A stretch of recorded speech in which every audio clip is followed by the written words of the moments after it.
I wanna be the best in the game, invest in my name, check no restraints, I'm obsessed with the pain. I ingest, I retain, assess and I change, possessed by the thought I'll be free one day from society's restraints. Money, clout and fame, mud, disease, a plague. We all love to hate, have to play the game, have to make a name. All our insecurities are on display. This is war with the enemy, think that it was meant to be. Living in a time where disease is on every screen. I won't let them fester me, I know most are festering. Negativity is a plague for the mentally weak. No mercy, all I got is working. Never stop searching, never quench the thirsty. I'm toxic and psychotic, with this logic you can't stop it. It's been chronic since I was a boy, so neurotic and chaotic. Built to last with the webs I'm weaving. I could change the past with all I'm achieving. Got my foot on gas, never stop competing. If you break like glass, then this life's gonna eat 'em. Make mistakes real fast, then you learn how to beat 'em. If you take off the cast, you can see all the healing. If the pain's in the past, move on from the grave and put your foot on the gas. No, never stop competing, yeah. I've been doing this, I'm on it, I just wanna be iconic. Sipping on a gin and tonic, got me going off when I'm on this topic, yeah. If I ever play, I want it, you know that I'm always honest. Stay away from those who are toxic, keep them out your face, no way, you don't want them, yeah. Don't try to drain my energy, the enemy is everything. It's mentally, unhealthily, spreading like a rare disease. But I won't let it get to me, I don't need your therapy. I can leave a legacy of leading by intensity. Come on, we can fight this, freedom is priceless. Spread just like a virus, living in a crisis. Do you feel courageous? Do you seek greatness? Trust me, you can take it, go on and take your aim, yeah. Built to last with the webs I'm weaving. I could change the past with all I'm achieving. Got my foot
Stop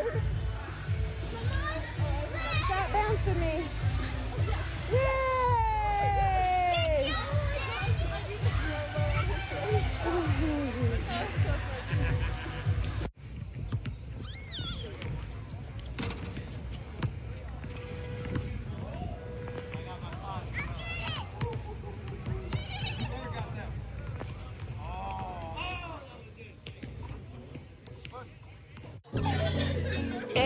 I'm in Miami right now. I'm in Miami right now. I'm in that for your file. I'm on the Ocean Drive. I'm in Miami. In Miami right now. I'm in that for your file right now. On Ocean Drive right now. That's on my mama. I'm in Miami. I go to the window, so I'm going to Cali. I said I'm too official. I'm out with them niggas. I said, man, the rapper on the city, that nigga, he wicked. We pull out with them guns. You know me in the real. Well, mama pays, I ain't having ever since that I was real. Now I can't look like an egg and I will never squeal. Whenever ever on my mouth, cause that's what I'm too real. Yeah, I'm in the East Coast, I'm in the life for real. Why the fuck you can hate it? I advise you to chill. You gon' really piss me off, and I'ma pull up with a steel. I'ma pull up with a drink, go and get your ass killed. Man, stop capping, cause I'm fucking wicked. I pull up to your city, tell me your location, bitches. You know we fuck that shit. My youngest know you killin', I wanna grind, got money in my mind, put money in my wrist, so I can tell the time. You know I'm rapping the job and I'm trying to eat. All around the world I'm doing shows, I really come to eat. They trying to play on me, I swear I'm doing my shit. One more time I was post and I ain't have shit. Every day I'm just riding by the same outfit. I done came up, I'm switching cars, yeah, I'm switching shit. These niggas mad at me, ain't wanna clone me. I'm in Miami right now, I'm off of South Beach. I'm living large, I'm living life. They know me, wanna take my life. Yeah, it's on my mama. I'm in Miami. I'm out there doing this video shooting, going to Cali. I'm on my mama, and I'm in Miami right now. I'm in the 305, yeah, I'm on Ocean Drive. Pull up with a red car, my life is on now. They wanna play with me, they wanna clone me. I'm bad bitch, Latino, she wanna sleep with me. I'm in the 305 right now. I'm in Miami right now. On Ocean Drive right now. I'm in Miami right now. I'm in Miami. I'm in the 305. I'm in Miami. I'm in the 305. I'm in Miami. I'm in the 305. I'm in Miami. I'm in the 305. I'm in Miami right now. Yeah, I'm on Ocean Drive. I'm in Miami right now. Yeah, I'm on Ocean Drive. Yeah, and the front car. Yeah, don't look at me. I'm the youngest in the game. You can't beat me. Cause I'm that nigga from the bottom. Dude, I will never change. Diamonds on my hoodie, I got diamonds on my chain. I'm in this solo, I swear ain't no game. Yeah. In Miami right now. And the 305. Yeah.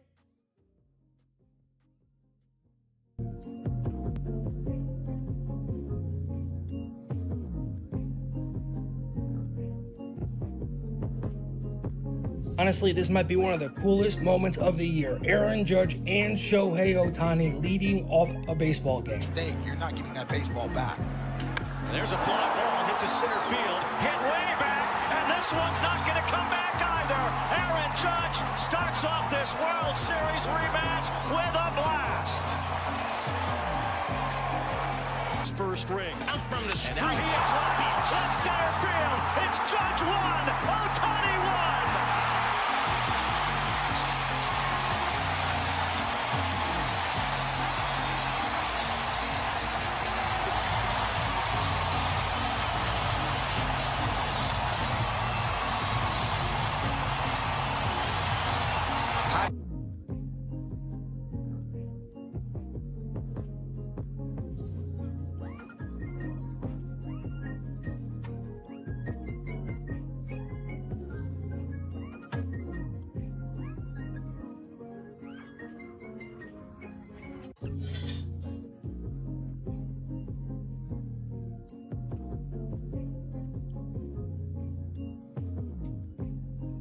Late night crew. What the fuck, man?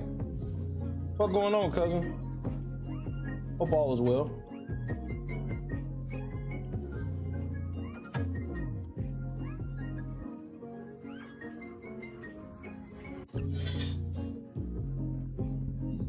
Say what's up to you, boy.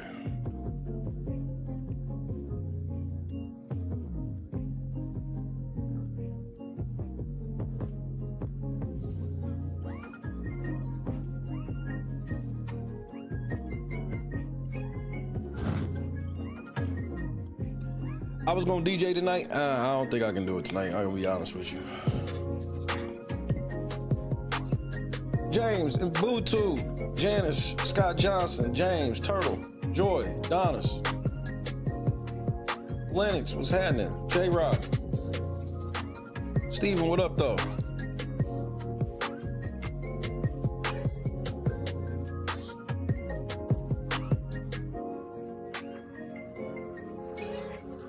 Cam, what up, kid?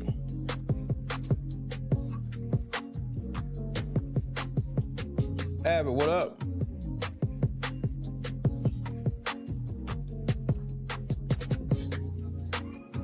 God is great, bro. I don't know if I ever told you that or not. Lana, what's happening?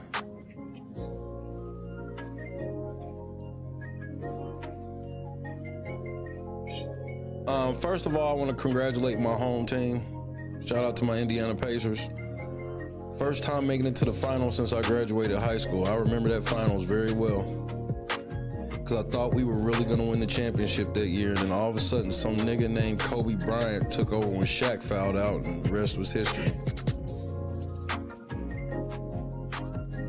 The rest was history. I miss my home. I want you to make sure you pray for my wife, pray for my daughter, pray for my son, and pray for my mother-in-law.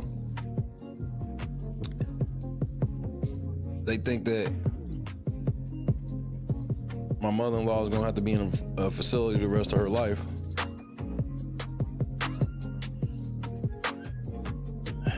And my wife and her brother went ahead and signed the DNR tonight. So that's why I'm late. I wasn't really feeling it. I need to be with my family here, so I gotta take what God gives me. God don't make no mistakes, and I still have all my trust in Him.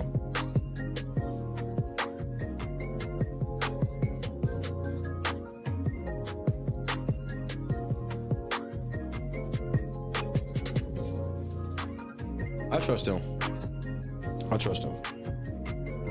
I'm very upset. I'm upset, and I'm very selfish for my anger. And I understand this, so I'll just be a selfish ass nigga tonight, bro. But I'm upset. I need to be with my family. But I trust God. I trust Him.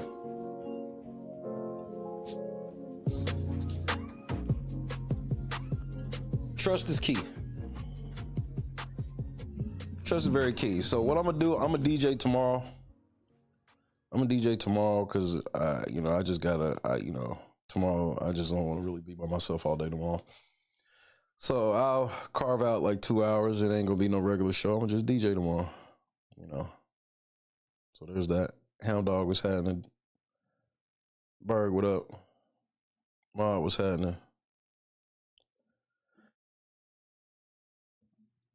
So I agree, Mob. I agree. He know what I want, but I trust in why he won't let me have it. I truly do. I truly do.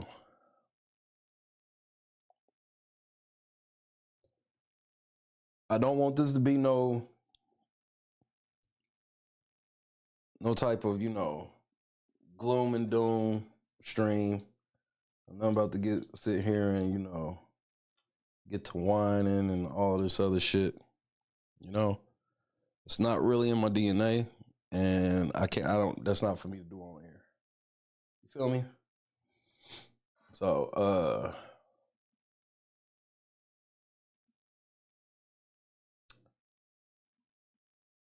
So how can I make this right?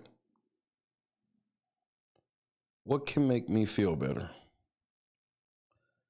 I think I got just a trick. Tactical nuke incoming!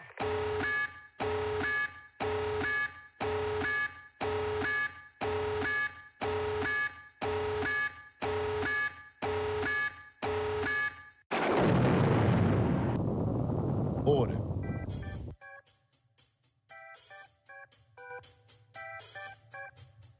Belt to ass. I guess we gon' survive the onslaught of this lawsuit. He got 22 days from the 5th. But boy, I know that he coming back to YouTube because he needs some help because his grip is gone. I might not have the lyrics, but I'm telling y'all that we're looking real strong, and I guess do say we ain't going nowhere. So this is what I'll say. You tried, they helped you, you failed. Good luck. Bye-bye. Dismiss. Get your ass out of here. I feel better already. Before I play the song I actually want to listen to, can we go to the old dictionary right quick? I would like to go to the Merriam-Webster's dictionary. Slander. The utterance of false charges or misrepresentation which defame and damage another's reputation. Bitch, you stupid. That's not slander. You're actually stupid. I'm not playing. I'll go to court in front of a judge and say, Your Honor, I called her stupid because the bitch is stupid. Lady Luck Club, I know that your channel is dead in the water. You ain't really got nobody over there except people that care about me. People that hate me. That's a whole niche. People who hate Shay, that's a niche. That's how cold a nigga is. Let me explain something to you, bitch. You better not piss me off before I do you. Don't use words you don't know what they mean. I would never slander anybody because I don't believe in lying on people. But you know what really pisses me off? When niggas try to tell me I'm lying.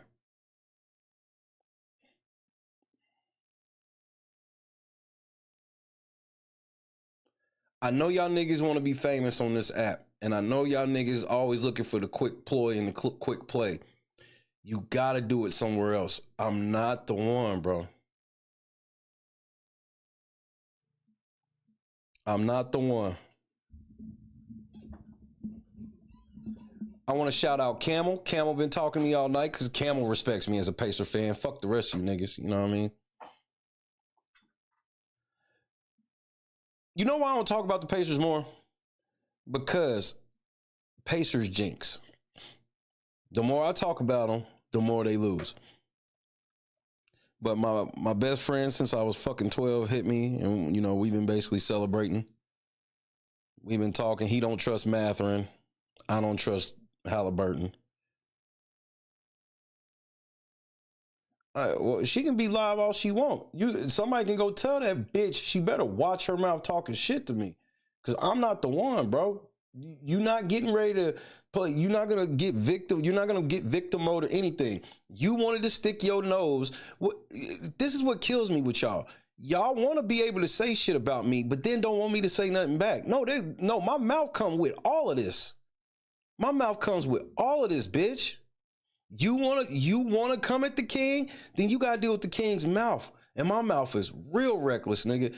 And I'm really not in the mood. Especially be going back and forth with a bitch who head look like a tennis ball. I'm cool. I ain't got it in me. Hey, Mob, that's literally the conversation we've been having.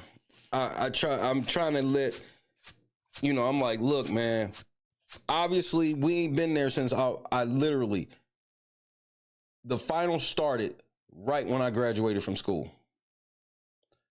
And if everybody remembers who won the 99 championship, it was not the Lakers. This was the beginning of we were the beginning of the Lakers dynasty. I'll never forget the game. It was in Indianapolis. Shaq fouled out. And I was like, yes. Oh, my goodness. We're getting ready to win. We're getting ready to win. And that was Kobe's coming out party.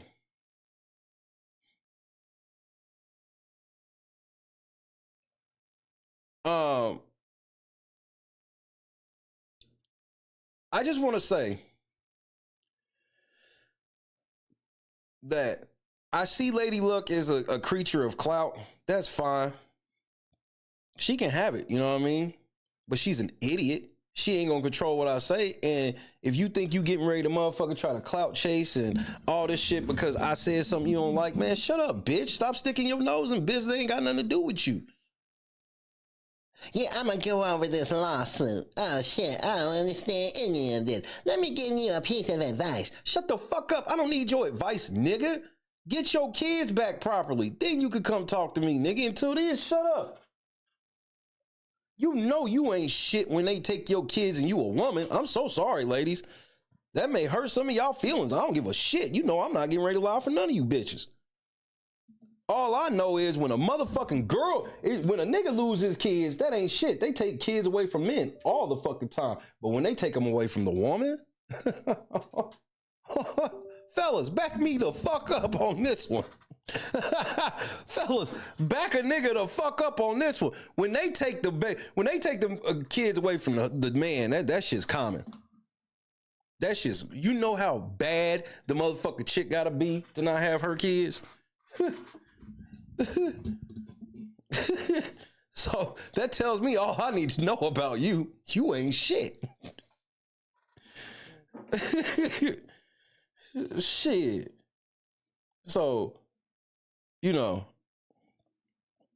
it's always single, man. I don't never have no beef with married chicks or chicks that used to be married, chicks that been in long relationships. They totally get me more than the rest of these hoes. The rest of these hoes be just so fucking out of pocket, man.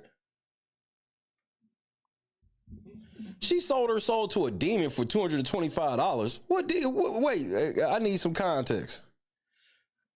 I need some context. A nigga need context. Bro, y'all niggas and y'all motherfucking shit lacking, bro. Y'all niggas be ready like y'all really want some smoke, but y'all niggas really don't. The shit y'all be saying. See, let me show you something right here. This is where it makes me laugh at these motherfuckers. Now, she in her title is claiming about people slandering her. So if I'm slandering you, why are you putting this on the screen? That's because you're a stupid bitch. That's why. That's why. Hey, I'm not jadding the rest of them niggas, bro. I'm coming head on. And I dare you to color outside the lines with me. You'll find out real quick where you gonna end up. Hey, I know your channel ain't really shit. I know it's dying and you need some clout. So that's why you gotta like punch. You got more subscribers than me. So why are you punching down? Why do you care about me? Because your fan base cares about me. Your fan base cares more about hating me than they care about liking you.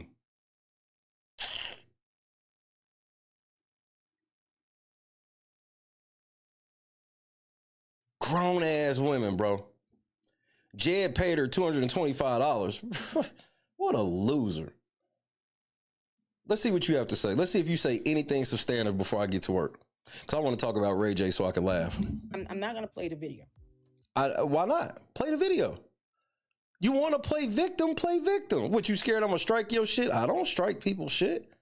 I believe in the fair use laws. I don't think that has no reason. There's just no reason for. Hey, Laura, how you guys doing? Hey, Mal. Hey, Skeeter. Hey, Saint Center is wild. My dad. Oh, you meant to say hello. How are you? The mom. Do not expect just flat out slander to be hurled my way about anything in my personal life. No, I saw the post, bitch. I saw you raising money for a guardian ad litem. I saw it with my own eyes. Do you want me to put the proof out? Are you saying that Shay don't have receipts? Do you want me put the proof out of you raising money for the Guardian ad litem? 1 for yes, 2 for no, Lady Luck Club. You better be careful. I'm not the one. I'm not the one. I'm not. Hey, somebody better let her know, bro. I'm not the one. What, you thought I pulled that out of the air? Nah, I let you know that, hey, if you want to be running your mouth about me, I'll get to running my mouth about you. See, that's how you should have understood what I was saying. If you wanna run your mouth about me, be prepared for me to run my mouth about you.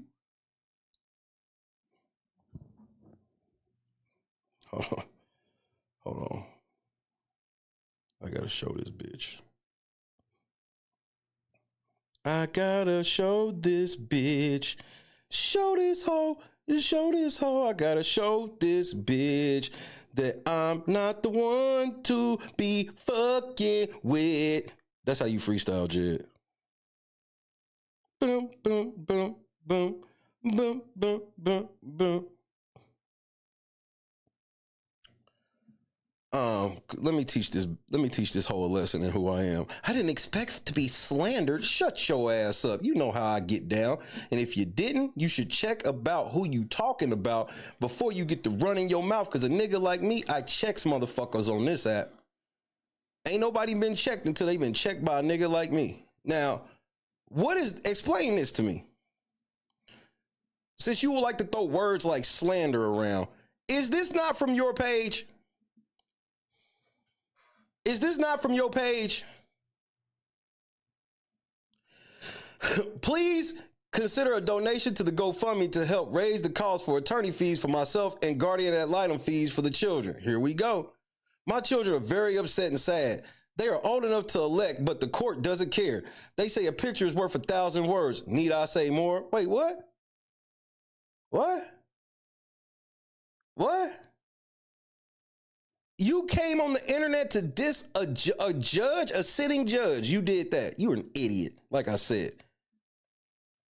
This can remove biased treatment, avoid lengthy custody battles, deter extra court costs, and ensure that the children's voices are heard. My youngest son has requested to speak with the judge twice, and he has been denied the opportunity to do so. He's 11 years old and old enough to articulate his election, but the judge refuses to speak with him. Shame on the court and the judges that has allowed this nonsense to go on for a year, when both of my boys can do an election in the state of Georgia. Shame on the court and the judge. You better shut your mouth over there, ho. You better fix your household before you run your mouth about a nigga like me. You better shut up. And I mean shut your fucking mouth. Unless you won't smoke, and then I'll oblige in kind. I ain't playing with you. You better be quiet. You better be quiet. The bag is deep over here. So if I was you, shh.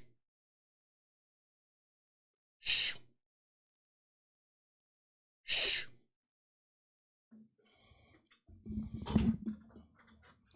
So I know you like to play the sympathy role and shit like that because that's your whole scam with Jed.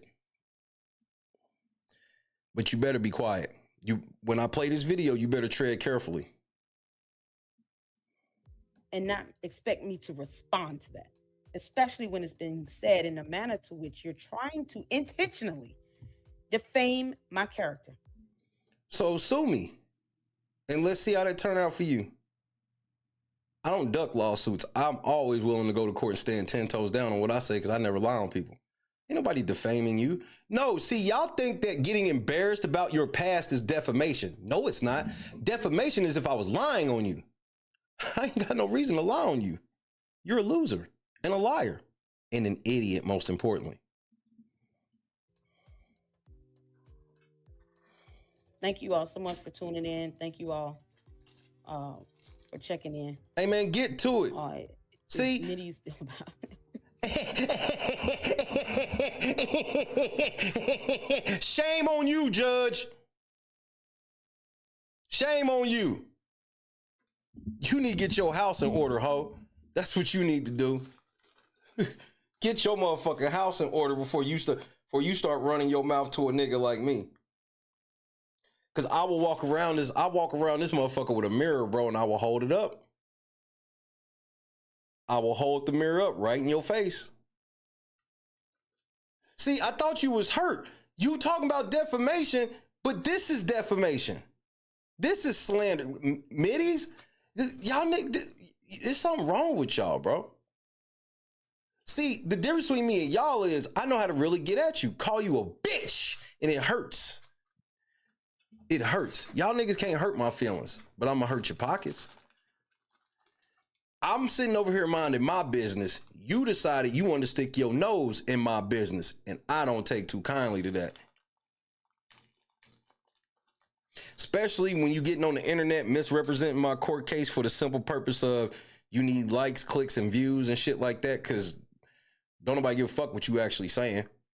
You sat on your whole stream and you was defaming me and lying about the court case shit all the time and trying to give me advice when you the motherfucker that need advice on how to handle a court. You the nigga on the internet. Let me give you some advice. Don't ever diss a sitting judge on the internet. They don't like that shit. All the shit you hear me talk, you know what I ain't never did? Diss the judge. Why? He ain't never did nothing to me. Because I follow the law. Law-abiding citizen. You, on the other hand, you another motherfucker with a shitty ass. Bro, y'all all use the exact same software, that kitty software, trying to do green screen and shit. Your green screen don't ever come across correctly. None of that shit, bro. I don't know. But if I may, you guys, please make sure you hit the like button and research on other corrupt, elected officials, corrupt scammer who perpetuated a huge cryptocurrency scam. So where do I come in the mix? Novatech, that's a whole playlist. The first 2 years of my channel, in the first 6 months, I bless God, I was able to hit a little over 20,000 supporters just reacting to music. So that's why your channel's dying. So that's why you got to talk about me, because the whole following you built up on your channel don't watch your videos no more because you switched up on them to do a bunch of shit you probably shouldn't be doing. Go back to music. But you know why you probably left music? You was getting copyright notices and didn't know how to fight them because you stupid. You can react to music on this platform just fine. You just have to know the law. But you stupid. That was before I started doing reporting and research on corruption, on frauds and schemes and pyramid schemes, white collar crimes in general. And then just having an interest in the law is just something that I have. Go on.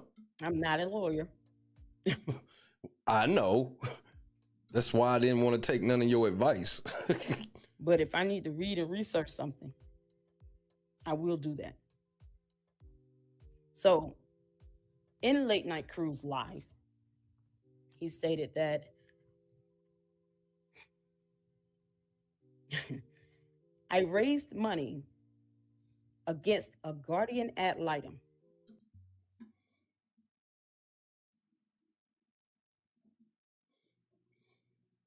Voila.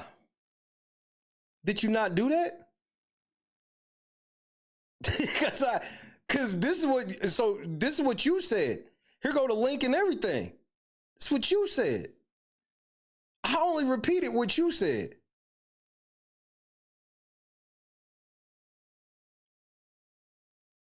Because any lawyer would have told you not to do this stupid shit. That's why I'm like, don't be trying to give me legal advice when you don't follow. So don't lie on me, bitch. This ain't gonna turn out. Lying on me won't turn out well for you.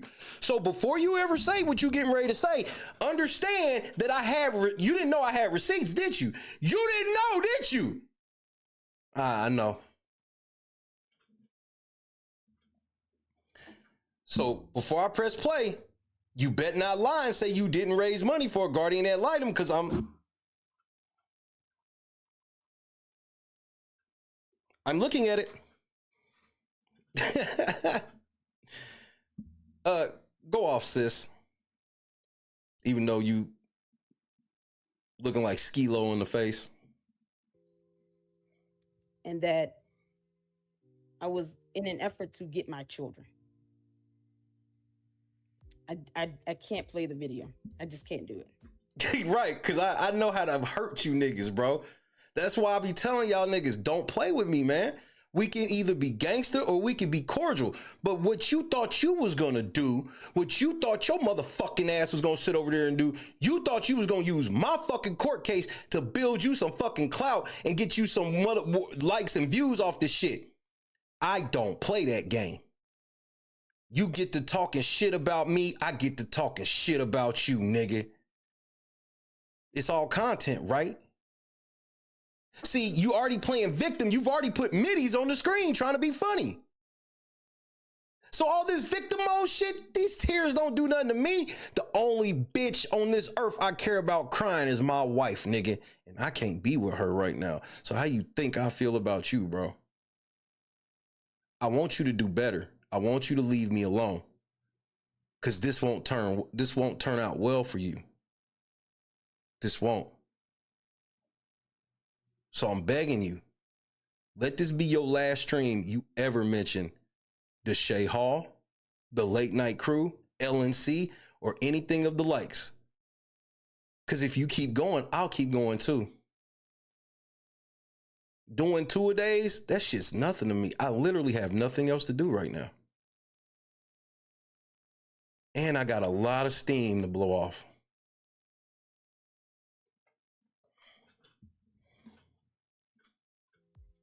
So first and foremost, for those who have seen other content on my channel, thank you. Running out of content is not something that occurs when.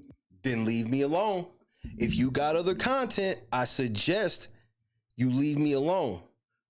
Because the thing about me is, hey man, I will stand tall, bro. This is all I got. I've built this shit for years. And I don't let people lie on my brand. There's just news happening all over the world. Talk about it then. It is a matter of what people are interested in. I think. Why are your people interested in me though? Well, maybe he doesn't. But there's what's called engagement. So most times you're going to gravitate towards what people are more willing to watch and listen to. Hashtag Shay was right. Didn't I start this shit off by telling you that she wanted to use me for likes and views? Didn't I tell you that? Ain't that how I started this whole thing off by saying, this is why when I know that that's what you're doing, that's why the first time I say something about you, it won't be nothing nice. There's several YouTubers I've been rocking with for years that I've never said a bad word about and would never said a bad word about them, even if I fell out with them. But that's earned. We got to be colleagues first. I don't believe in that shit where we was cool and then now that we ain't, I'm going to diss you. I don't believe in that shit. But if you start off dissing me, then I'm going to talk about the guardian ad litem. Now I'm going to ask you again without cussing or anything. Stop talking about me. Make this your last stream you ever mention me.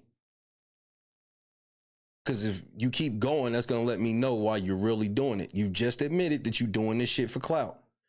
Engagement. You gravitating all this shit. Right, man. My name ring bells around this motherfucker, bro. I am the most popular nigga under 20,000 on this app, nigga. Outside of anybody that's just like shooting up. Like y'all niggas that are shooting up, man, y'all got to be careful with that. Because it'll stall out at some point and you got to be ready.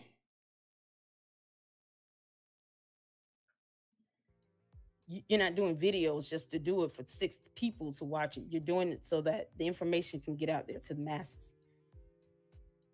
But first and foremost, I never raise funds against a guardian ad litem. Are we playing semantics? Is that really what so you want to play semantics? Hey, playing semantics? Jackie, what's happening, cuz? Shout out to my folks up north. Playing semantics, that's not going to work either, bro.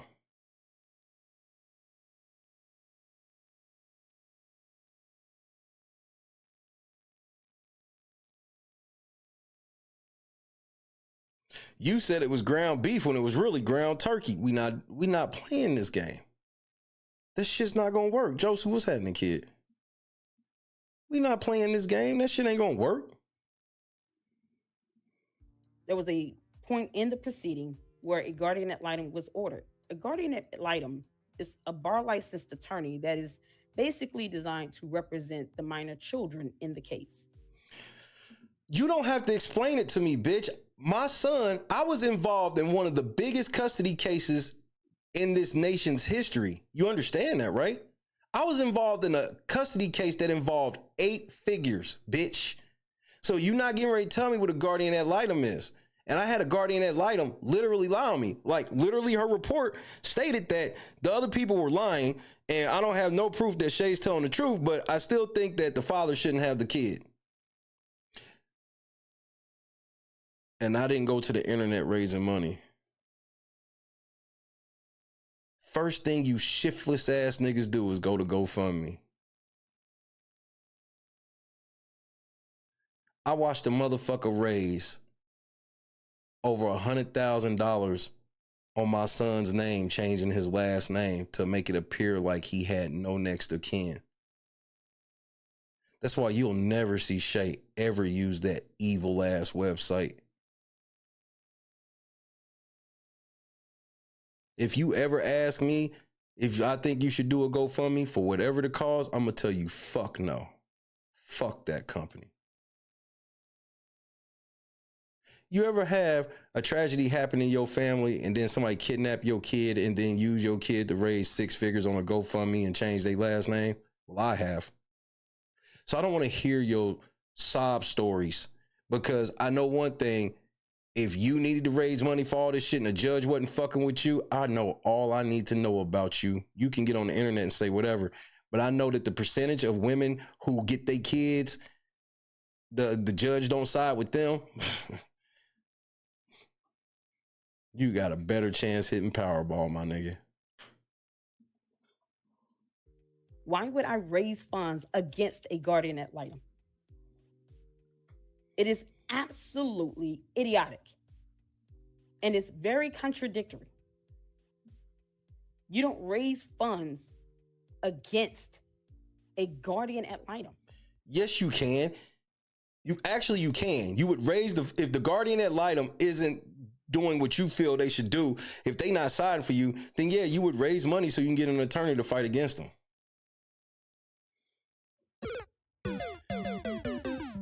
See, I know you think I don't know how family court and shit work, but again, I want to remind you that I was involved in one of the biggest custody cases in this nation's history, and I don't say that lightly.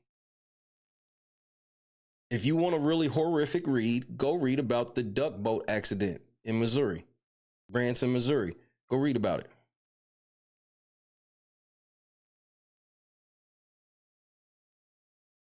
Go read about it. So again, this is you crapping out. I know you thought you can teach me something about. You can't teach me shit because you're stupid.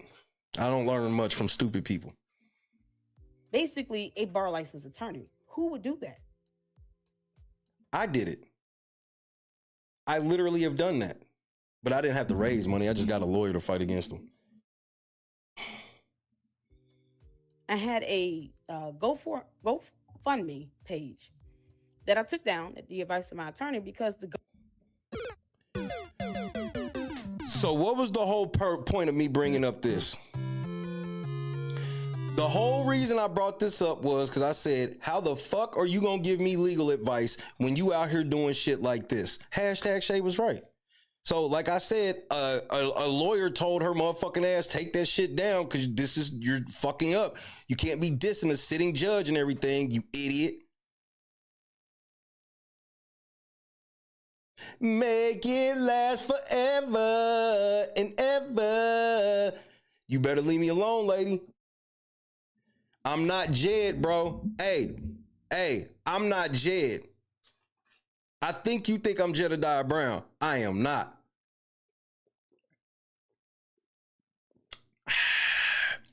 Pepsi cold tonight. Little wild cherry zero action. Just a little bit, huh? Guardian ad litem was deemed unwarranted. In addition to the fact it was just an unnecessary expense. It would have prolonged the case. I could not afford it. That's why you did the GoFundMe. And I'm not going to spill out thousands of dollars for a guardian ad litem when I had to pay my own attorney at that time as well.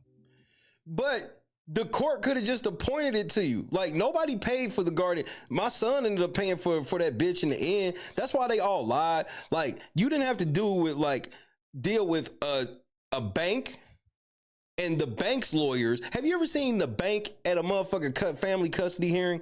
Have you ever? We had to deal with the bank and their lawyers, the liar's lawyers, and the fucking guardian ad litem all colluded with each other. With other people that will remain nameless for the sake of anonymity in this very moment. Because they've let it be known they don't want smoke with me. Okay. As long as you let that be known, then I'll leave you be. You can't teach me shit about family court, lady. I lost my son over fucking money. Money. Because they try to pretend that I was trying to steal his money, even though I was never raising money. Why would I raise money off of 7 dead bodies? I ain't never been that type of cretin. I hadn't even given my life back to God, and that was something I had no interest in doing. It's something about using dead people for money. I just don't be sitting well with my soul. You know, because it's smart to get an attorney if you're going to go to court. But you had an attorney and did this anyway. So you hard-headed. So there would be no fundamental reason or logical reasoning to raise money against a guardian ad litem. If you haven't... Stop playing semantics, ho. ...issue with an attorney, what you typically do in any state is file a complaint against them with the state. How you filing complaints against the guardian ad litem when they have immunity? That's why guardian ad litems can lie, because they can lie like a motherfucker on you and ain't shit you could do about it because they will get immunity. They have to do something utterly egregious, like actually have done something to the child. Did you read the laws? Or you just thought I didn't? Bar association that they're registered with. So here in the state of Georgia, if I had an issue with an attorney, I would file a complaint against them with the Georgia State Bar. Bitch, you know the whole crux of what I was saying is you raising money publicly for a fucking court case that involved your children is the whole reason why I can never listen to you for legal advice. Why don't you stay on topic? Why are you trying to gaslight? And then they would do an investigation, especially if it's something related to, you know, billable hours and costs. If you feel like the attorney is trying to get over on you financially. Cap. I have seen attorneys have their bar licenses revoked over. You's a motherfucking lie. You a lie. Name one. Name one. You's a motherfucking lie. She knows you was a lie. She know all this shit about a court that she was losing in. Allegations of them, you know, basically trying to milk their client. They're abusing, you know, some parts of, you know, their licensure to try to. But we talking about the guardian ad litem. I'm not a lawyer though. Stay on topic. Unreasonably charged for money, or to say that, you know, this client owes me all this money for billable hours performed, and they can't really justify the billable hours. But we're talking about a guardian ad litem, remember? Stay on point. So I've seen attorneys lose their bar license over that. No, you haven't. And when it comes to a judge, like the one I'm reporting and researching on here in the state of Georgia, Shamila Williams, that handled my case. When you have an issue with a judge, you file a complaint with the Judicial Qualifications Commission. Which I would recommend that you not do, because the rest of their homies will see it too. That's one that you got to be very sure before you file it, because if you don't, all they homies gonna be mad at you for the rest of ever. So that's how you resolve those matters when it comes to that. You don't raise money against a bar licensed attorney. Why are you trying to use semantics? Because it's all you can do. To try to defeat them in court. That would not have helped my case at all. It hurt my case. It would have hurt my case. It would not have helped for me to do that. A guardian ad litem would have been beneficial to my children. Did you raise the money for the guardian ad litem? 1 for yes, 2 for no. All this long-winded shit, hey, when you get to over-explaining, it's because you lying. The guardian ad litem serves as the voice of the minor children in the case. And then to say, I don't have my children, who the fuck told him, anyone that? No, I think you took out of context my whole point. My point was, if you was doing like you supposed to do, your kids would have never been in no fucking court like this. And you was getting your ass beat. Were you not? You were in court for no reason. And while you were in court, you were winning, but you needed to raise money for a GoFundMe for the shitty judge. All things can't be true, lady. All things can't be true, lady. Any of the goons or clowns out here saying that, who told you all that? You did. I'm reading it. You did. The judge said, shut the fuck up. I don't want to talk to them damn kids. I made my decision. What was the decision exactly? Hey, I hope you get a whole lot of views off of this. You not. You not. And make sure y'all go over there and tell her to stop lying. Tell her to tell the truth. Tell her I know she didn't know I had this. She thought I just heard of some shit in there. She didn't know that I was basing my opinion off of what she said. Who told you all that? LLC is above the slander. She's already slandered me more than once. I have my children. They're actually here with me right now. Congratulations. You still ain't shit. I think everything I said went over your head. Do you not know the overarching point of what I said was leave me the fuck alone and stop talking shit about me and trying to give me legal advice when you out here trying to raise GoFundMe money against motherfucking judges and against guardian ad litems? You know what the fuck I meant, you idiot. You need to take better care of your kids. Because you got your kids' business all over the fucking internet, which also shows how much of a great mother you really are. And you're literally right now trying to use your kids as a shield instead of addressing the substance of my comments. Because you a shitty mama, bitch. That's why. This is what shitty mamas do. Shitty mamas use their kids as shields, bargaining tokens, and everything else. I don't. That's why I'm different than you. Better? I don't have to say that. I'm just different. My youngest son earlier today asked me, Mom, are you being bullied?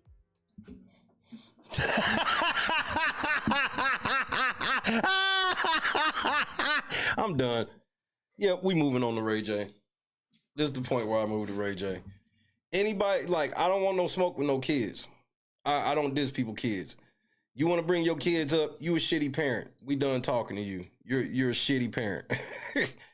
Thank you for proving my point in spades. So my overarching point from earlier is that a bitch who's a shitty ass motherfucking parent should probably shut the fuck up talking to me. She's a shitty parent. This is why she do shit like this. Mom, are you being bullied? Is that LNC guy bullying you? This bitch trying to throw the kids in it, bro. Just yeah, and I heard you got people that are judges and all this shit, and they ain't help your goofy ass. That says a lot.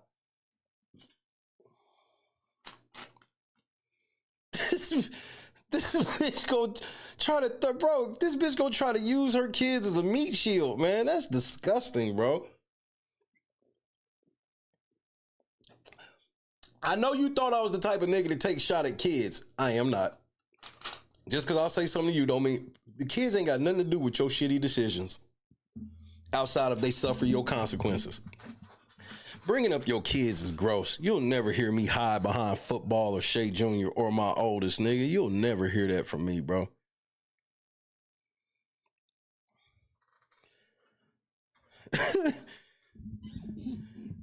I got you up here playing defense on some shit you really can't even fucking explain. You went from really telling us what the fuck, you still ain't told us what the fuck really happened, but now all of a sudden you tell him about, my youngest came and asked me, Mom, are you being bullied? Why the fuck would he ask you that? What would make the kid come? So obviously ain't no man over there.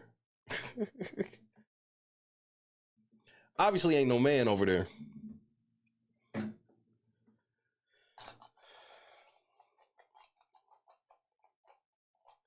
Look, lady, go sit your bald head ass down. Leave me alone, okay? Okay? Until you ready to take off that hat and let me see that new growth, I don't really want to hear nothing you guys say. I'm getting ready to talk about Ray J.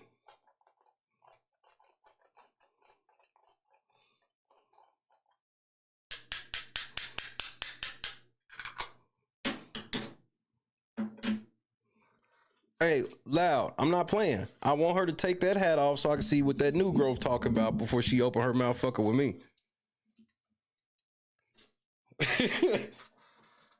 I know, man. Shay is an acquired taste. I'm like Cajun food. You either like it or that shit burns.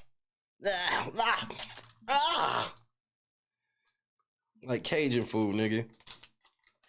But I'm kind of bro, a lot of people be like, oh, I don't even want to say shit to Shay because he just gonna do that.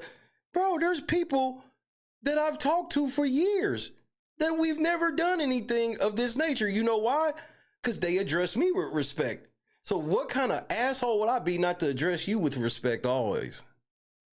In kind. You jumped off the fucking top floor running your mouth about a nigga that calls women bitches with pride.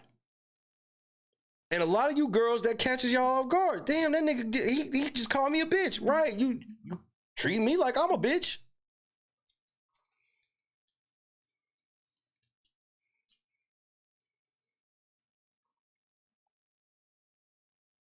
Lady, you got 10,000 more subscribers than me. Remember, this shit is about engagement and shit. I don't need no engagement from your dead ass channel, my nigga. I'm over here doing me. I'm just waiting for my lawsuit to end, and I just want to be left alone. I can't make this any more plain. I literally had to stop your video because I'm not going to let you sit here and use them kids as a meat shield just because you a shitty ass mama. Stop using your kids. Your kids didn't sit up there and lie about my lawsuit. Your kids wasn't sitting up there making jokes about like my lawsuit. Your kids wasn't sitting here. Your kids didn't put middies on the screen. You did that. You did it. So stop bringing them up.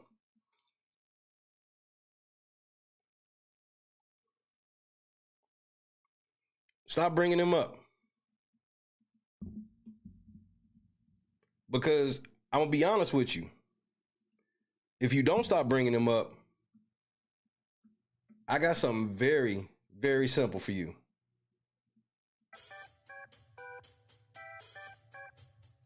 Belt to ass. I guess we gon' survive the onslaught of this lawsuit. He got 22 days from the 5th.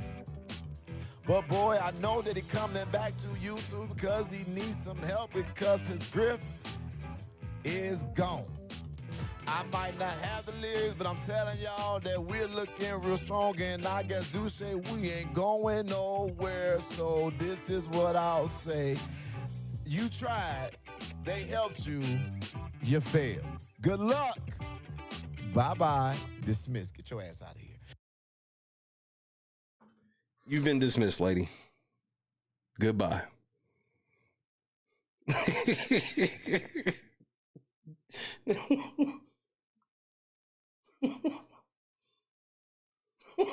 this is how they be trying to beat me, nigga. They use their kids as meat shields. They come up with freestyles.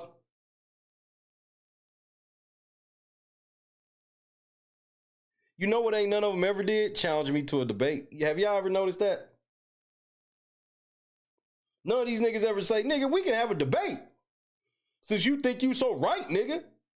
Let's debate. They never want to do that. They want to do everything else. They want to play victim, talk shit, laugh at a nigga, all the shit. Bro, you niggas can hop in the front seat when you're ready, nigga. Put me in the front seat with you niggas. I bet I'll whoop your ass. Hey, whenever you ready.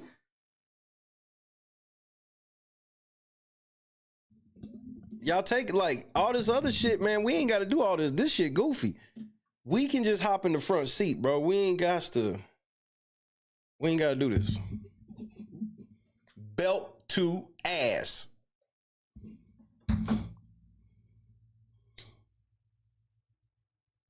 This nigga thought he was gonna raise $2,000 off this song. That nigga thought he was gonna raise 2 bands off nigga 2G Gator. That nigga thought he was getting ready to raise 2 bands off of that motherfucker. Trendy, what's happening? Magnolia, Nethead, K Millionaire, we in the building.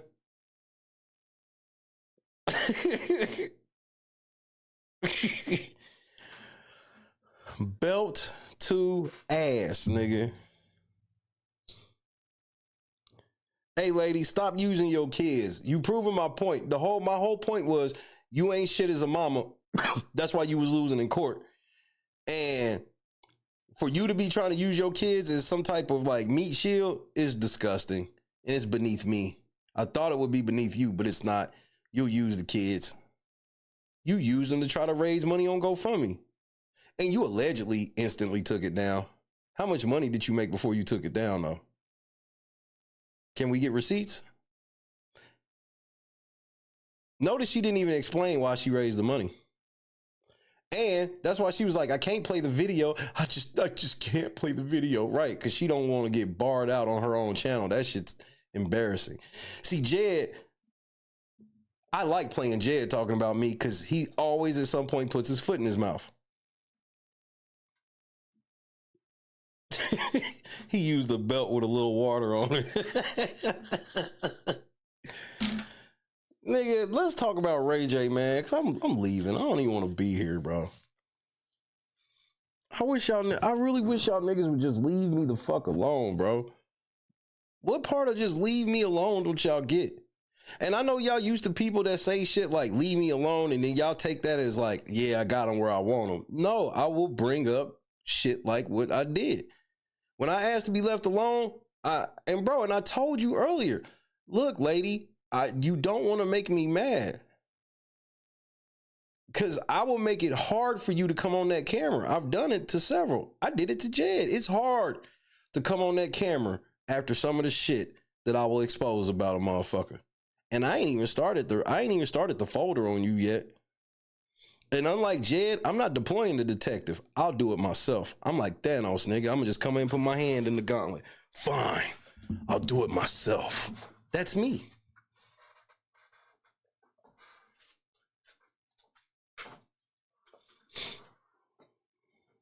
Shout out to Random News. Random News, I'm getting ready to put the motherfucking bat signal in the air. I think you got some motherfuckers over here ready. I think some of these niggas is ready. Ray J. So does anybody know what's going on with Ray J? 1 for yes, 2 for no.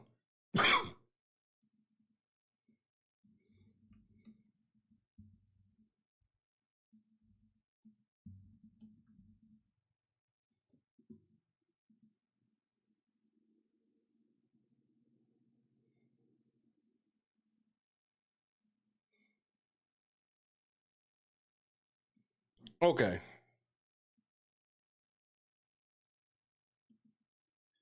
I'm gonna let y'all listen to Suge Knight on Piers Morgan. Hold on.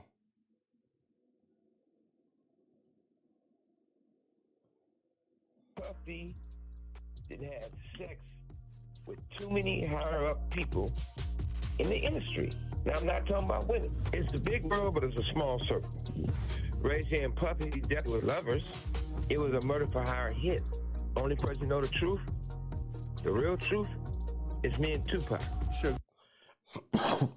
Ray J and Puffy were lovers. Suge Knight went on Piers Morgan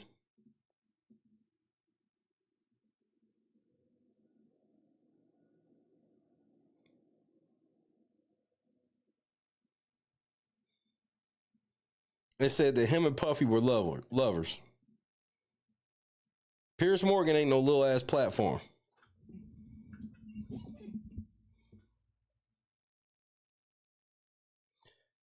Ray J has responded in only a way Ray J can. And for full disclosure, I ain't talked to Ray J in probably like a decade. But I do have I guess you could say a bit of a tie. I don't even know if Ray J remember me. But Ray J ain't never been nothing but nice to me. I just want to make sure I put that out there so motherfuckers can't say that I'm not being honest. I can't sit here and say that I'm gonna definitely defend that nigga. Yeah, what it do is Ray J. The young Hugh Hef is in the building one time. The Truth DJ, Metro D. That's enough, Ray J. You ain't got to give him the whole thing. So, but that doesn't mean I'm going to have anybody's side. I just, want to have full disclosure. Ray J, you have the floor. Tactical nuke incoming! Morgan, what's happening? Viral, what it do? Shout out to Mr. Fields. Hey, tell Mr. Fields I said thank you, Morgan. If he can't hear me. If you can hear me, I appreciate it, Mr. Fields. I needed that. I needed that more than you know. And you should know what I'm talking about. So I appreciate it, bro. God is great. I put my faith in him. I'm man, so I want what I want. But I'm his child, so I accept it. Belt to ass. Lovers? Bro, that's one of dead homies. Bro, Ray J and Puffy are lovers, bro. Hey, yo, what the fuck? Ray J soundboard is up there, though. I ain't gonna lie to you, nigga. Ray J got a competitive soundboard, bro. The soundboard is competitive. Lovers? Bro, that's one of dead homies. Bro, Ray J and Puffy are lovers, bro. Hey, yo, what the fuck? That's what Suge's trying to say. Now, anyway, Suge's disappointed me. It let me know that Suge's a complete cunt. Suge Knight, what's up, Sticky? Suge Knight, have you ever been called a cunt, nigga? Hey, this nigga Ray J, bro, these glasses are unbreakable, nigga. I mean, this nigga Ray J, bro, he warms my heart with some of the shit he be on. The shit be funny to me. I never thought that I would publicly say that Suge's a cunt because I've always had Suge's back, and I don't mean ass. Unbelievable, Suge. Like, for you to showcase how dirty and dark you are, and I've been supporting you even through the dark times, and now you want to, like, disrespect the gagency? The who? The gagency? You got a gagency? Oh, nigga, you gay.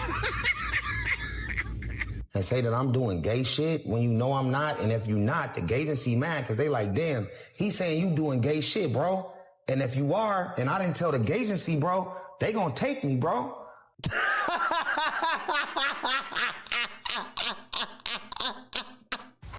This the kidnapper. Man, stop saying that shit over the phone. Damn. I can't say shit, can I? Nigga, that nigga like, nigga, you can't, nigga, the gay agency found out that I'm actually gay and I've been hiding that shit from them, nigga. They gonna take that shit. This nigga be dead ass, bro. Oh, my Lord. When you know I'm not, and if you not, the gagency mad because they like, damn, he's saying you doing gay shit, bro. And if you are, and I didn't tell the gagency, bro, they gonna take me, bro. Look at the look on his face, nigga. It be the look on his face that always get me, nigga. I ain't gonna lie.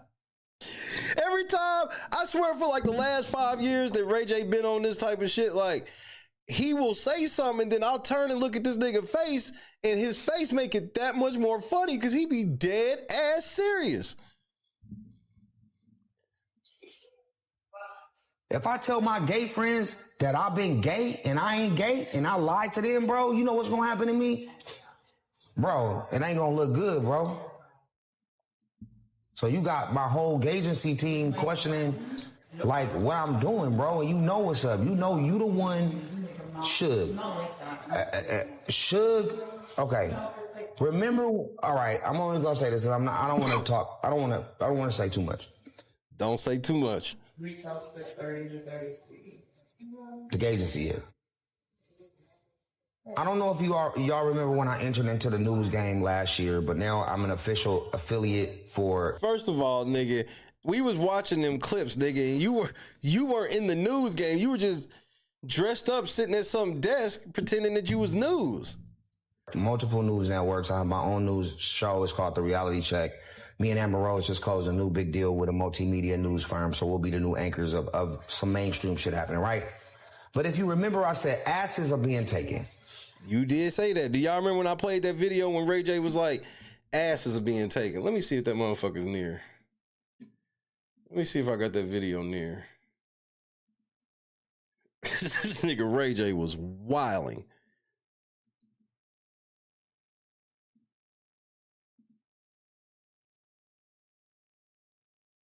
You did the one interview. Is this one of them right here? Can I get a timestamp, Ray J? 143, thank you. People were listening. You got our attention.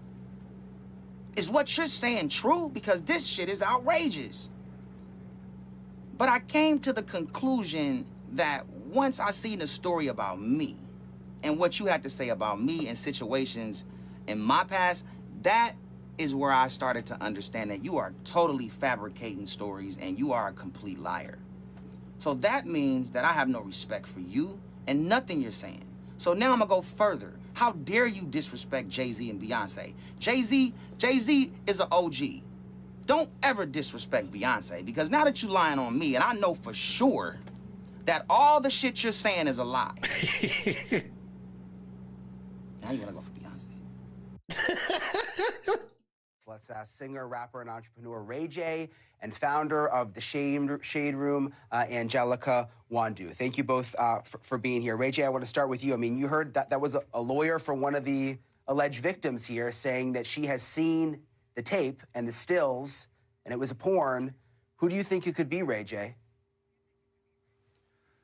Well, I've been around long enough to know that, you know, when there's smoke, you'll always find fire.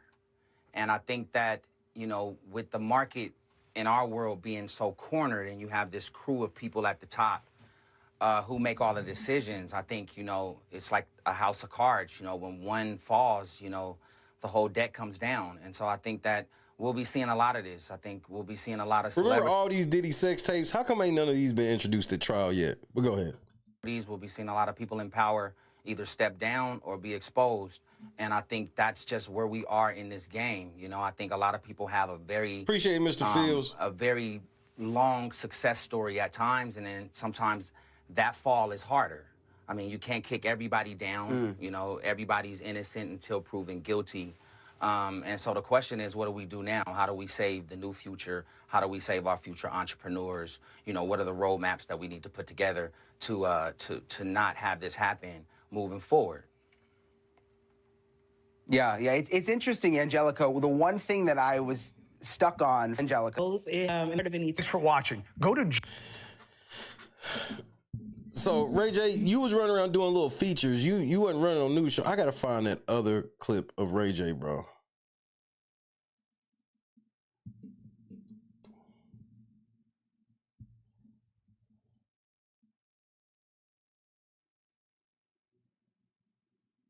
Oh, I found it. I found it.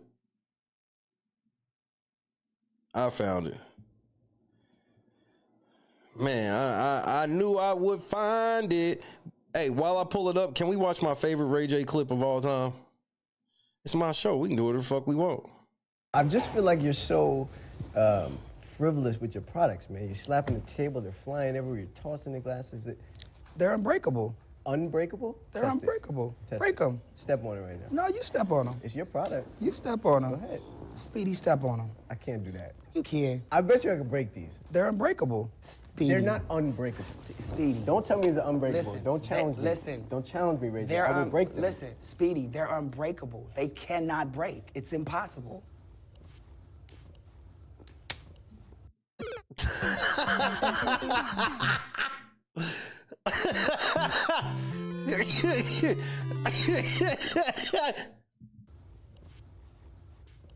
I don't care, but it's fine.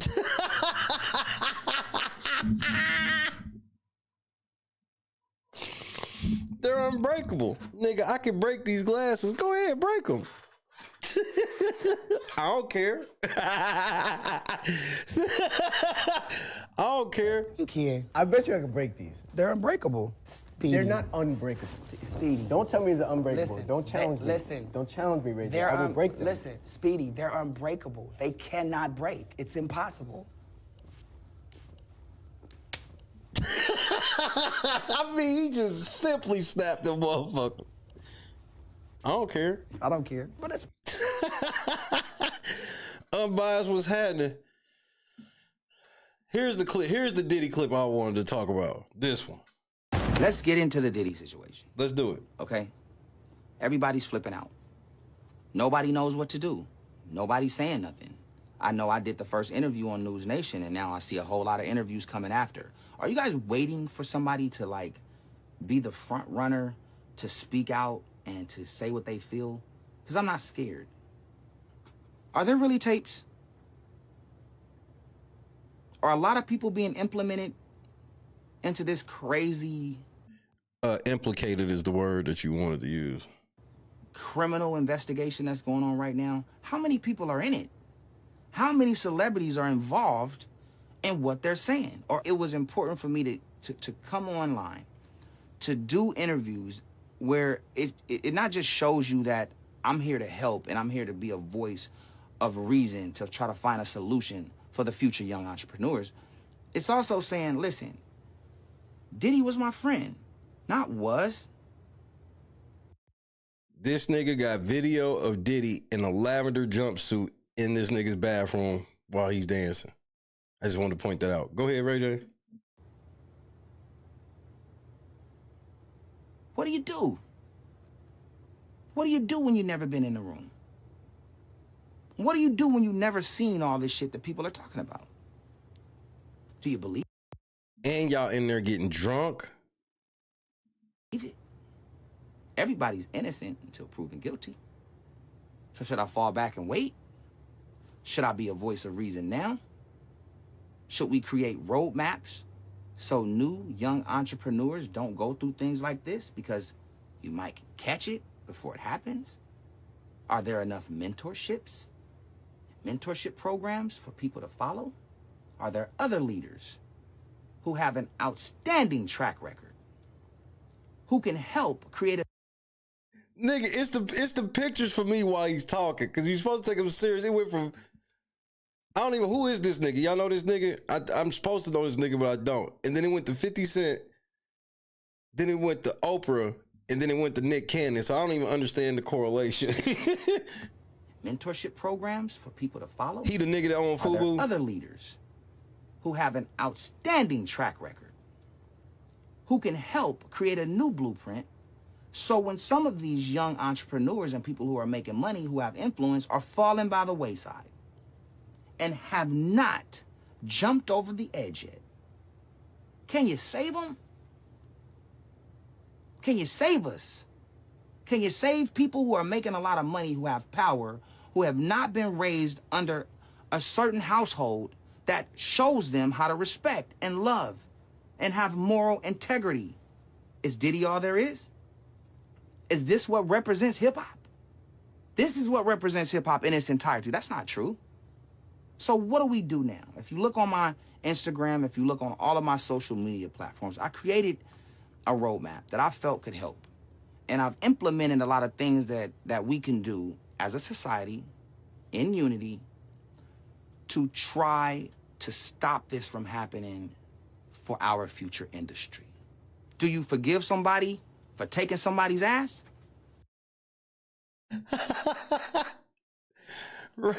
Ray J up here doing his best Andy Rooney impersonation is everything, nigga. There's a lot of people out here taking from people. Not only like people are getting robbed of not only their money and their spirituality, they're getting robbed of their womanhood and manhood. Asses are being taken in ways that he wasn't lying. This asses are being taken, nigga. Nobody can explain. Do you chuckle? Do you laugh? Do you help? Now, who was he when he say asses were being taken? Who was taking the asses? Who was he referring to taking the asses?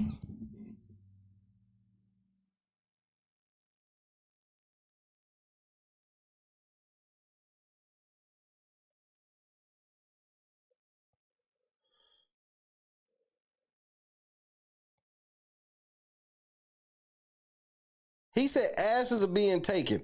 Who is the person taking the asses? Y'all know? Well, then this actually works for him. He talking about Diddy them. Okay. We gonna see what he say, because this is what he was bringing up in the other conversation, which we gonna get back to at the end of this one. Do you criticize? Because I see a lot of jokes out there right now talking about baby oil. Everybody got a joke about having baby oil and lube. Is that okay? Is that the message? That was funny, fam. It's hard for me to take, bro. I still want to smash your sister. I ain't gonna lie. I can't ever come in contact with your sister because I'm gonna embarrass my wife if I do. Now what? I don't use baby oil. Lube sometimes in sex makes it better. Should I come out with Ray Y jelly and do some kind of like skit? Ray Y jelly, nigga. Why is it in a rainbow bottle, Ray? No! Oh, nigga, you gay.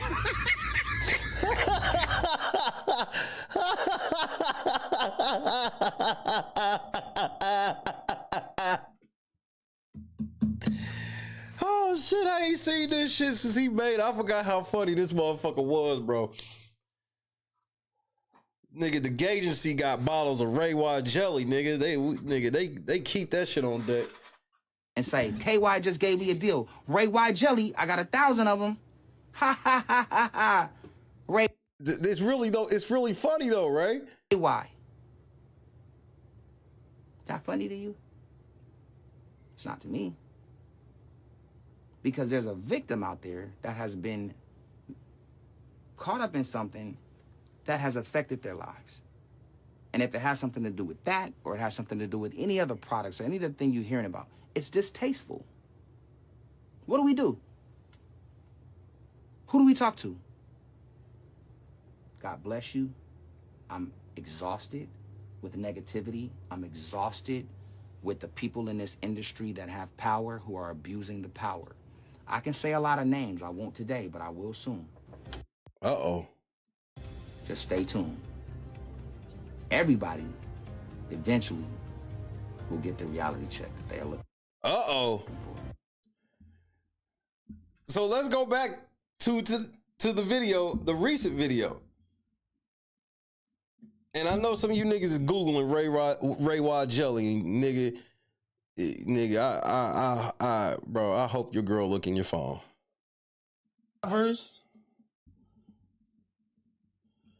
Now, he refers to this video right here. About the reality check I don't know if y'all remember when I entered into the news game last year, but now I remember. I'm an official affiliate for multiple news networks. I have my own news show. It's called The Reality Check. Me and Amber Rose just closed a new big deal with a multimedia news firm, so we'll be the new anchors of some mainstream shit happening, right? But if you remember, I said asses are being taken. Asses are being taken in ways that nobody can explain. I said that on the national news. It was not the national news. It was just a fucking clip. It wasn't even the whole show, Ray J. Ray J be gassing, nigga. He was on the national news. No, you pretended that you was doing national news, and it was just a clip that you uploaded. You had uploaded multiple clips, and then you stopped. I actually liked it. Because I thought it was you just... I really thought you was doing comedy skits.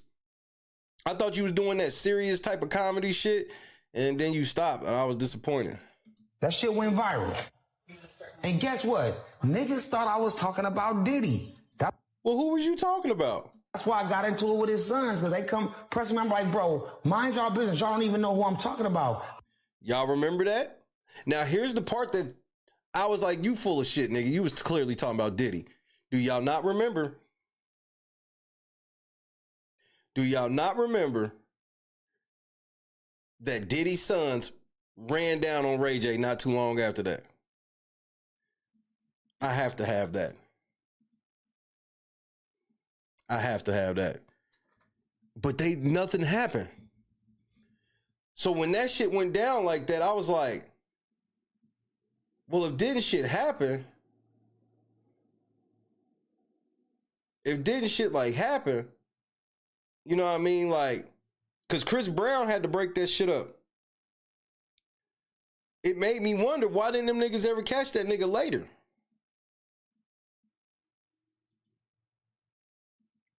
Is this it?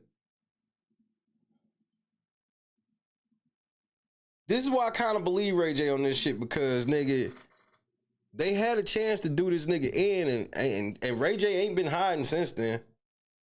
I ain't gonna lie. One thing I'll tell y'all the truth about Ray J is, regardless how you feel about the nigga, you like him, love him, hate him, or whatever, this nigga is plugged all the way in. He is so plugged in. That's why, like, don't nobody, like, you never really hear nobody fucking with Ray J, bro. Right here. Yeah. And I'm like, you got another, you want to set up another, what's the name? You want to set up another set? I know.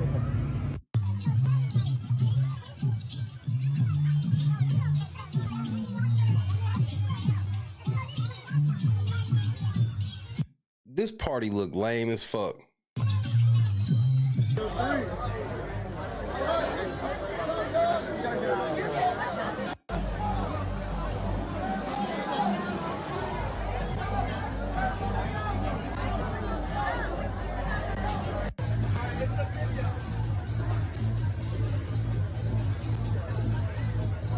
Nigga, you look like Tristan Tate right there.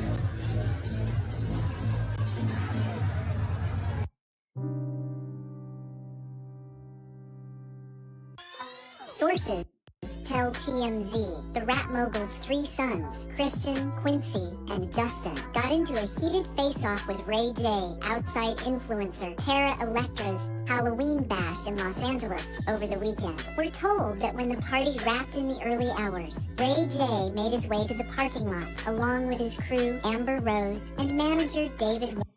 Nigga, Amber Rose, in her prime, she could get it, bro. I ain't gonna lie to you. But I would never fuck her. Weintraub, but was confronted by Diddy's three sons. Sources say the siblings surrounded the singer as they were upset about some of the public comments Ray J has made about the Bad Boy Records founder amid his legal woes. All the way damaged goods. We're told things got heated between the men, with the group getting in each other's faces and chest bumping one another. Sources claim both Justin and Christian made it clear they wanted to fight. Oh, it was definitely the witching hour. You know, all types of spells was going on at a Hollywood Halloween party. Chris Brown, who witnessed everything going on from his car, rushed out and defused the situation with Ray's manager, David, by pulling Justin and Christian away. Others also stepped in to mend the situation, resulting... Nigga, you know, yo, bro, you look like Megamind, nigga. ...in no injuries. We're told Ray J has always been open to having a conversation with Diddy's sons, though he was willing to fight the trio after they made disrespectful comments toward him. But nothing jumped off. And here's why Ray J said nothing actually jumped off. Now we can get to why he said nothing jumped off. Show is called The Reality Check. Me and Amber Rose just closed a new big deal with a multimedia news firm, so we'll be the new anchors of some mainstream shit happening, right? But if you remember, I said asses are being taken. Asses are being taken in ways that nobody can explain. I said that on the national news. That shit went viral. And guess what? Time out. Sheriff, no, you didn't go country today. Hey, man, you was a wild motherfucker. You said you was about to be shooting them motherfuckers down the pipe. Oh, man, I needed that laugh. If you have not watched Point and Shoot's last video, we probably gonna have to go over that. Matter of fact, we going over it after this Ray J shit.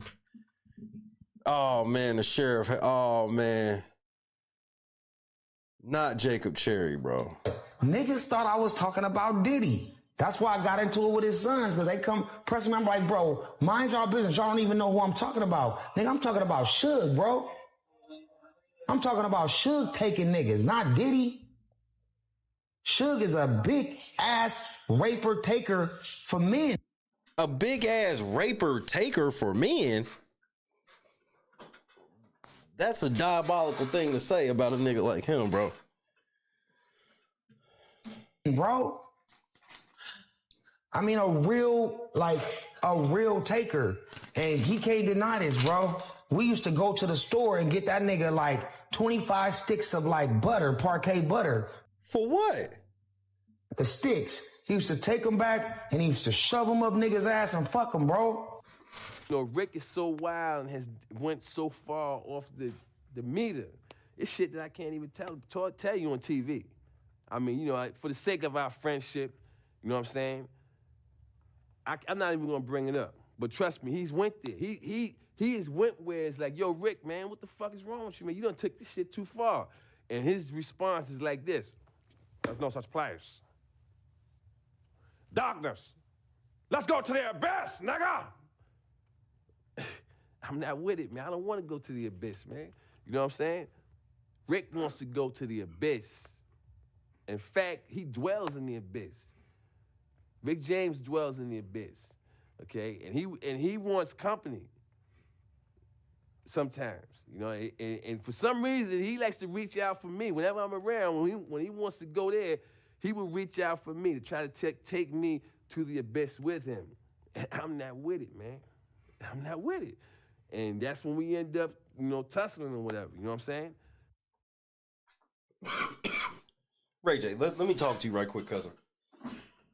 Are you telling me that a nigga sent you to the store for sticks of butter that he was gonna use to fuck somebody in the ass with him? And you went to the store and you bought 25 sticks of parquet, which ain't even real butter. So this nigga was fucking people up the ass with margarine. We got 140 people in here and y'all ain't hit the like button. Hit the damn like button and we go on a commercial. Oh my Lord, bro. And females, it was crazy, bro. Well, here's the funny part about Amber Rose and the slut walk. Nigga, she done ran back from all that. That shit made me laugh. I was like, bro, you can't trust no bitch running a slut walk. And now she's like, yeah, that was stupid. She come out and say that shit was stupid because she trying to find a new nigga to take care of her now that you hit that wall, Amber.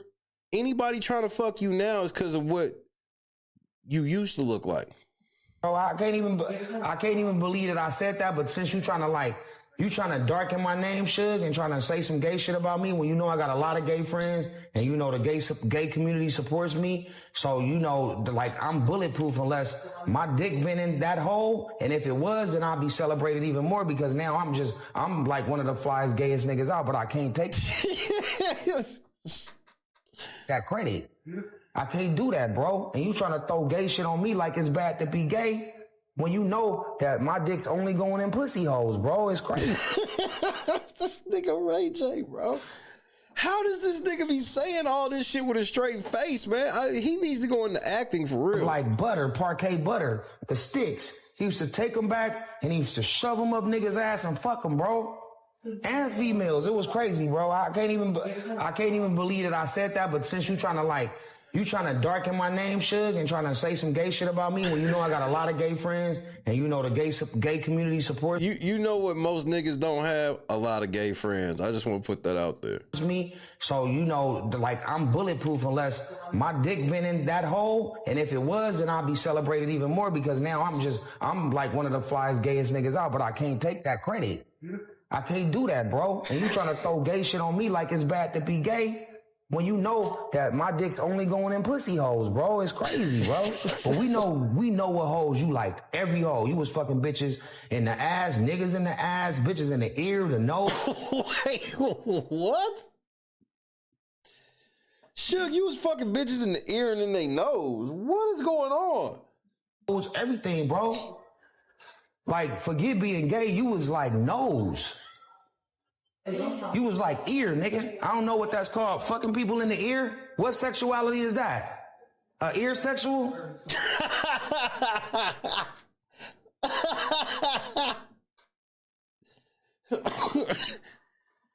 An ear sexual, nigga. This nigga Ray J be saying all of this shit with a straight face. I don't know how he do it. Ears.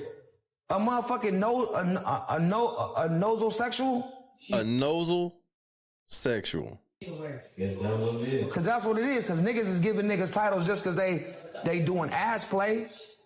That's the play they chose. Shout out to Tarad and shout out to Dumpin' D. Pause. Hey man. Oh nigga, you gay. Ray J, are you gay, bro? Like, seriously. Man, I am not gay. I have relationships with women and sex with men. And I got news for you. That means you're gay. Niggas is doing ass play every day and having a good time. I can't be there though. Not because it's funky in there. Not because it's a funky room. Oh, no, nigga. How is he saying this shit with a straight face?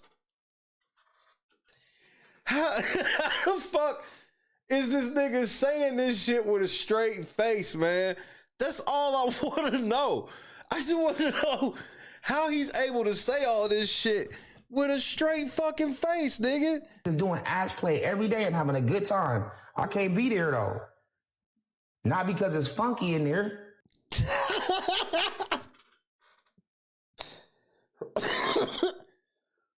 I can't be there. Not like it's funky in there. This nigga's wild. Not because it's a funky room. Just because I'm not with that. You know what I'm saying? Hey, nigga, put that bottle down, nigga. Because this juice got you acting loose. You need to put that bottle down. I don't know how funky the room get when niggas getting rammed in their ass with a cucumber. Me neither, Ray J. Me neither. I really don't either, bro. I guess we are more alike than I thought. I hate when niggas send these gay comments to my shit acting like it's gonna make me mad because you calling me gay. Nigga, I got a lot of gay friends. When they see the gay comments come in, do they get excited? Probably. Do I get excited? No, I chuckle. But if you ever disrespect me in front of my gay friends, I can't help you, bro. Them niggas will take you, bro. Like Suge took niggas. Suge, like, yo, and I'm gonna say this one thing and I'm gonna stop, right? And then I want y'all to clip this. Suge used to take niggas, right? I used to go upstairs. Like, I don't know if you saw Pulp Fiction, but when Ving Rhames, they tied the nigga up. If you tell me that Suge had a gimp come out of a fucking box, nigga, then I'm leaving. I'm just gonna sign off. They had the ball in the nigga mouth. They had him in the chair, and then the nigga came down, right? That's the kind of shit Suge did to niggas.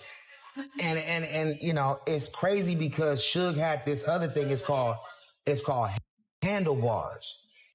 He used to strap it onto the nigga, and then they got the handlebars like you riding on the bike. Think about it. Like no, nigga. Ray J, you was the same nigga that was gonna have some grown ass men rape Fabulous. Don't think I done forgot that shit either. This nigga said that Suge Knight was strapping handlebars onto niggas, riding these niggas with handlebars. And he's saying this shit with a straight face, bro. It's called handlebars. He used to strap it onto the nigga, and then they got the handlebars like you riding on the bike. Think about it. Like a waist trainer, and then the handlebars on the side. Then he used to grab the handlebars and then take the niggas, bro.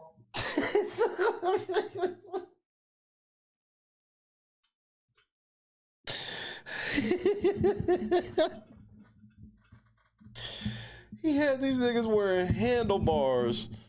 This nigga Ray J, bro, is outrageous. And, you know, it's crazy because Suge had this other thing, it's called handlebars. He used to strap it onto the nigga, and then they got the handlebars like you riding on the bike. Think about it. Like a waist trainer, and then the handlebars on the side. Pimp C did warn us about all of this shit, nigga. To grab the handlebars and then take the niggas, bro. Like, we'll be right back. More Suge Knight. You are not my friend. You're not my family. You have disrespected the gay community. You disrespected me by saying false stories, and I'ma just tell the truth, bro. I've never seen a bigger homosexual than Suge Knight.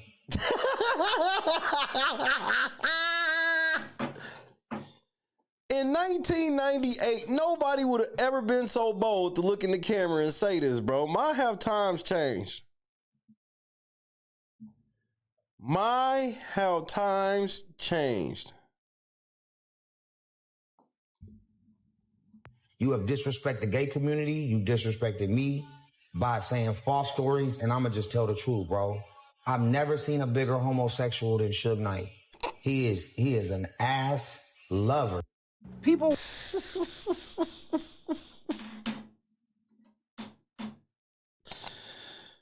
This nigga said this nigga was shoving a stick of margarine up niggas' asses and fucking them while holding on to some handlebars. Like, what on earth is, man? I'm gonna be honest, if Suge Knight get pardoned, he don't want no smoke with Ray J. That's the one part I will vouch for.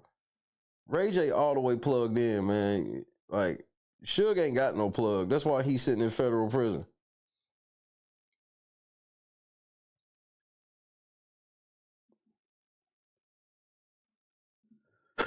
Excuse me. That nigga said this nigga Suge Knight was taking the booty, nigga.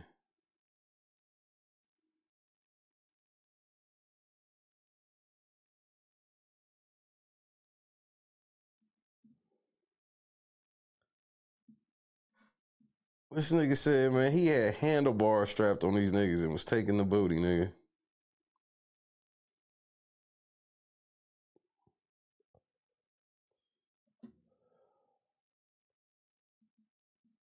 I'm beside myself.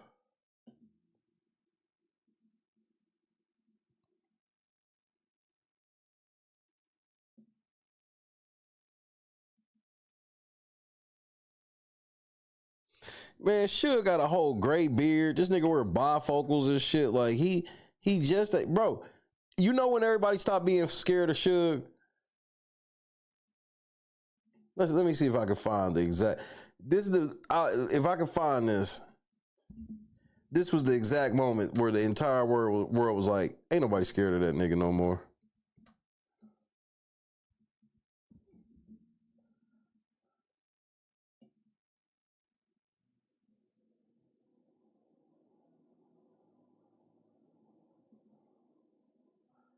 Yeah, here we go. This is when everybody knew to not be scared of Suge, nigga. Pull this shit up. I was like, nigga, what are you doing? Wait, that's Suge Knight? Oh no. He went out. I mean, him getting knocked out in the fade, you know, that's one thing. This was something else where it's like Suge wasn't supposed to do this.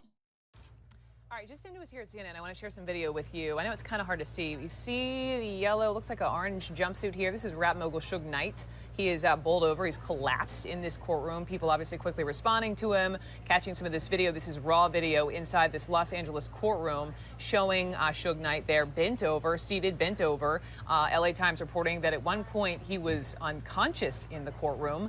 This reportedly happened moments after a judge set his bail. Hey, nigga, when you fainted after that nigga gave your bail, nigga, that's what niggas like, hey, nah, ain't no way we scared of this nigga. This is, exactly, get your big ass up. Hey, nigga, we not picking your big ass. Hey, nigga, wake up. Nigga, when I saw this shit, I was like, this nigga, nah. All right, just Suge into is here at over, CNN, I want nigga. to share some video with you. I know it's kind of hard to see. You see the yellow, looks like an orange jumpsuit here. This is rap mogul Suge Knight. He is bowled over. He's collapsed in this courtroom. People obviously quickly responding to him, catching some of this video. This is raw video inside this Los Angeles courtroom showing Suge Knight there bent over, seated, bent over. LA Times reporting that at one point he was unconscious in the courtroom. This reportedly happened moments after a judge Man, if you don't get your ass up, it ain't even wet over there. set his bail. His bail, you want to know, set to $25 million. They set that nigga's bail to $25 million. His big ass fell the fuck out, nigga. He thought he was going home. He knew he was going home, nigga. 25 M's. Diddy was like, I'll give y'all 50. And they, no. Co-founder of Death Row Records, he is facing murder and attempted murder charges related to that double hit and run in late January. Well, I hope, Sharon, that you don't ever take your car and run over a motherfucker on a movie set. So he was gangster enough to roll over a nigga. Now 25 million. He done fainted. Suge Knight. As soon as we get more, we'll bring it to you.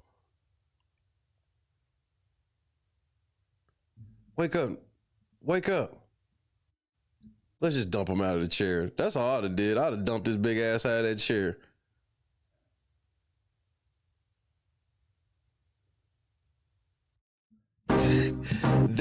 That's when the world collectively was no longer scared of Suge Knight. When that nigga fainted in court, nigga. I ain't never seen what's considered a real gangster faint in court, nigga. When he fainted in court, I was like, yeah, the Suge Knight run is over.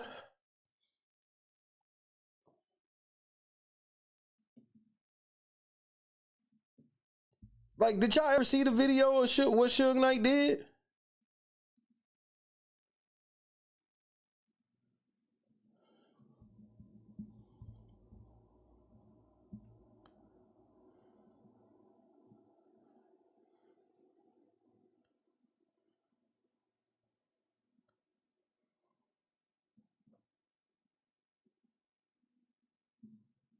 Here, I got you. For those that ain't never seen why Suge Knight is in prison, we'll watch it right now.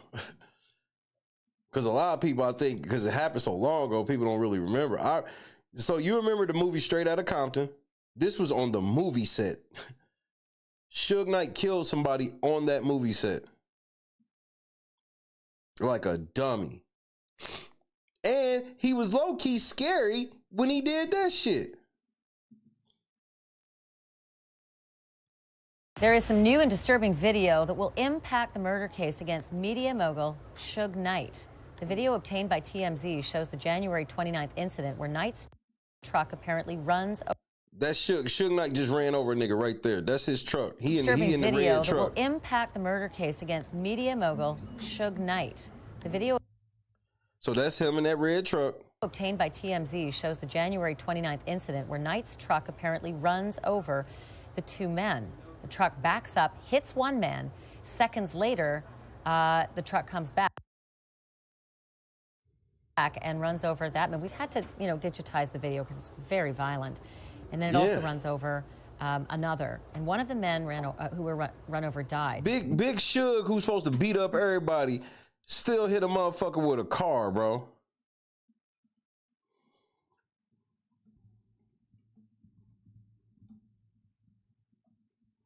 That's why he got 25 million. Nigga, they caught you on tape.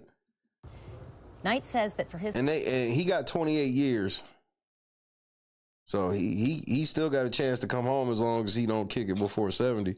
He was trying to get away because he thought he was being ambushed and might actually be shot. Suge Knight is expected back in court at 2:30 p.m. Eastern time today, and CNN's Paul Verkaman is at the courthouse in Los Angeles. Here with me, legal analyst. Yeah. So he ran the motherfuckers over. He got 28 years. He get parole. He's up for parole in 2034. And he probably gonna get it.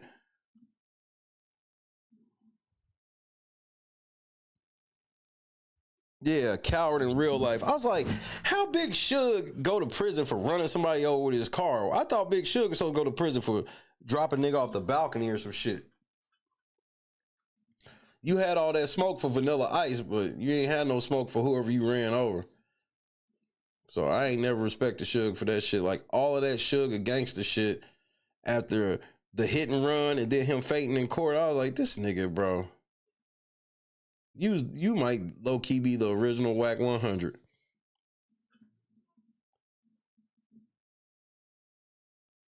Like, I couldn't believe that nigga did that shit.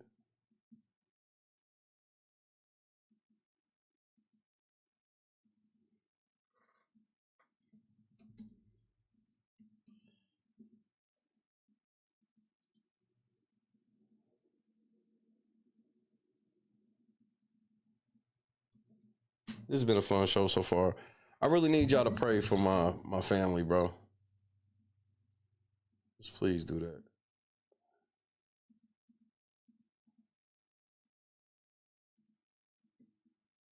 Hit that like button. And Sheriff, you have the floor. Tactical nuke incoming!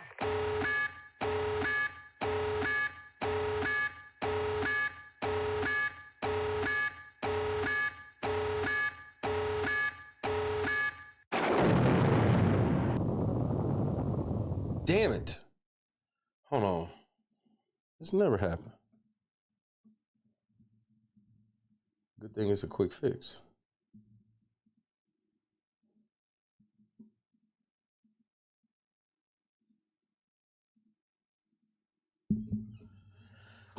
So Sheriff will have the floor in about 30 seconds. It does this like once every 100 or so.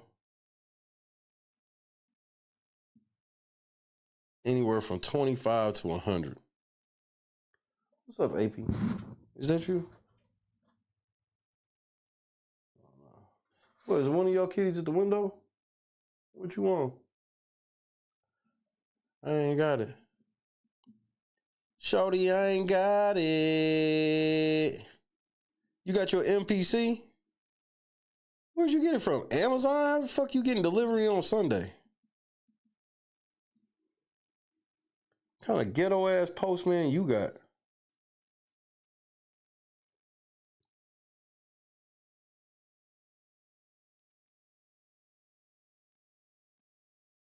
That shit gotta be Amazon, nigga. Don't.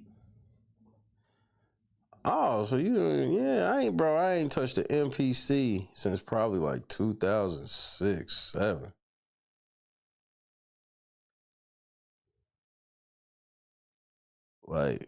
Like legit.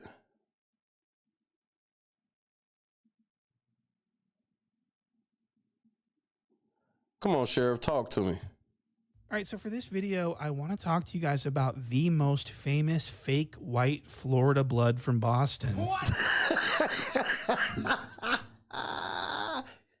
Fake white Florida blood from Boston is diabolical. It's accurate. That's an accurate description, but it's diabolical. 1090 Steaks, because he's back in 1090 Steaks. Look, man, I'm gonna need you to slow down because I don't want to be pausing so much. 1090 Steaks is outrageous.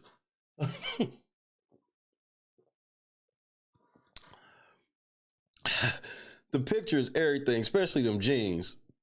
the news, and this time he's facing backlash for trying to quote-unquote expose legendary Chicago gang leader Larry Hoover for being a rat. And this is really confusing because he just told creepy weirdo Vlad TV that he's not exposing snitches anymore and that he's done with that. Snitched or how does it work? That's why I don't even, the snitching videos is... I appreciate the love, Sharon. It's all love. All my links in the description if anybody want my links. It's over with. Like I said, if and one so that was person... obviously a lie, which is not surprising because Jake is a well-documented liar and storyteller and fraud. But I did want to talk about this new video that he made because it's so stupid. It's just a huge nothing burger. And it's obvious that he only put this video out because Larry Hoover has been in the news lately for getting pardoned by Donald J. Trump. And so this is a huge clout chase. And the documentation Jake uses is newspaper articles. It's not paperwork. I never knew you could get paperwork that goes this far back, but this is a documented shooting that took place. And nigga, but that ain't paperwork. You know, I have the news clippings in this video. Y'all can see it. Y'all can look it up for yourselves. A news clipping is not paperwork. The news lie more than niggas on YouTube. It ain't a secret. It's been out for fucking 57 years. So this 57-year-old newspaper clipping is the basis for Jake's expose. What? This is a... I ain't saying Larry Hoover didn't tell. But a couple of things. He's serving 200 years, so if he told, like, damn, nigga, what was the point? That's number one. Number two,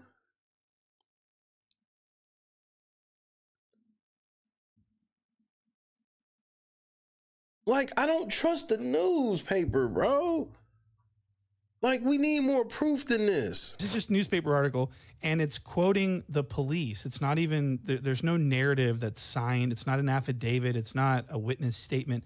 This is a newspaper article. And the newspaper article basically says that Larry Hoover got shot by his rival gang members and he got hit in the legs and ended up telling on those people to the police from his hospital bed. Now, I do want everyone to understand that this is a newspaper article from the 1960s in Chicago, and it's the police that are being quoted. This is all just the police telling the newspaper what they say Larry Hoover said. There's no, it's just a bunch of nonsense. You know, the police... But the police be lying. Like, I can see the police literally putting that shit out to make Larry look like a snitch. Remember, he's known as probably the biggest gang, one of the two biggest gang members of all time. Like, it's him and Tukey, right? You see what I'm saying? So if he's like the biggest gang member ever, I can see that they want to try to dismantle that shit by making him look like a snitch. That's just to keep it real. But we need actual paperwork. In Chicago in the 60s was one of the biggest criminal organizations in America. What? You know, the corruption in the 60s with that department is insane. They're not credible at all, and I don't understand why we're even talking about this. And this shooting happened in the middle of the fucking day in the principal's office. What? There were witnesses everywhere. There were multiple bystanders that got hit. There were people telling people stuff all over the place. They picked the guys up minutes after they shot. These guys did not get arrested because of Larry Hoover. The cops are trying to put this on Larry Hoover to try to make him out as a snitch, I think. This is what happened because it just doesn't make sense that they've got these guys in custody minutes after, and then they go to the newspaper and try and attribute these arrests to like what Larry Hoover told them. Did Larry Hoover take the stand, by the way? Do we have anything that actually, I mean, is there any proof that Larry... Shout out to Sharon in the cut one time. Ladies, we breaking these motherfuckers out. Appreciate that, Ma. Even said any of this, or are we just going off the cops' words? Because I think it needs to go a little bit further than that if we're going to be labeling someone like Larry Hoover a snitch. Okay, that's crazy. So 1090 Jake puts this video out and people are not happy about it. He's all over the blogs. People are reminding him that he is one of the most famous snitches in the world. What? And it's just not really going very well for him. It is crazy. I promise you, when 1090 Jake blew up, it blew my fucking mind. Because in my early days of just internet watching before I was really streaming, when I just like had a YouTube account, right? I vividly remember this nigga multiple times going on the news and snitching in ways you couldn't believe. Telling exactly what type of contraband was coming into the jails, how it was coming in there, and who was making it happen. Like, he was going on news shows and playing like I'm this former gang member insider. So then like when it turned into like he was like this go-to source of the hood, I was like, y'all niggas is crazy. His video flopped. It only got 150,000 in the first day. So the video is not performing well. It's not lucrative at all. Man, I can't wait until 154 is me not performing well. I can't wait. And it's just so funny because he's put himself in a lot of danger for a lot, you know, not a lot of money. And as we all know, Jake has publicly stated that— Now, when you put it towards the type of danger he puts himself into, oh yeah, 154,000 views ain't shit for what you be putting yourself up against. that he only does that. He only exposes snitches in the interest of gaining money so that he can support his new relationship. What? And right, and he got 1 million subs, so like nigga, you supposed to be doing way more than that every time you drop. Especially the type of videos he dropped. Like, this is your bitch. And you didn't pay for her. This is natural. Y'all in love. that's true. And so I want to play you this clip of 1090 Jake explaining Ginger Ale, that shit though. that he doesn't. I don't care about any of this shit. I only really expose snitches because I need money. I think people get it confused and they think that I genuinely give a fuck. I don't care. You're just YouTube making content. pays me, bro. Yeah, YouTube pays you and you still wearing outfits like that, nigga? You sitting there looking like a grumpy old man, nigga. And y'all calling me middies. My shits don't be hanging all over to the side and over and shit like that. Man, you've got to stop eating all that salty food. This is your gig. If I wasn't making money off of this shit, I wouldn't give a fuck. For sure. So he does this all for money. It's only in the interest of money. And I want to play you some more of this. This is really interesting. This is where it gets really sort of weird when Jake starts lying and then he starts contradicting himself mid-sentence almost. I mean, it's really bizarre. And I want to show you this. So this next clip is going to show Bootleg Kev sort of check 1090 Jake on the fact that he's like sort of destroying people's lives by labeling them a snitch. And he asks Jake how he feels about that. And Jake pretty much denies that these people's careers are affected by his videos. He's like, nobody cares about when I do a video on somebody, nobody gives a fuck about what I The way you just be sliding into the motherfuckers' voices, bro. I say I'm just doing what I do so I can get some money. Drop shit on people that have still maintained their career. Like Boston Richie was one of your famous ones, right? Yeah. Affected his career negatively. Like 6 days after that shit dropped, when I dropped that shit, he got signed for like $6 million. True.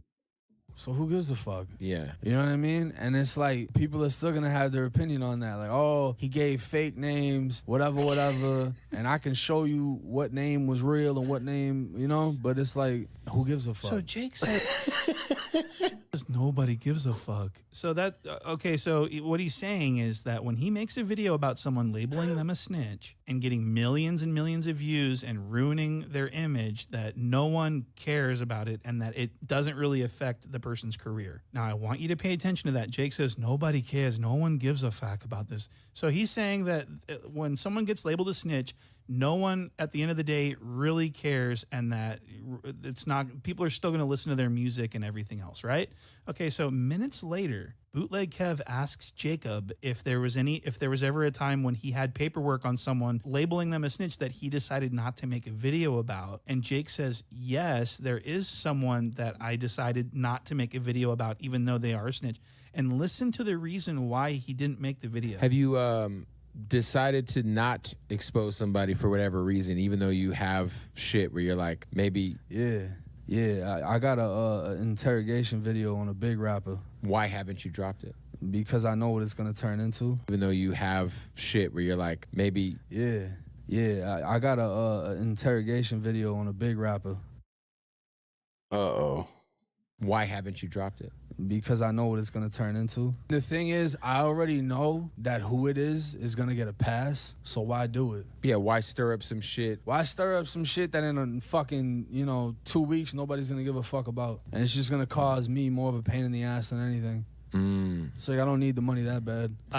What the fuck did I just... So he's having trouble keeping up with his lies, isn't he? He just said that he doesn't mind putting the snitch label on people because at the end of the day, no one's going to care about it. Shit, he got signed for like $6 million. True. So who gives a fuck? But it's like, who gives a fuck? But then he says that he didn't expose Big Sad for being a snitch because no one would care about it. What? And it wouldn't be... Like he just freestyle. And it's the same interview. This ain't like he took a clip from this interview and then this. It's the same interview. This is why I be bugging when people be interviewing people and let niggas contradict themselves like this.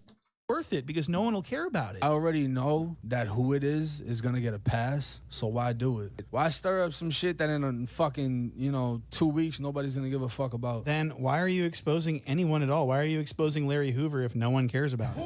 It's so stupid. So what the fuck is going on? And Bootleg kept sitting here like, yeah. But what he's thinking is, man, this guy's stupid.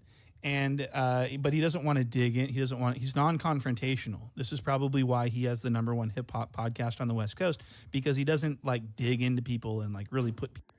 That be what it do. Like, it's about access. Like, motherfuckers start going to his shit 'cause they like, well, I can go to his shit and this nigga ain't gonna ever, really jay me down on some shit that I said, and I can contradict myself and I ain't gotta worry about this nigga ever questioning me about it. Like, that do be a motherfucking selling point for some people.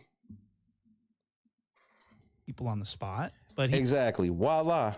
He knows that Jake sounds like a fucking idiot right here, so I just wanted to show you that. Now, I do want to move on to this next clip. This is going to be 1090 Jake for the first time letting the world know that he is no longer a blood and that he has dropped his flag and he is an official dropout. Okay, this is really interesting. Look at this. Like you brought up, I'm a white blood. None of that shit's on my Instagram anymore.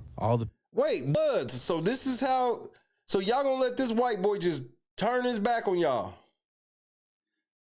Y'all let the white boy from Boston claim to be a Florida blood this whole time, and now he ain't a blood no more. Y'all just go. He just get to. So he get to just leave. He's not a blood no more. That's what he used to do. Are we going for this, bloods? Damn, man. I didn't know we was letting Jacob Cherry get off like this. This sucks.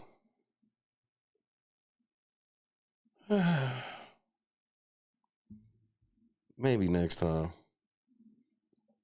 Pictures are taken down, all the fucking... Like, I turned 30 and I was just like, this shit doesn't serve me, It made sense in prison. Brotherly love, overriding oppression, destruction. I'm broke, you're broke, we come together, we eat. Wow, so he says it only...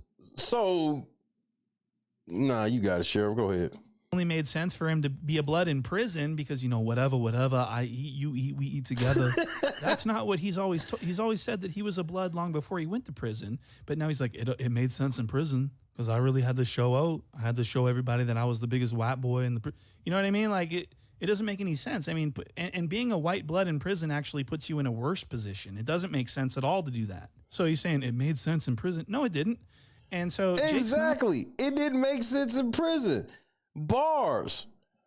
Intelligent enough to actually go on an interview podcast and conduct himself because he's a liar and he can't keep track of his lies. It made sense in prison. Brotherly love, overriding oppression, destruction. I'm broke, you're broke. We come together, we eat. They want to fuck us up. Well, we're gonna fuck them up together. Out here, it doesn't make any fucking sense. Why am I risking what I got going on to portray? I'm not out here sliding on shit, doing shit, So it doesn't make sense. And then not only that. Raging, that's a 6-piece, man. Shout out to the motherfucking Superman. Y'all should be ashamed of y'allself. Y'all black. Y'all are black. But so what people need to understand about 1090 Steak is that he's a goof. What? He's a fucking goof. And he went to prison for a very short amount of time. He was a short timer. He spent like a matter of months, 36 months tops. And it was less than that. You spent about 36 months in prison altogether? It was less than that. It was. Nigga, so, and bro, this nigga, man, I don't know, bro.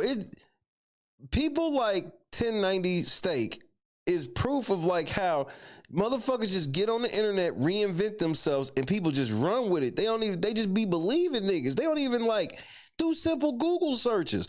Like, I saw the motherfucking news shit. So by the time he jumped on YouTube on some shit, I was like, it made sense to me, to be honest with you. I was like, it's just what did make sense to me was he was playing like he's this cool ass nigga. And I'm like, why don't you just play that you the snitch that you are? You a snitch. It was like 2 years and he couldn't hang. He was telling people that he wanted to, you know, disalive himself so that he can get special treatment and get away from general population. This is something that he said. So what I did. Listen to this nigga, bro. And mind you, he ain't got none of the tattoos on his face, all this shit where he's trying to make it seem like he just real life. Nigga, bro, the clout drying up over there. Is I took the razor and I cut myself with the razor. And I didn't like I didn't do nothing crazy. I'm literally nicking it, just, you know, forming a long line, just nicking it. Nigga, that's crazy. First of all, you said you're not doing nothing crazy. Nigga, that's crazy. To take a razor to your arm and nick your arm into a line to make it look like you jail was that bad for you, Mr. Gangster?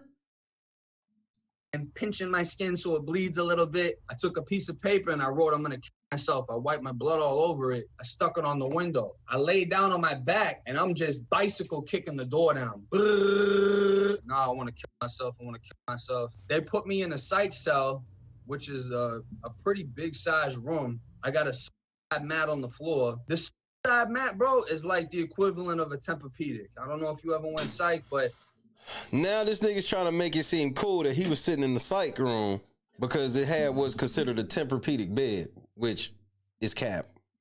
This is the thickest. Look, boy, shoot, you ain't shit. The zoom in on his face, like, nigga, what the fuck are you talking about? Pretty big size room. I got a mat on the floor. This side mat, bro, is like the equivalent of a Tempur-Pedic. I don't know if you ever went psych, but this is the thickest, most comfortable. Nah, I ain't no bitch like that. Mat. So I'm butt naked the whole 21 days. So they had you in the psych room butt naked for 21 days. And you want us to believe you ain't crazy than a mother. This nigga's outrageous, bro. It's like, I'm really trying to pull this whole psych thing. The whole state of Florida, the psych units were basically on lockdown because they were overpopulated. They couldn't accept any more people, so no one could go. So I wasted my time doing this whole thing. I never got sent anywhere. Wow. So Jake went to great lengths and did everything he could think of to get himself separated away from all of his blood partners. What? He wanted to get shipped off to the puzzle factory to hang out with all the J-Cats and the weirdos. So I'm just wondering where it all made sense for him to, get all these tattoos and all this shit. You know, he's not a blood. He's just a normal guy that moved from Malden, Massachusetts down to Florida, where he burglarized his own family and got sent to youth prison for a very short amount of time. He was not institutionalized. He was not, it didn't change him in any way. He just used this to tell stories and make money on YouTube. What? I wish you would tell some of the stories about when you was laying around butt naked, nigga. So I could laugh at that shit. Oh, so we ain't gonna talk about the butt naked? All right, bro, you got it. And he's losing interest in this persona because this new girlfriend that he has wants him to be a country boy. She wants... What? So this nigga getting ready to be Bubba Sparks now.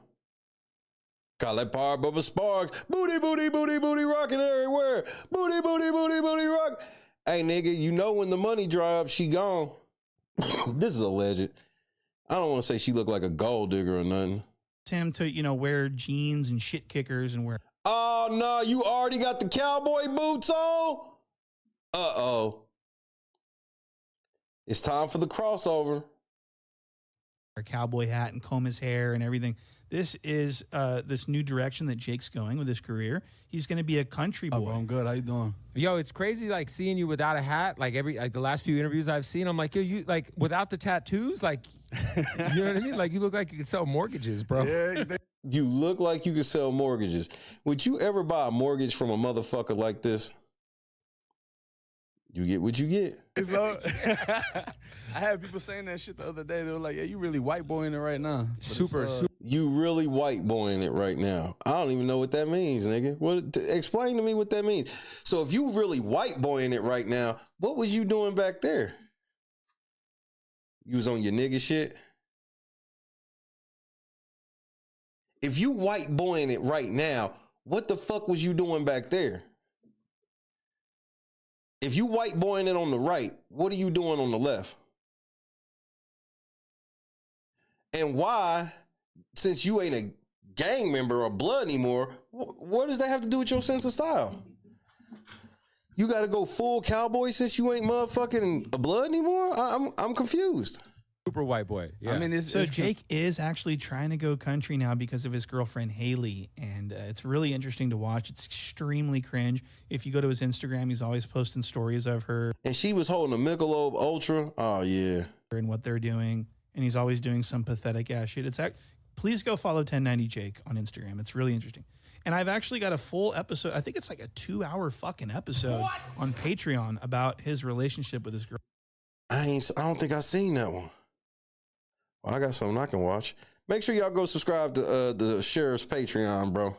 Girlfriend, I encourage people to go check that out. And I'll actually play you a clip. Actually, I want to start here. No Jumper. So 1090 Jake went on No Jumper and was talking about how disgusting his toes are and how pussy and bloody they were in prison.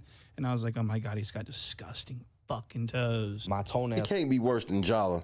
Were fucking infected from the last prison because of the small ass boots they gave me. So my shit bleeding, pussing, I can't walk. Medical basically told me to go fuck myself. They're not treating me until I get to the next spot. So I can't move, I can't run. I'm basically stationary. So when I get hit, I turn around. I'm like, all right, let's go blade for blade. So I've always held on to this memory of hearing about Jake's disgusting toenails. And so the other day when I was watching his Instagram, he was posting a story about him and Haley, and they were going kayaking. And we actually got to take a look at these toes, and I want to show you this. Look at that. Look at that big toe. Look at the... Ew. This is psoriasis right here. Bro, why all y'all niggas got psoriasis, man?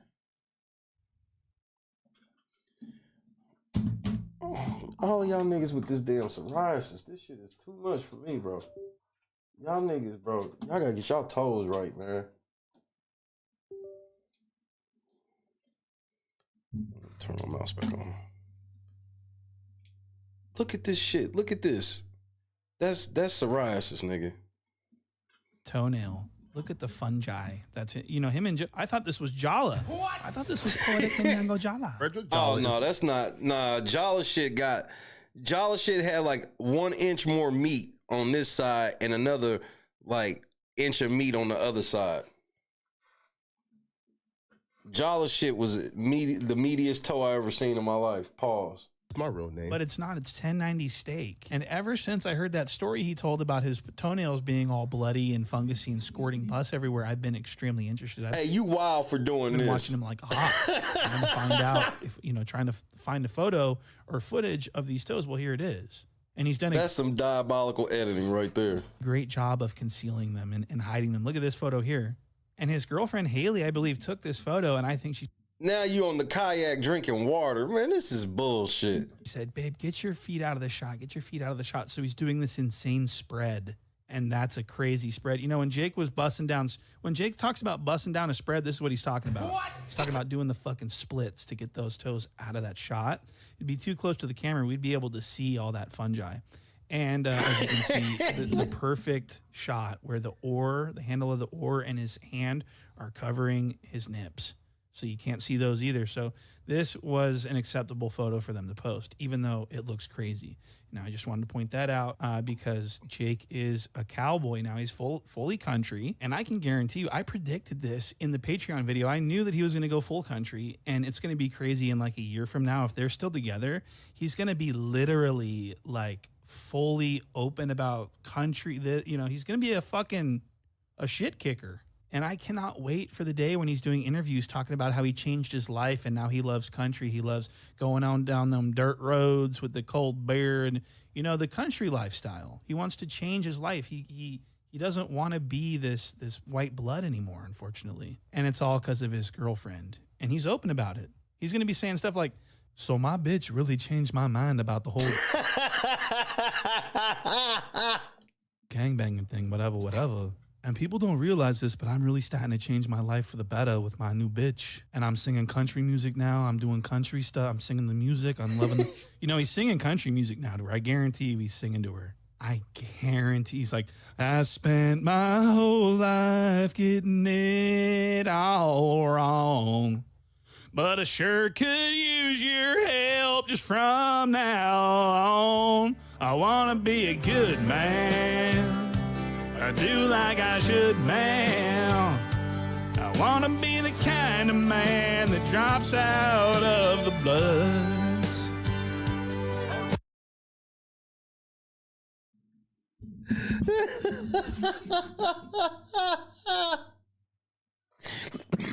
Nah, nigga, run that back. Run that back. Music now. I'm doing country stuff. I'm singing the music. I'm loving the.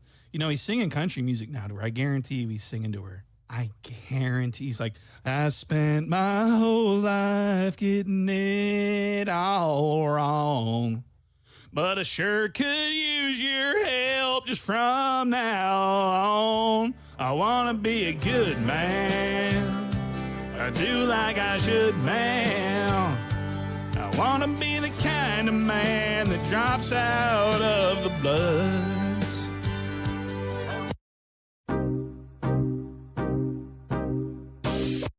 Hey, you gotta ask Sheriff for a fade, bro. You gotta ask you for a fade, nigga. Hey, I don't want to hear that shit, Mr. Jacob Cherry. You gotta ask that nigga for a whole ass fade, bro. And I don't want to hear no excuses. The nigga hit you with the country ballad, bro. I heard that shit. I said, man, point and shoot it. This nigga's out of pocket. I said, this motherfucker's so out of pocket, bro. I want to be a good man.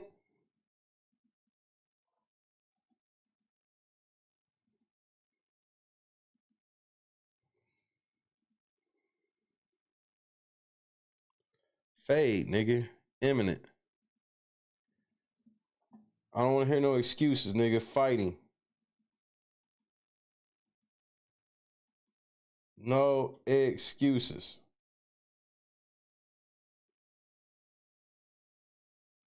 I want to be a good man.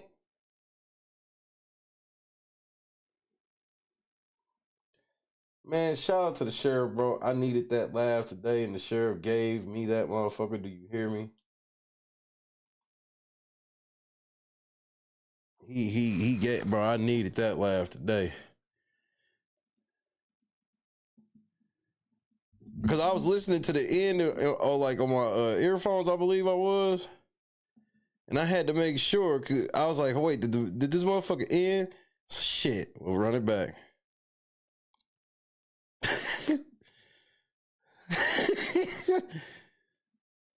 Hey, look, nigga. And I ain't even surprised that he's trying to make his little crossover. This is what he did in the beginning. This is what he did in the very beginning, bro. He did exactly this. He code switched.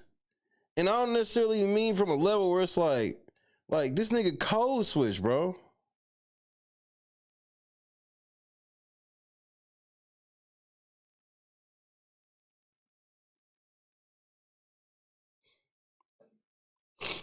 That shit caught me off guard when I was like, damn, everybody think this nigga's good. And everybody had me fooled for a minute. It was literally like where I had to go like, is that really who I think it is? Like, I didn't even think it was him, because I'm like, nigga, everybody fucking with him. So I'm like, this must be a different white dude. I was, no, come to find out, it's this nigga that had everybody fooled, man.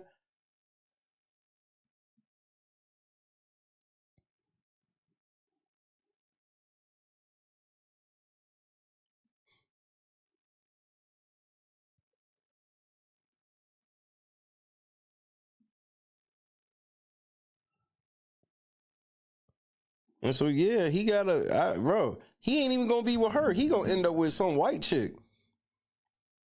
And he's gonna really get on that country shit. That's my bet. From prison talk to true crime to snitch, and now he trying to be Bubba Sparks. Bro, it doesn't surprise me. It doesn't. Only people that are truly surprised by this shit is niggas that didn't know about this nigga until like he got popular on YouTube. Because if you like,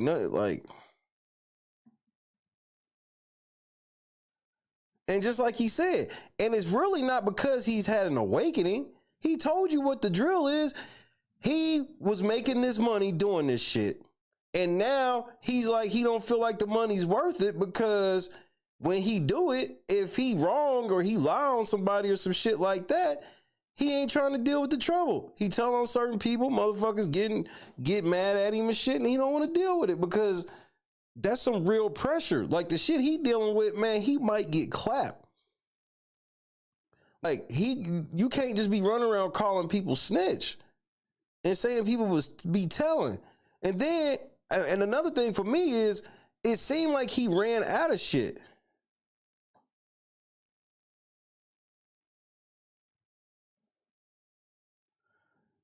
Like he started running out of shit, so it seemed like, all right, well, since I'm like running out of shit, I'm going to like start using flimsy shit. He started using flimsy shit. Like shit you can't necessarily for real be like, that nigga told, like just like this shit tonight. Good night, Ham Dog. Just like this shit tonight. This nigga gonna sit here and got y'all thinking that he got some hardcore evidence that motherfucking, I got the paperwork. I got paperwork. And then you come to find out it's a newspaper clipping. Nigga, that's not paperwork. Where's the court paper? Where's the affidavit? Where's something, nigga? You ain't got no interrogation video?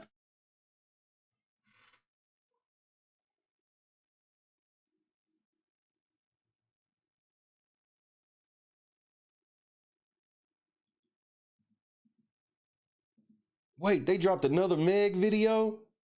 Man, Meg, they trying to do you in. And I saw some of y'all motherfuckers still trying to defend Meg and be like, what? Like, I saw Sean Z's zesty ass. This man hates women. Man, shut up, bro. I get tired of you simp ass niggas, bro.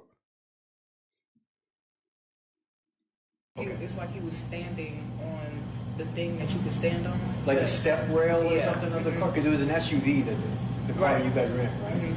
So as the door is open, and it's like he has to have like one It always cracks me up when she put on her serious weave. foot inside of the car, and he's like shooting over the door. Over the door. He's leaning over. And then when he's shooting over the door, you have a clear line of sight, and you see it's Tory, and he's holding the gun shooting. Okay. You actually saw him holding the gun? Was anybody else standing next to him, or how was his positioning on that? So it's the security guard driving, me and the passenger. Kelsey is behind me, and Tory is behind the driver. So, like, he had to get out of... So you don't know. So you got to the part where it don't make sense. She told the truth right there. Driver, Tory behind him. She's in the passenger, Kel's behind her.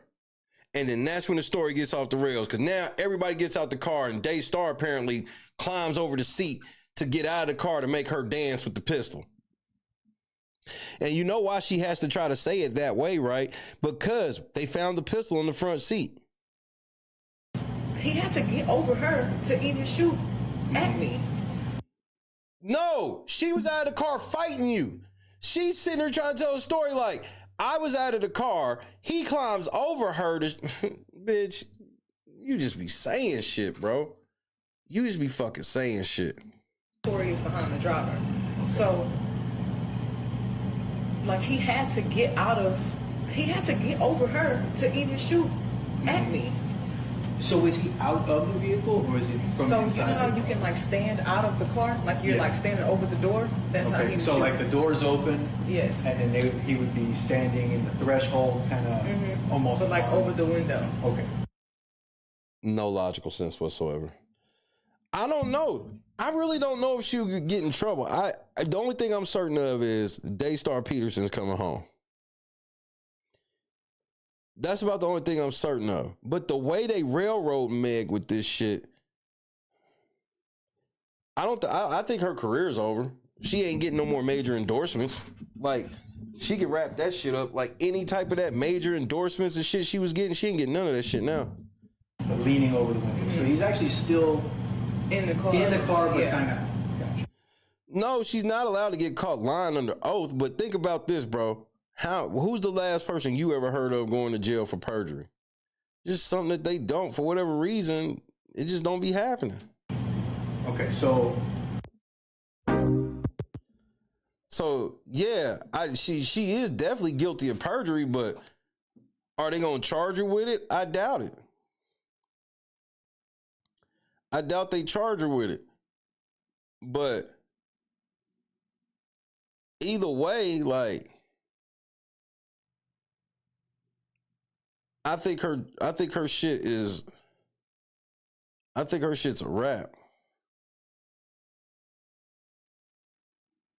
I truly think her shit's as far as like, you know, like, remember, she was doing Popeyes and all, she was supposed to be having a Popeyes. She had the hottie sauce and all this other shit. Like, all that shit's over.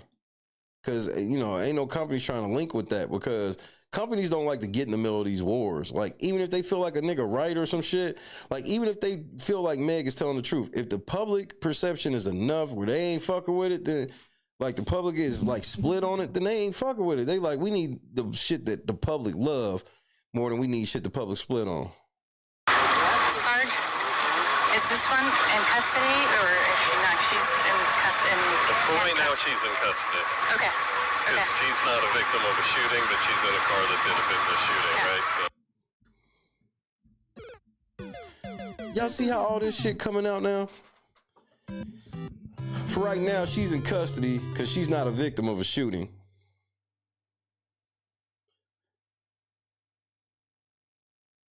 Oh, yeah, you right. Unbiased. You definitely right. Well, yeah, point and shoot. I've heard of lots of people getting caught for falsifying a police report, because that's more like a crime against the police. Perjury is a crime against the court, and they just, for whatever reason, don't be like, wanting to deal with it. I don't know if they just be like, it just ain't worth it or what.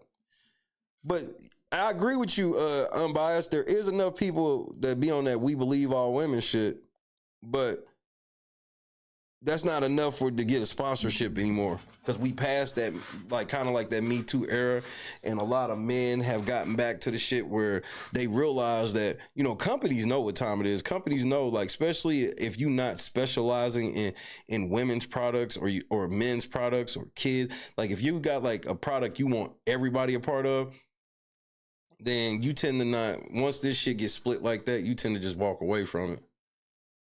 Because you want all the guap. You ain't trying to alienate any of your fan base, if you will.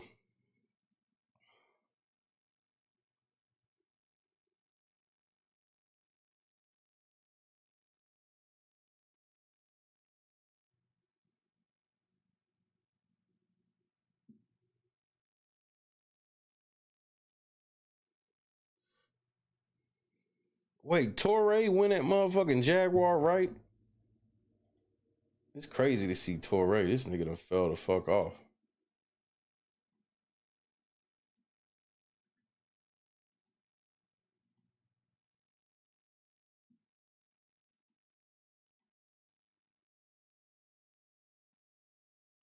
Ahem. Can Jaguar Wright please come to the front of the class, please? Miss Wright, you used to say that you would walk girls out of the freak-offs. Is that not true? You said in detail, with great passion, that you were walking them out of the freak-offs. As far as we know, freak-offs consisted of 3 people. This is what I try to tell y'all niggas from Jump Street, why I could not ever believe Jag or Gene deal like that. I was like, especially once the feds came and got Diddy, I was like, okay, if y'all niggas ain't testifying, then it's over. Don't nobody believe you niggas. Jag did say shit like that. And that's the one part that I did point out once we got here. I never expected, like, the testimony about the freak-offs to only be 3 people in each freak-off. Niggas was making this shit sound like it was massive ass orgies of mass proportion, nigga, and it just was not. Diddy, Cassie, who was never walked out of shit.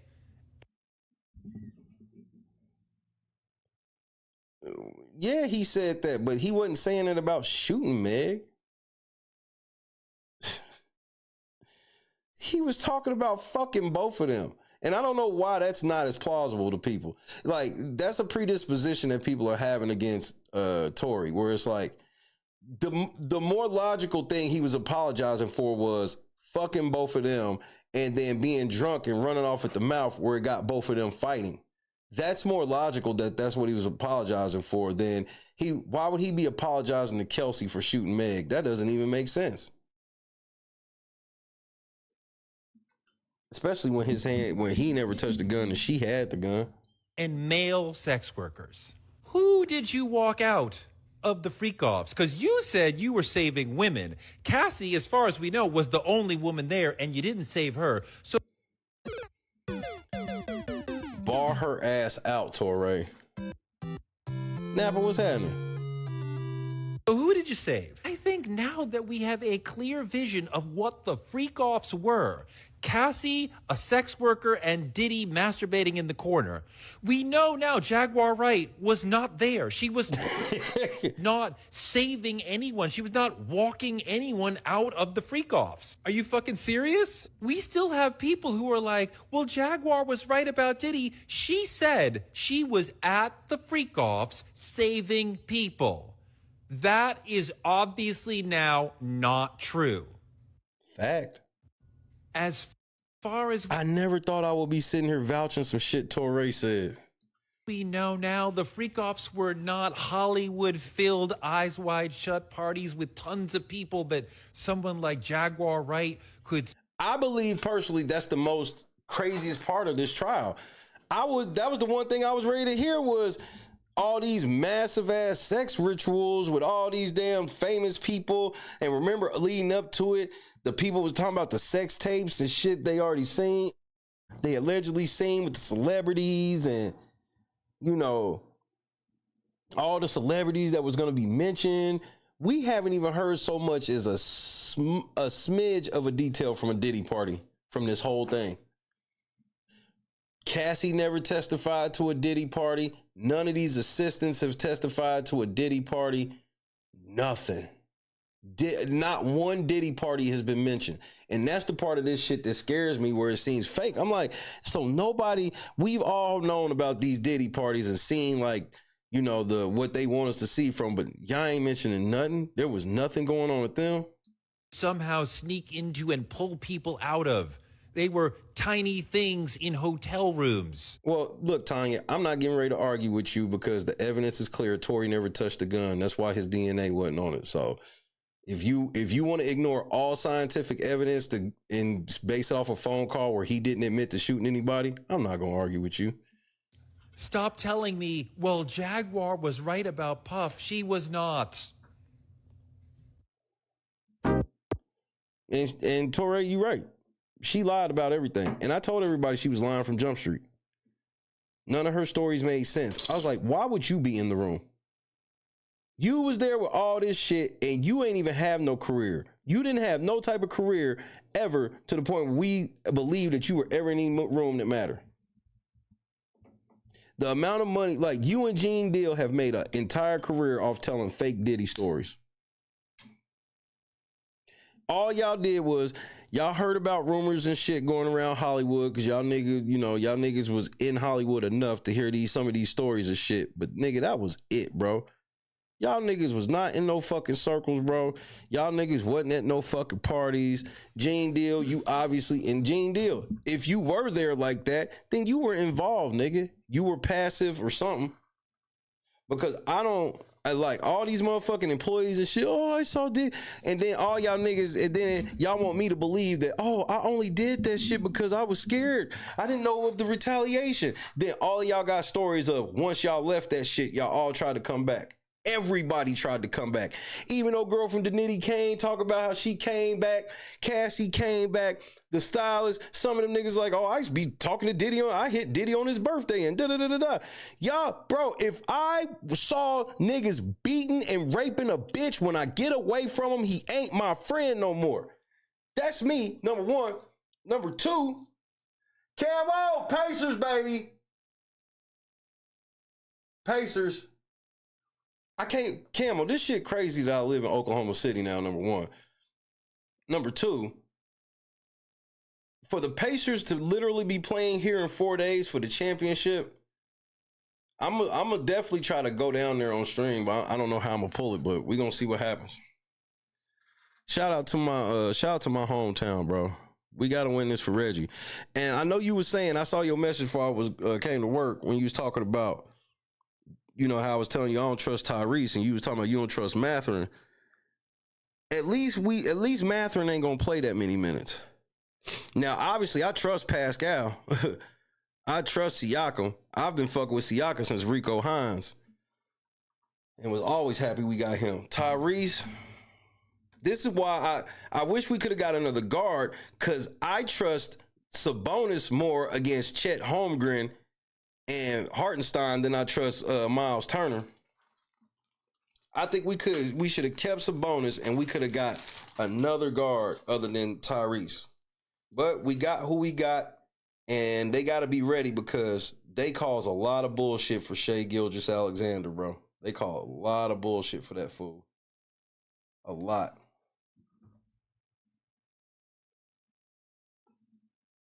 Oh, I'm gonna have on my motherfucker. I'm breaking out my Pacer hat tomorrow. I'm gonna be wearing that shit on stream. The last thing I did with Camel, bullshit you not. The last thing I did was buy a Pacer hat. That was the very last thing I did before I left the city.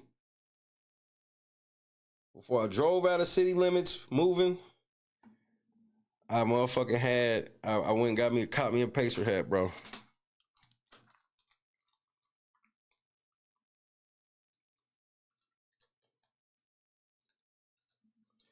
And K Millionaire, you absolutely right.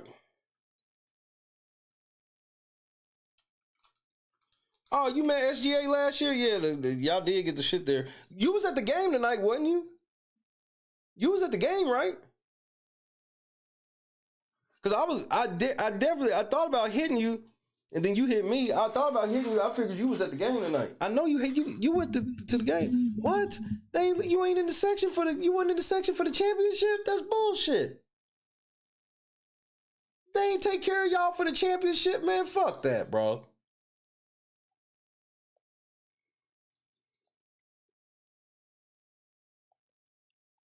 I'm trying to figure out how to get in the last row, Camel. I don't even give a fuck if I gotta be in the last row. I've never been to an NBA Finals game before. Christy and them there now.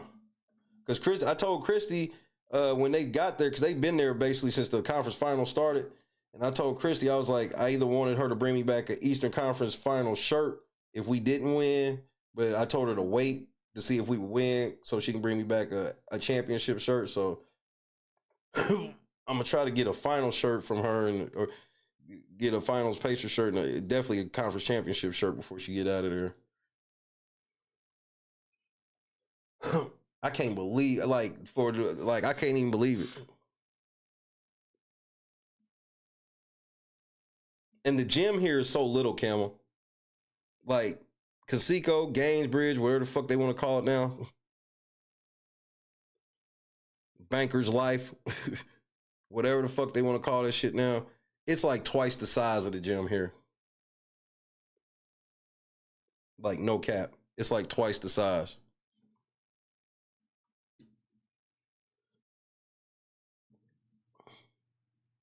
It's ridiculously small here. I literally stay on the street that the arena's on is the crazy part, but like miles away. But it is the same street.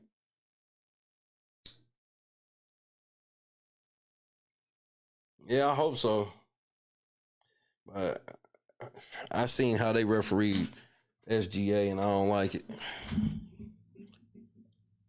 So boys better be ready. We gotta get this one for Reggie, bro. At least somebody's franchise is finally gonna get a championship on the board. That ain't won an NBA championship.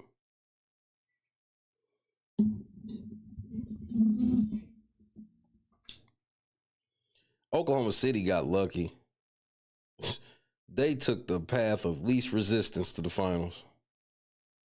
The Pacers, at least they ran through some brick walls to get to where they at.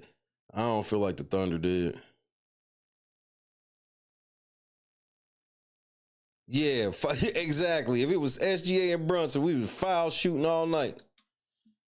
Free throw merchant. Free throw merchant. I know the city crazy right now, bro. Shout out to my hometown. I know the city crazy right now. It's been 25 years, bro. Last time we went to the finals, Kobe had his coming out party. I'm still mad about that, bro. Nobody knew, like, this was literally the beginning of what y'all knew as the Black Mamba, was that the game that Shaq fouled out. We had a fucking squad too, bro. We had a motherfucking squad. Damn, we had a fucking squad.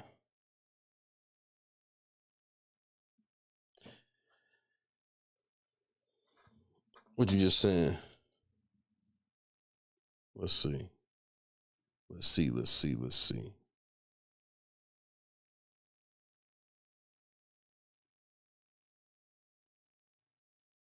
Oh yeah, I saw that motherfucker. I can't tell if he's giving him a Stone Cold Stunner or RKO.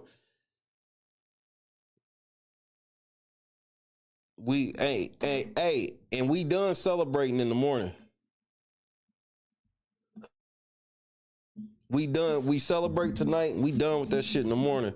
Cause y'all niggas gotta come to Oklahoma City and bro, they not gonna be nice. These motherfucking Thunder fans out here crazy. And they gonna be loud in the motherfucker. That it's loud in there. It's small in there, but it be loud in the motherfucker. It will be the loudest gym the Pacers have played in this playoffs. Without a doubt. But we gonna feel good about it tonight. But when niggas wake up tomorrow, we gotta get back to work. We got FOMO.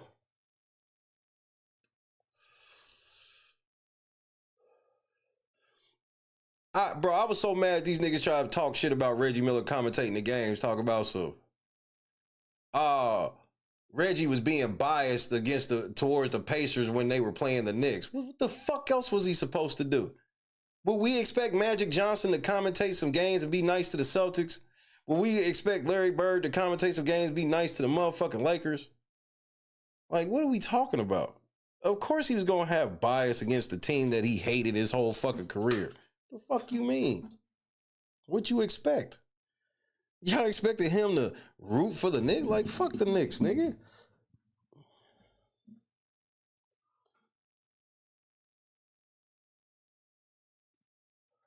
Reggie do own New York. And he ain't never got to pay for a damn thing. And like, this nigga ain't been in the league for so long, and I guarantee you when we win, if we were to beat the Thunder, like, they're going to give Reggie a ring. And shout out to Klay Thompson. Klay Thompson lost Rocco today, his dog. Hey, man, fuck. Bro, I'm a 90s baby Pacer fan, bro. I know you don't like me, so why we gotta lie about it? Like, that shit, bro, I remember growing up in that shit, and that shit was tough. And like, when we finally got past the Knicks in New York, man, that was some powerful shit. Jordan was gone. We got past the Knicks. First of all, we had got cheated by the Knicks so many times. That Patrick Ewing travel, the Larry Johnson 4-point play, like, all that just flat out cheated us. And it was literally because we was the small market team. They flat out cheated the Pacers multiple fucking times in New York against the Knicks. And then Jordan, like, we got Jordan to game 7. If we had beat Jordan with like that 98, we got them motherfuckers to game 7, and it was 98, right?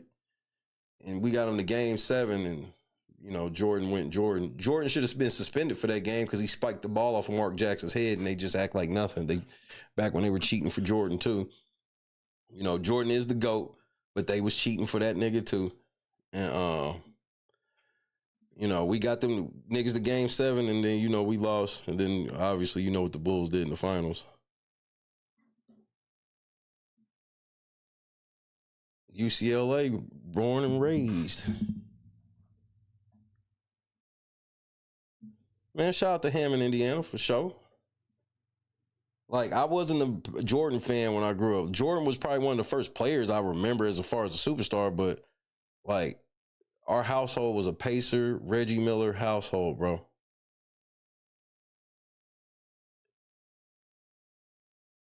The Brian Russell push-off. Growing up more, like, I definitely was like, that's a push-off, but knowing how they referee basketball and shit, that wasn't a push-off. It took me until like I was 30 to realize that, though. You couldn't tell me shit. Forgotten son, what's happening, cousin? Forgotten, I might hop on the game tomorrow, man. I'm glad you popped up. I hope Green Fishing pop up. I might hop on the game tomorrow.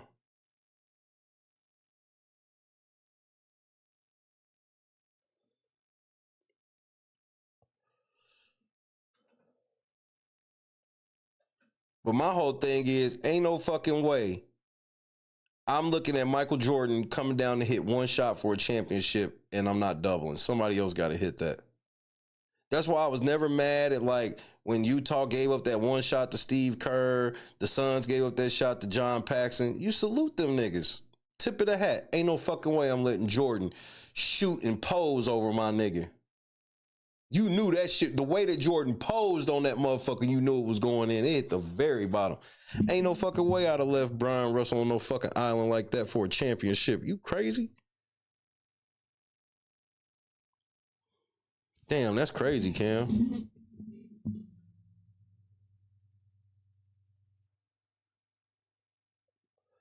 Like, when Jordan got that steal and came down court and everybody on the Bulls just moved. Go back and watch that play. Nobody on the Bulls even thought about even having their hands ready. Everybody knew. So I would, bro, Stockton, Hornacek, somebody got to run over there and double that nigga. There's no fucking way I'm letting Jordan take that shot unguarded. There's no damn way.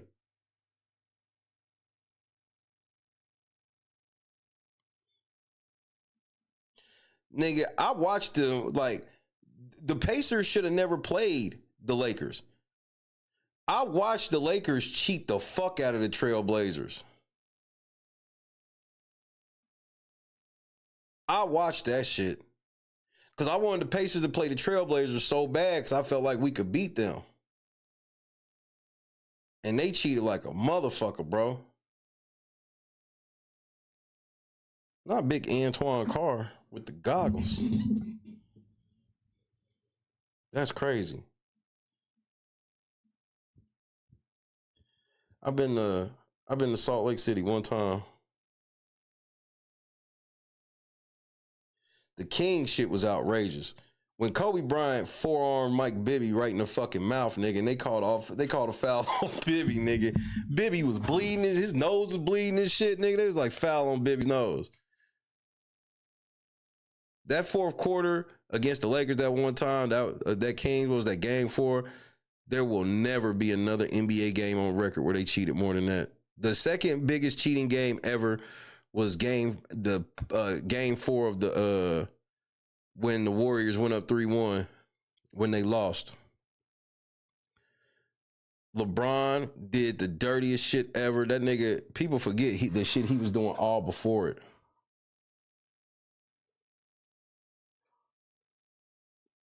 That game has basically been scrubbed from the internet. You can find pretty much any other game. You cannot find game 4 when the Warriors went up 3-1 before they lost because LeBron cheated. Like, LeBron was doing all types of shit, and then that shit he did to Draymond, for them to suspend Draymond for that,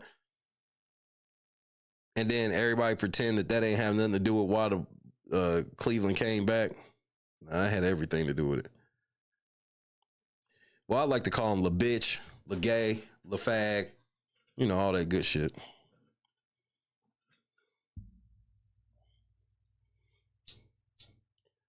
But I will be watching the finals because my home team and my new home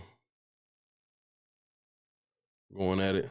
Obviously, I like Shea because we have the same name, but I don't like all that. I don't like the way he just be fucking flopping. I can't stand that shit. I can't stand that shit, bro. Everybody know ain't no party like a Diddy party, so. Yeah, that's what's up. Yeah. Right on, LeBron. LaFlop, definitely. This nigga I tore my MCL and I wasn't going to be able to play anyway. Yeah, all right, nigga. Yeah, okay, nigga.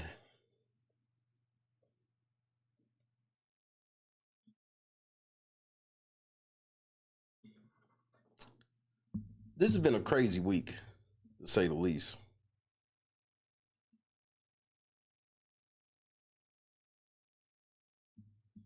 Yet he can dance good in the motherfucker, nigga. The way that nigga was dancing, bro. I was like, I thought you tore your shit. He's like, nigga, I did, nigga.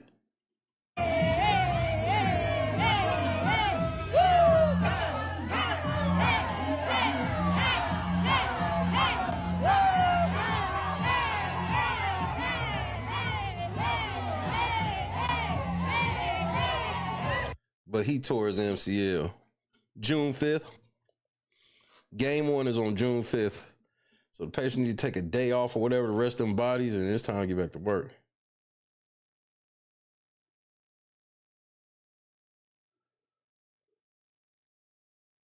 This nigga, yeah, I couldn't have played a game 4 or 5 if we had to play.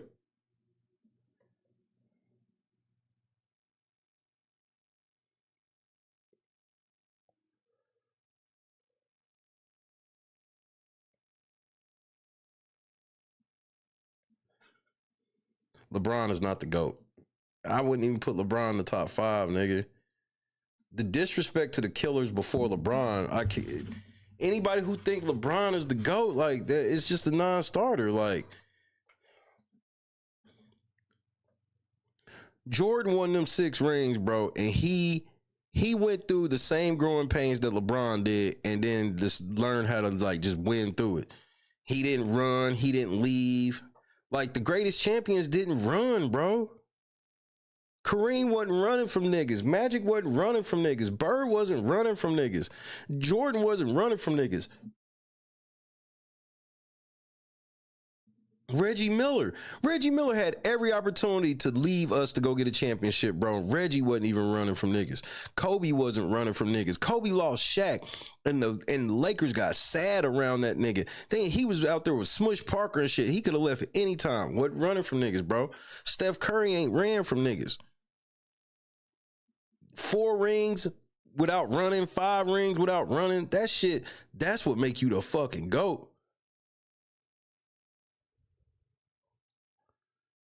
Nah, he got a Vlade Divac flop.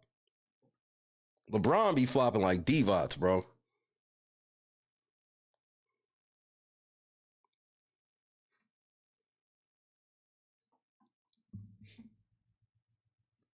Like, I'm sorry, I just can't respect niggas that be running to get they shit. Like KD, like if KD would just stayed his ass in Oakland, look at, bro, what would the Warriors have done if Kevin Durant just stayed? But this nigga, motherfucker, he a crybaby and be running. He run when shit get tough. You quit, you left a whole ass championship dynasty because a nigga said something you ain't like during a timeout. Like, come on, bro. Y'all niggas is so fucking weak, nigga. Then you left being like, yeah, them niggas will never win again without me. And they won before you and after you. So now they literally invalidated the whole, because everybody's like, the only reason Steph got all this shit is because of KD. And then when they won the ring without KD, that just shut everybody up. KD had no business ever leaving Oklahoma City, bro. He ran this fucking town, bro. They still mad at that nigga over that shit. The Russell Westbrook shit, they not mad because it was like it was over at that point.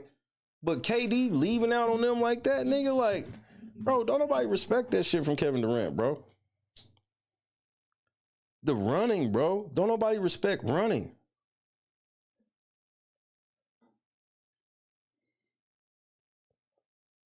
Giannis, if they trade you, you can't have nothing to do with it or I'm going to lose respect for you.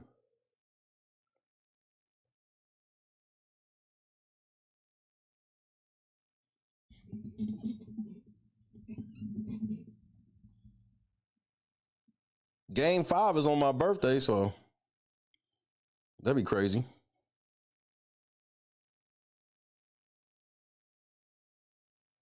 Nigga, I don't watch WNBA. I watch actual basketball. That's it. I don't watch any basketball where they don't play above the rim. If I gotta watch basketball where they don't play above the rim, I'd rather watch kids. Russell Westbrook is still a legend here. Russell Westbrook ain't got to pay for shit here. Kevin Durant, I don't know if he can really come visit like that. Like, they do not like him here. They literally be here talking about fuck KD. I'm so serious. They do not fuck with Kevin Durant here, bro. Like, I got a Kevin Durant OKC jersey in the closet. If I wore it, people would think that I'm rooting for motherfucking Pacers just from wearing it.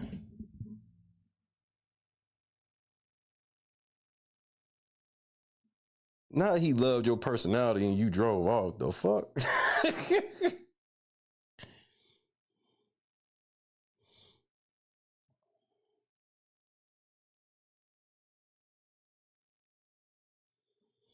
Now, if they trade Giannis, there ain't shit he could do. And that's with Giannis having a chance to come to the Warriors. But, you know, like if he truly asked to be traded, then I lose a little bit of respect. Because you running.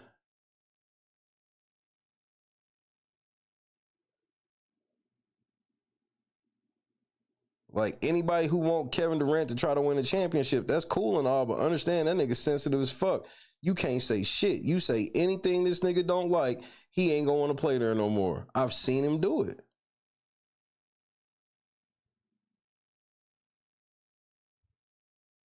They don't have no beef with Harden here. Because Harden, you know, they don't really, the way that KD was basically like, fuck the city and left. They did not want this nigga to leave. And it's like, it's really small here, like small market for real. Like, this is the only professional team. So like, when you drive on the highway, you driving past all types of Thunder billboards and everything. Like, when they had to take down the Giddy billboard, I was shitty. And the city ain't even mad at Giddy. I guarantee that girl and her family don't live here no more.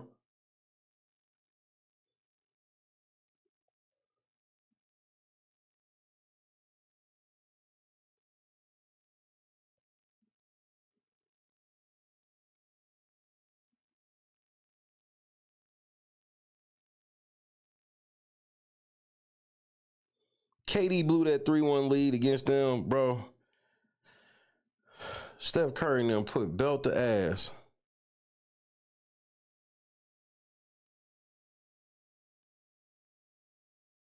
Who got upset fast? Who, KD did? Like, that nigga, bro, he act like a stereotype. I'm not saying that all niggas raised by a single mother act like this. He act like a stereotypical kid that was raised. Like, he's such a fucking crybaby, bro.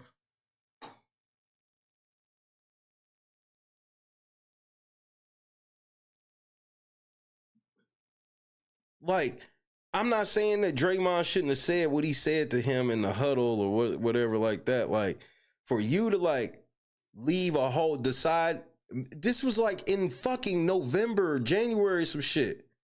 KD said some slick shit and Draymond was like, nigga, we won before you got here. And then Kevin was like, who the fuck he talked to? Talking to you, nigga. The fuck? You think you gonna come on our team and start disrespecting niggas when we won before you? We was one game away from winning two championships before you got here, bro. So you can stop. And then, oh, you can't talk to me like that. I'm Kevin Durant. Then you literally left a team over a timeout argument. That's, bro, behind the scenes in professional sports, don't nobody respect that shit. Don't nobody respect no nigga that's quitting on his team because teammates got in an argument in huddles. You know how many times that shit done happen? Because niggas want to win so bad and everybody think they got the right play for the moment. Like, bro, that's some bitch shit. Bitch made. And I ain't never respected Kevin Durant for that shit. I ain't really respecting him for leaving for OKC. But it was what it was because I learned one thing about Kevin Durant. He want the games to be as easy as possible. See, when he had all that Kevin or Steph Curry and Klay Thompson help, you saw a level of confidence in that nigga you ain't never seen before. That's why that nigga was snatching LeBron hard out in the finals. But it's because he knew that if the games ever got tough, he had people to save him.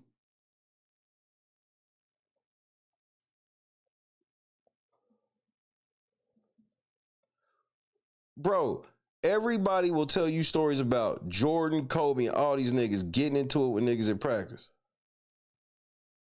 Nigga, my favorite practice clip of the Lakers ever is when Kobe walked off the court and said, I thought practice was supposed to make you better. You motherfuckers ain't doing shit for me, and left practice, nigga. Nigga, I thought practice make you better, nigga.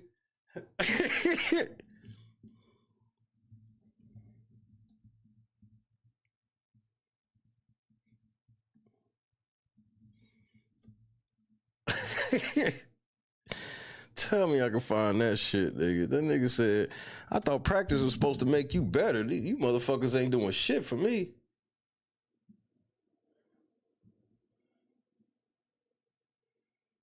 Nigga, Kobe came to practice and he was like, he saw them niggas. He's like, man, what the fuck are y'all niggas in here? Bro, he had a team of knuckleheads, nigga.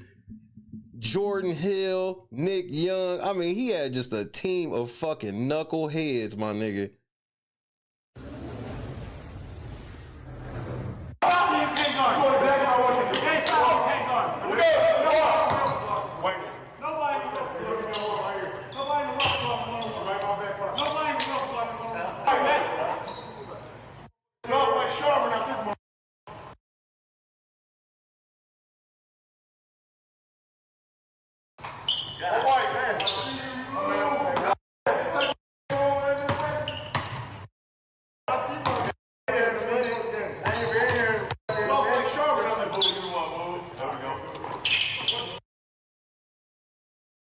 Nigga, this is practice. Niggas don't even be practicing no more, bro. You niggas is soft like Charmin out this motherfucker, bro.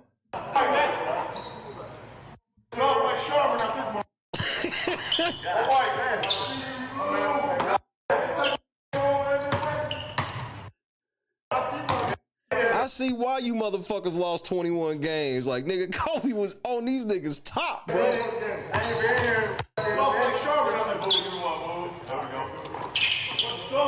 Soft like shit.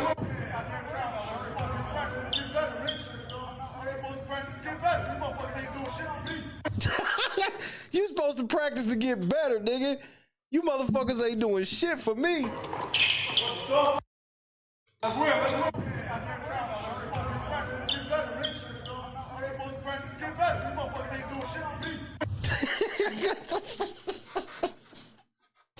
R.I.P. Mamba, nigga. R.I.P. nigga. Hold on, nigga. R.I.P. to the Mamba, bro. You know, Kobe's always right to the side of the screen. R.I.P. to the Mamba, nigga. I got 2 Kobe magazines right here that I set my weed tray on. Nigga, I thought practice supposed to make you motherfuckers better. I thought practice supposed to make you better. You motherfuckers ain't doing shit for me. You motherfuckers soft like Charmin. Nigga, there ain't no, you don't ever see footage of practice and shit no more because they literally just be shooting around now. These niggas is lazy now.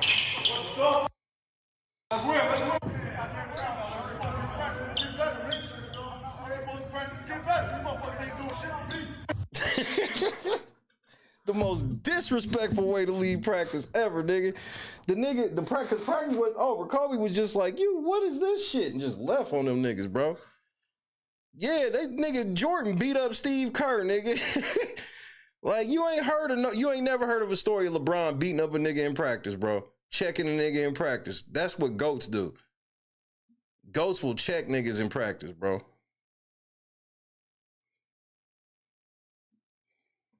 Kobe wasn't personal until he fucked a white bitch. We don't know when he was fucking white bitches. You gotta remember, that nigga grew up in Italy. He ain't even from here. The nigga Kobe knew like 8 languages. Nigga, who he was fucking ain't have shit to do with this nigga as a dog on that court. That's unfortunate.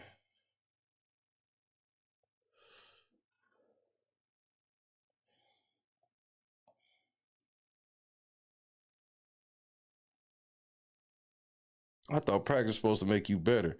Hey, Yankees, what happened tonight? I see y'all Yankee fans came in here real quiet tonight. Y'all get your, bro, did we put belt to ass? Nigga, the Dodgers won 18-2, nigga. Belt to ass.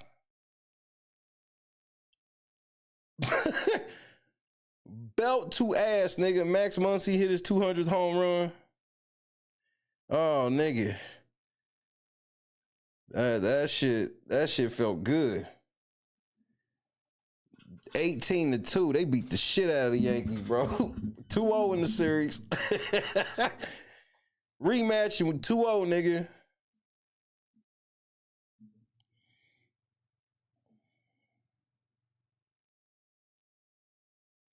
Oh no, I disagree with that, Sharon. That's kind of revisionist history. I will say, yeah, over time, people kind of like forgot about it.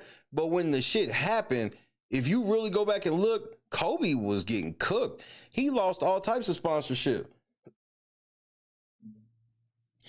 Because I'm gonna tell you when I knew it was crazy, right? What is it? Hold on, I gotta see what that shit's called.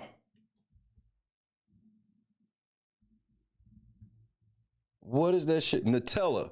I had never heard of Nutella before. When that shit happened, Nutella dropped Kobe. I had never heard of Nutella. I know what it is now. You know what I mean? I had never heard of Nutella. And Kobe was sponsored by Nutella when that shit happened. And they dropped that nigga. I had that shit. Because I was like, damn. I said, Kobe lost Nutella? Who the fuck is Nutella? It's like a spread. Yeah, Ivan, he lost all that shit. Kobe lost it. He got it back eventually, but when the shit happened, he lost all. Like, that's why. And Kobe was taking the shit out. The shit that made it funny, if you will, was Kobe on days that he went to court was averaging 40. Every time he went to court, he leave from court. Like one of the times he had to play Denver on the same day he went to court in Colorado. Nigga, they booed that nigga into a 40 piece, nigga. He fucked them niggas up. That nigga, that's the truest shit Dave Chappelle ever said in the stand-up was like, Kobe tried to win that case on the basketball court, nigga.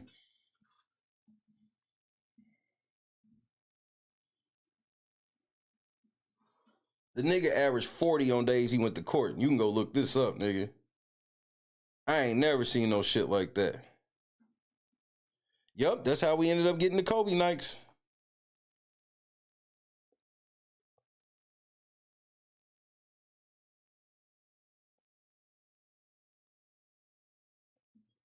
I mean, remember, that's when the whole Kobe sucks chant got popular. Every gym that Kobe went to, Kobe sucks. Kobe sucks. Yeah, when nigga, bro, I actually couldn't believe that game because they were losing. Kobe had 25 points at halftime and they were losing. And Kobe was like, fuck this shit. I ain't passing the ball the rest of the game. Y'all niggas is playing.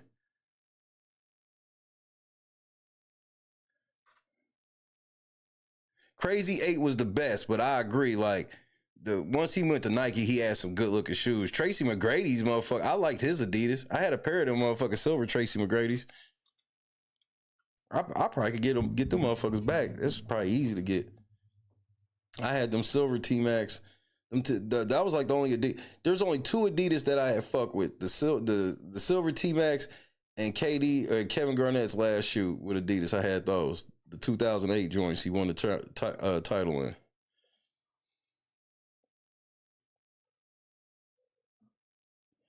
You know, I basically wore all Nike. My favorite Nike shoe of all time is the Air Penny 3s, the OG ones. The motherfuckers look like some Batman shoes. Like back covered in a Batman shield.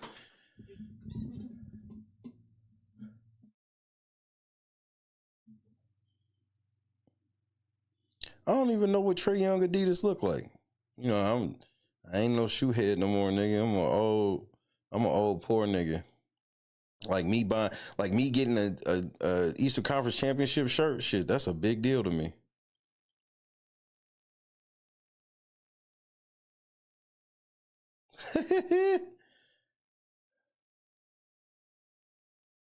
Yeah, KG did have some nice Nike joints. And I liked when he had them Anta. He was the first nigga to like go to Anta, and I liked his Antas.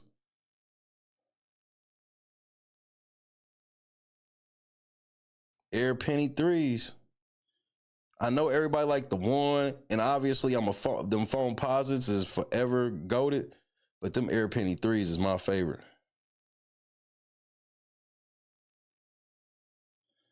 Oh my Lord. Yes. when nigga we was watching that game, my mom, the nigga Jordan was all sweat, nigga. My mom was dead ass, was like, Michael Jordan looked like beef jerky, nigga. That was the funniest shit ever, nigga. We was dying over that shit.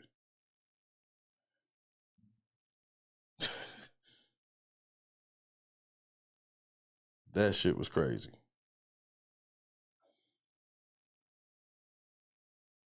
Let me look up these Trae Young Adidas.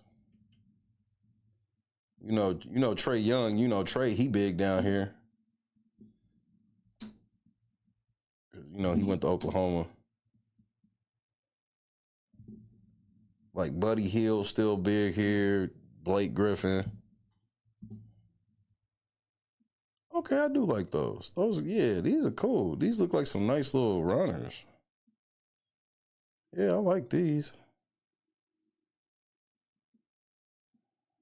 Yeah, those are cool.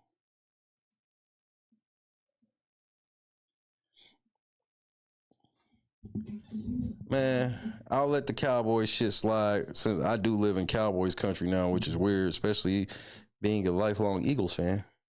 Eagles and Colts fan, obviously. They look comfortable. That's what I like about them. They look comfy. But I literally live in Cowboys country. Yeah, all them Air Bacons was the shit. When you threw up on them motherfuckers. It was you or somebody threw up on it was you. Threw up on the Air Bacons.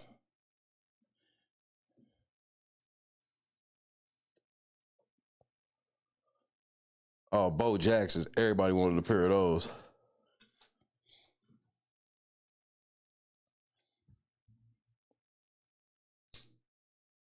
One of them Bo Jackson's cross trainers. That nigga was a genetic freak.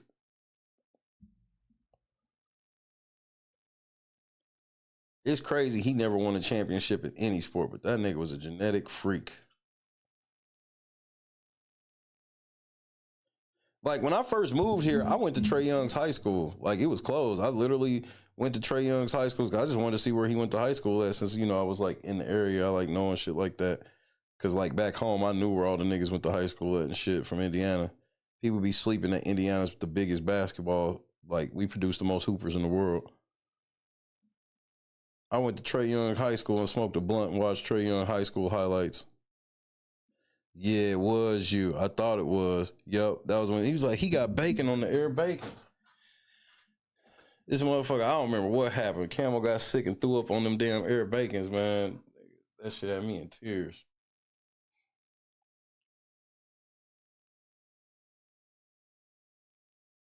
Not you had some bows on.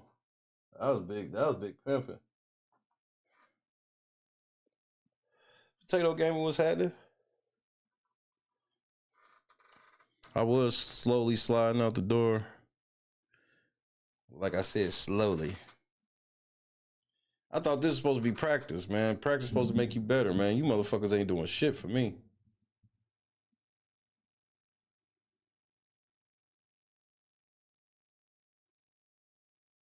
Can't nobody in the world guard me one-on-one, nigga. Nick Young, you swaggy P. That was full swaggy P. Can't nobody in the world guard me one-on-one.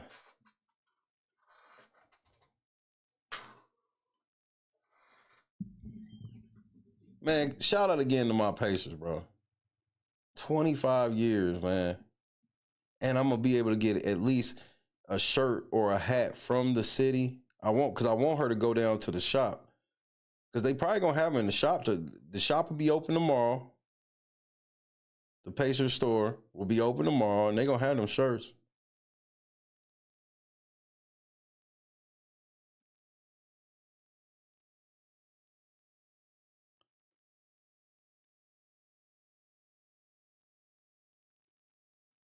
Yep, it is. It's almost 4:30. Hold on, nigga. I'm going to show y'all this Jordan story I saw, nigga. Dennis Scott was telling this Michael Jordan story, nigga, and that shit it was the most disrespectful shit I'd ever heard, nigga, and it had me in tears, bro.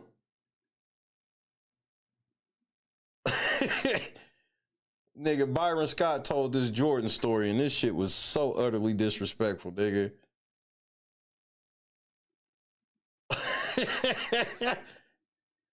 I saw this shit. I sent this shit to Jimmy last night, bro. Or either early this morning or yesterday morning at this point. This shit had me cracking the fuck up, nigga. Jordan was a whole ass savage, nigga. LeBron ain't never did no shit like this. Give me your best Michael Jordan story. So we got Chicago Bulls coming in town, and unfortunately, I got a sprained ankle. Did you say fortunately you Unfortunately. do? Oh, okay. I enjoy guarding Mike because he was, you know, the one thing I did with Mike is I never got him pissed off. You know, he make a shot, you say, good shot, Mike. You don't talk trash to him so he can go off for 60. You know, you can try to kill him with kindness. Yeah. So they're getting off the bus. We're done with shoot around, and we're walking out, and MJ says, B. Scott, what's going on? I said, what's up, MJ? He said, man, I hear that you're not playing tonight. No, I sprained my ankle. He said, who's guarding me? I said, Anthony Peeler. He's 50.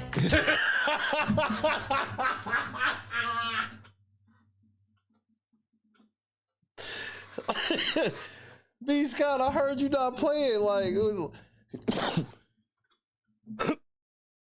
well, who guard me?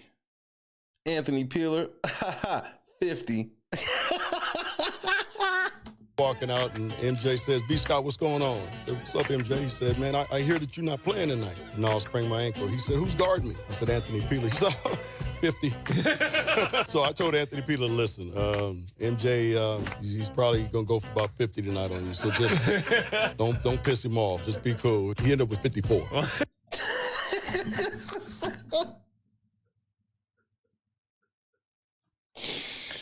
He ended up with 54, nigga. The nigga said, oh, you not playing tonight? Who guard me? Anthony Peeler. 50. Hey, my favorite Jordan story was the nigga said that Jordan told the nigga he was going to get 50, right? And nigga's like, you ain't getting 50 on me. The nigga said the first play of the game, Jordan got the ball, turned and shot a fadeaway, swish. The niggas was running down court. Jordan was like 48. And that nigga said Jordan counted backwards the whole game till he got to 50, nigga. Nigga said he hit the first shot of the game. Nigga ran down court 48. Nigga, LeBron ain't got that type of confidence. That's supreme. That's supreme confidence. Jordan told you he was dropping 50, and you went and told your teammate, look, nigga, he said he going for 50 tonight, so try not to piss that nigga off. Nigga said Jordan hit the first shot, ran down court, 48. Hit another one, 46, 44. That's demoralizing. Because you like, nigga, you ain't making it to zero, nigga. You got me fucked up. Then this nigga, -6, -8. That nigga Jordan was built different, bro. Don't nobody fear LeBron like they fear this nigga. LeBron can't come into no gym tell niggas he dropping 50. Niggas ain't gonna respect it like that. I thought LeBron had that in him that one time when Chris Bosh was playing in Toronto, and that nigga cousin said something to LeBron, and LeBron went the fuck off, dropped 50, nigga, and then while they was standing there, that nigga was standing there, somebody was shooting free throws at the game. He looked at her, he was like, this is your fault. This is your fault. I thought LeBron had it in him. That was the only time I ever seen him do that.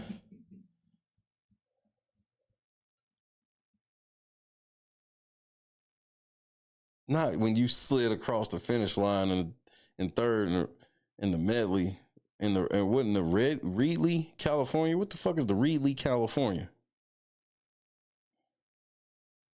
Oh yeah, practice fights was, bro. Teams that won championships, they had fights in practice. You can't win no championship with everybody just yes menning, bro. To have that fire to actually win, you gonna have some shit like that. That's the only thing where Oklahoma's lucky to be playing like the Pacers. I do think the Pacers will take this shit a little more serious, even though I think Oklahoma City's deeper and got better defense. But Oklahoma City don't really take this shit seriously. That's why I don't see, like, either team that win, obviously I want the Pacers to win for this scenario. But either team, I want the Pacers to win, but I'm okay with Oklahoma City winning because I'll be able to go to the parade. And I've never been to a parade before. But either scenario, I don't see either one of these teams repeating because they ain't really, these teams got lucky to get to where they are. I think the Pacers are less lucky because they ran through Cleveland, but Cleveland got hurt.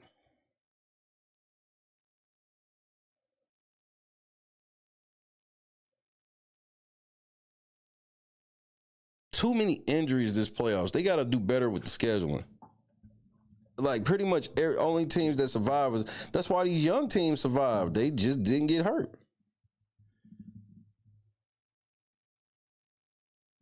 Like the Knicks ain't no conference championship team. I at least believe the Pacers in the conference championship. The Knicks are not no conference championship team, and it showed. They got their ass aired out.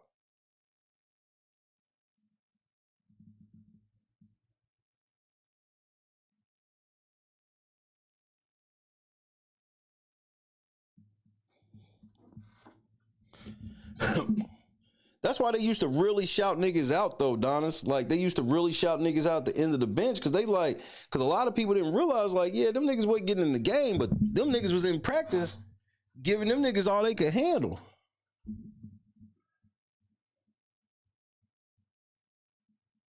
What you think about the new filing on Jay-Z, Rock Nation, and the CEO Desiree? You know, something came past my desk with that. I ain't even looked at that yet. Let me see if I can find something with that real quick. Because I heard about it. Like, I heard the story, but I didn't hear the story. You know what I mean? Let me see if I can find this motherfucker.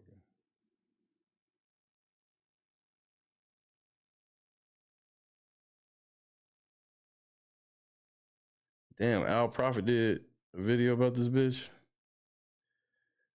First of all, she was a snitch, and she been a snitch.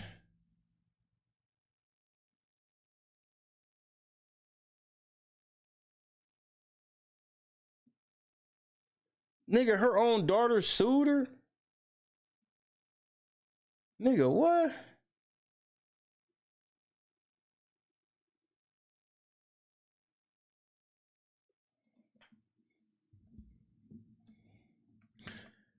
I wish I had time early to really fucking look at this. I don't know who to even listen to on this one. After co-founding Rock. All right, I'll give you a shot. Since your video is only 5 minutes, you got a second. I'll give you a shot.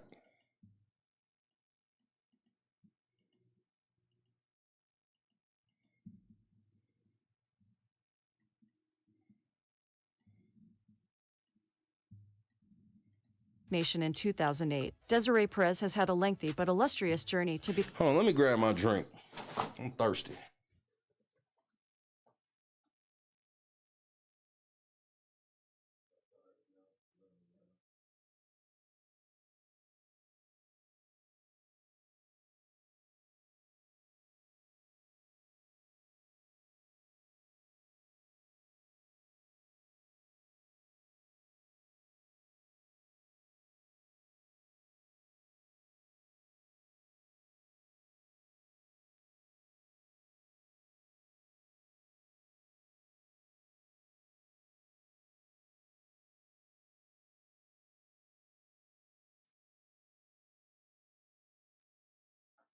All right, I'm black.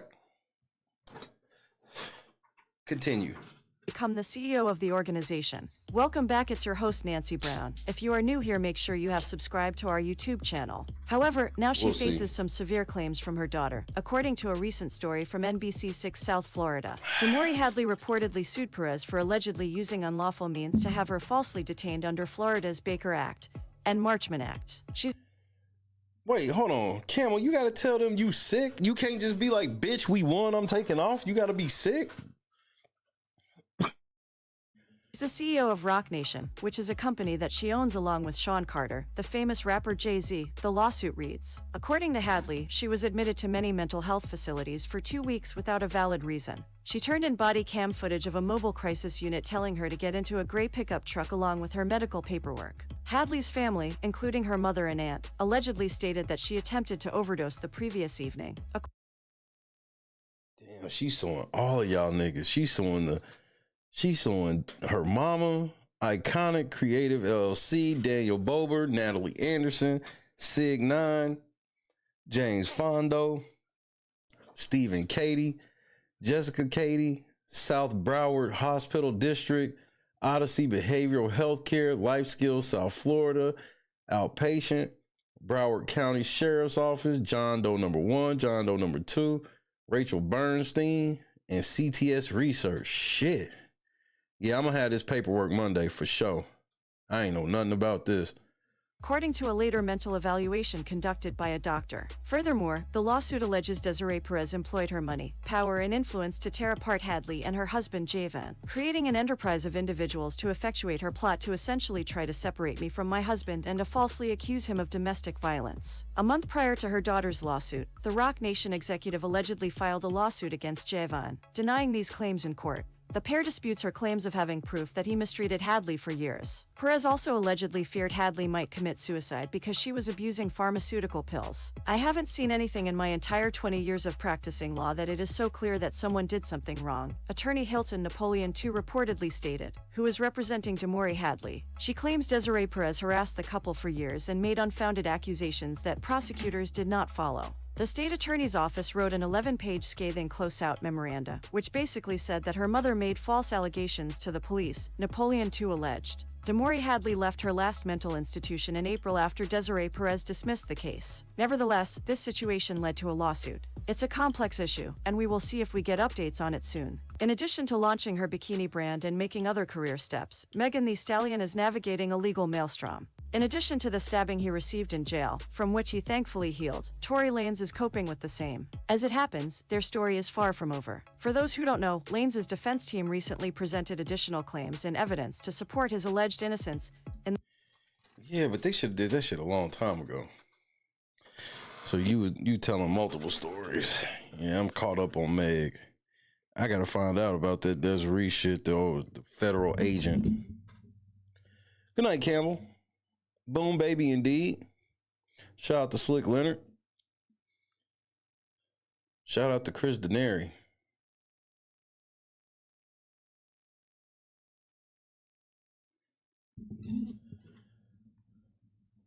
I know it's crazy in that right now. Boom, baby!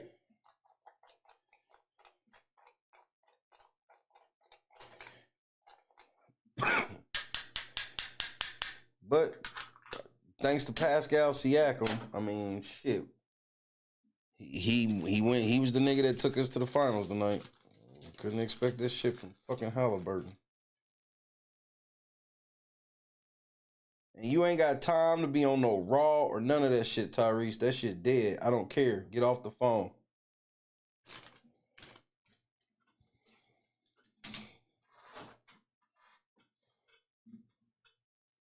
You went to your pastor's house and told him to keep his dick out of your stepmom. That sounds like a modern day tragedy. Tragedy. Tragedy.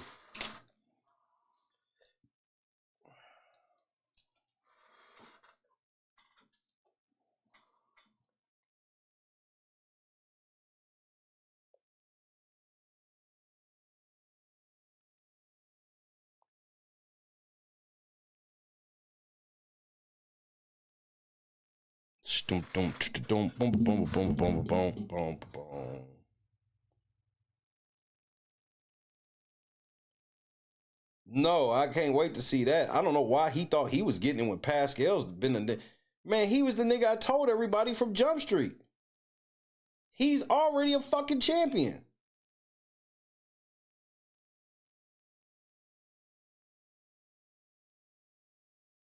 Like, the disrespect of, I mean, like, Tyrese Halliburton, like, first of all, this is everybody else's fault, too. Everybody else been acting like this shit is Tyrese Halliburton team, and it's not. It's always been Pascal's. Pascal just do everything extra quiet. He don't need all that, all the same type of TV and shit. He just work hard.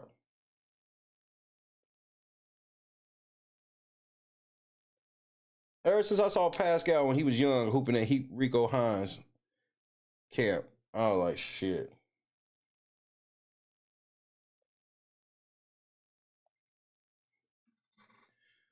Let me see if I can find that shit.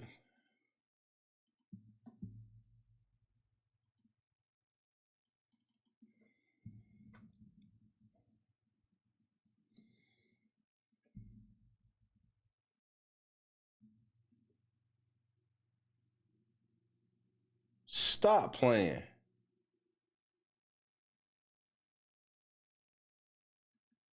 Stop playing, bro. This nigga's, man, I told y'all, it's him. It be him. I don't be wanting to give him really no props.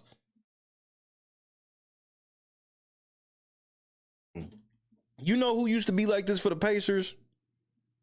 Motherfucking Travis Best. He's the new Travis Best.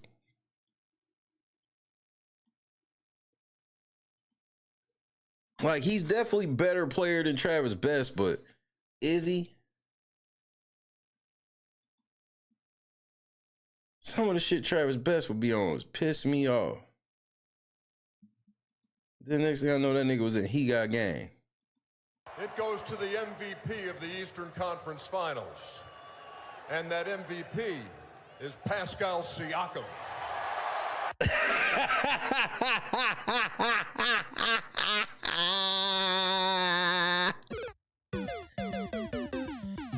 That nigga thought it went where it was supposed to go, nigga. It's supposed to go to Pascal, nigga. It ain't supposed to go to you, nigga. Who the fuck are you, nigga?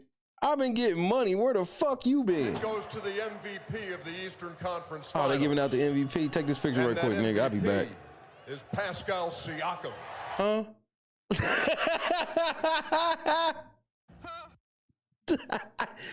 Tyrese, did you get motherfucking MVP? Barely. Can't stand this nigga, bro. I ain't never not been able to stand a nigga on like my hometown team like this ever, bro. Hold on, let me find the whole video, nigga. That shit's funny as fuck to me, bro. I'm so mad Camel wasn't at the game. I just knew Camel was at the game. That made me feel good because I knew my homie was at the game. Man, y'all niggas know y'all should have had him at the game, bro. Cause he be sitting in that like the loud fan section. What's this shit called? Turner's, whatever the fuck.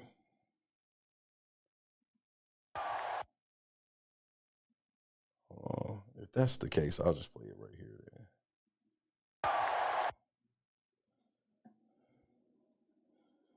This nigga Tyrese Halliburton is a fucking cornball, bro. This nigga be making me so mad. I was so mad when we traded Sabonis for that nigga, bro, and I'm still mad about it. We could have made it to the finals with him. Man, it's great to see Boomer in this shirt, though. Boomer, I'm so happy to see you in one of these, bro. It was 25 years of time formed by first word. Third is you're ever going to be. They know what's society be.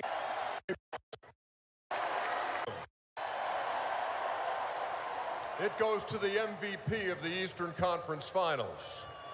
And that MVP is Pascal Siakam.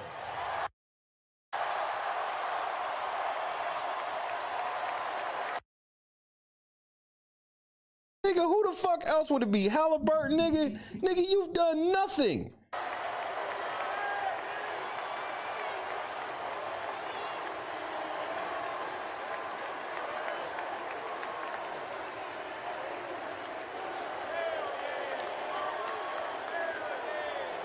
Nice going. All right. Most of y'all niggas don't even know this nigga's voice, bro. Nobody even know what this nigga sound like. That's the type of hard worker he is. We talked about the way this series has gone and your big games, and we said, well, it figures this is an even number game. You're going to be big tonight, and you were. How did you get this done tonight to move on to the finals? First of all, shout out Indy,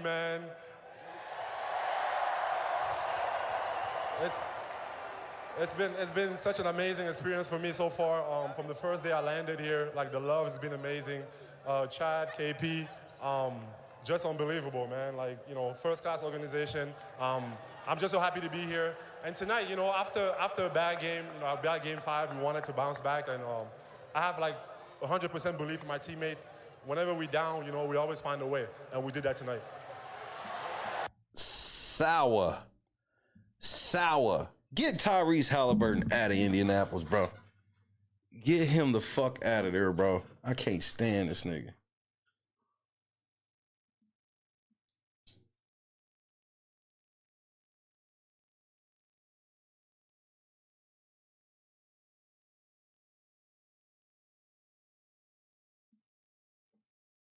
Sour.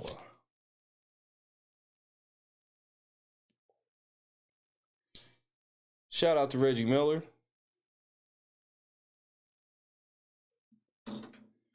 Shout out to Slick Leonard. Shout out to Quinn Buckner. Shout out to Chris Denary. I already shouted him out. He can have another one.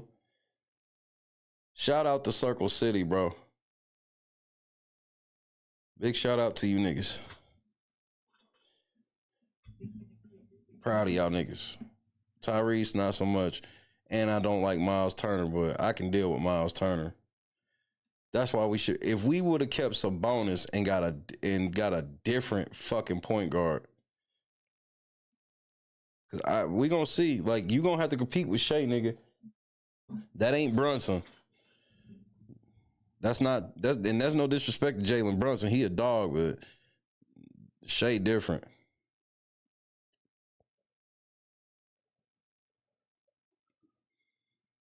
I can see him doing that goofy shit too. I don't know why the fuck Halliburton would think he would win MVP. Like, nigga, like, have you not paid attention to the fucking series?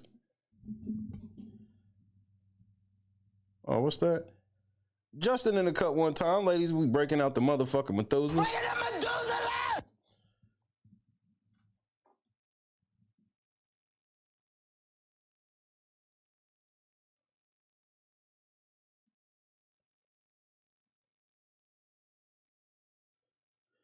Neither one of them guarding each other. True. But Tyrese got more shit to worry about on defense. They are going to try to expose that nigga because he can't guard. Shea got people behind him that can really guard. You know, Aaron Wiggins can really guard. Caruso can really guard. You know what I mean? Now, obviously, Neesmith can really guard. Nebhart can guard, but, I mean, we're going to see. We're going to see. This is going to be interesting to watch. And I can't believe it, bro. Kevin Harlan's done, bro.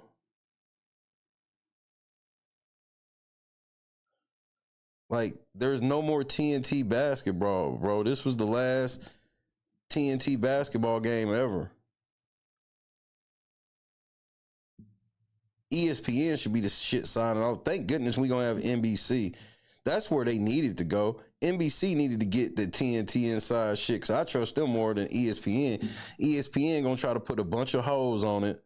They're going to try to put way more women on it, and they're going to try to take away men's jobs. Like, I do not see, like, inside the NBA, it's probably going to last for like another year or so, if that. Because Charles Barkley has talked so much shit, he don't even want to go there. He don't even want to go to ESPN.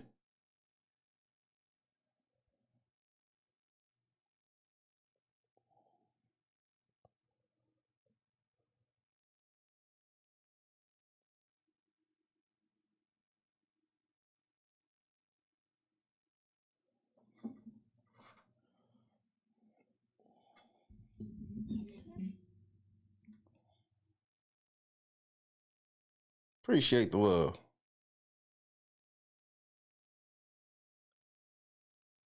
What the fuck is that? I can't even pronounce that.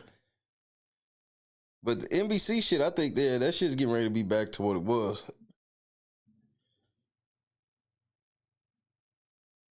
Man, everything with ESPN was cool until they took this weird-ass feminist turn. You know, tonight was the last Inside the NBA. Like, obviously, I got to watch that whole show. This is the last Inside the NBA today, and like this, I hate that it had to end like this. I'm so mad at TNT for not doing what they needed to do, and then to let like motherfucking like ESPN, bro. I can't. It's just too much feminist shit. Like they gonna have the finals sitting there, and it's gonna be Malika Andrews and two bitches from the WNBA. Like, why the fuck would I want to listen to these bitches that don't know shit about the NBA talk about it?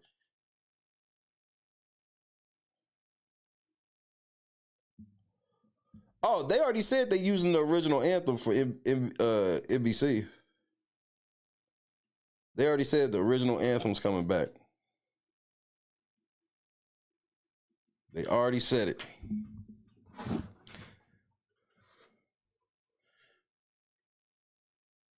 Kevin Harlan, like they done on. I don't know if Kevin Harlan's gonna transfer over or not, but it was definitely his last TNT joint. We can't let Kevin Harlan go. Like Kevin Harlan's one of them people. Like you can't replace him. I don't even like Perk. Perk be lying like a motherfucker. Perk sometimes tell the truth, but like I can't trust any pro LeBron commentator because it's one thing to be a fan of LeBron, but keep it real. When they be pro LeBron, they will not keep it real. They will not. I agree. Malika Andrews is a straight downer.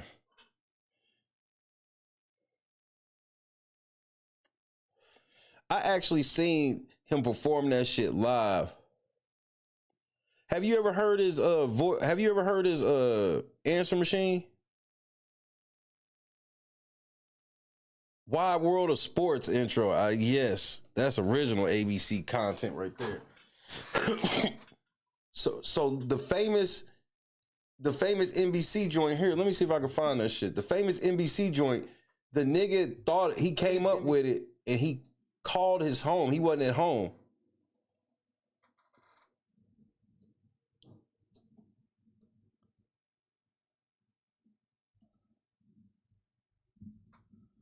He wasn't at home.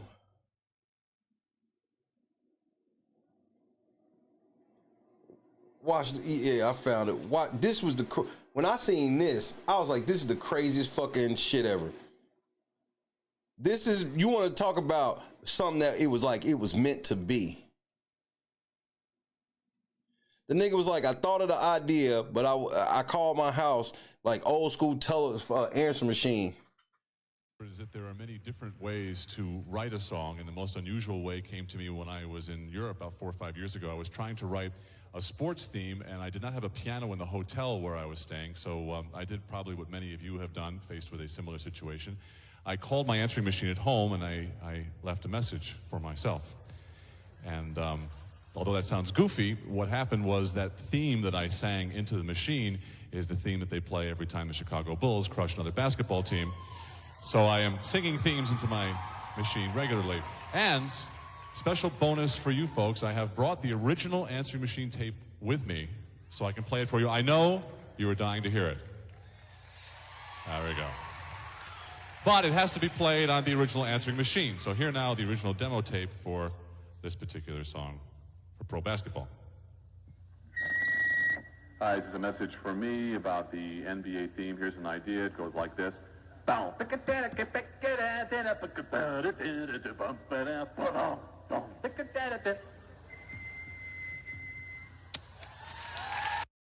Nigga, that's crazy. That's insane. Carefree was happening? That's insane. David, what up?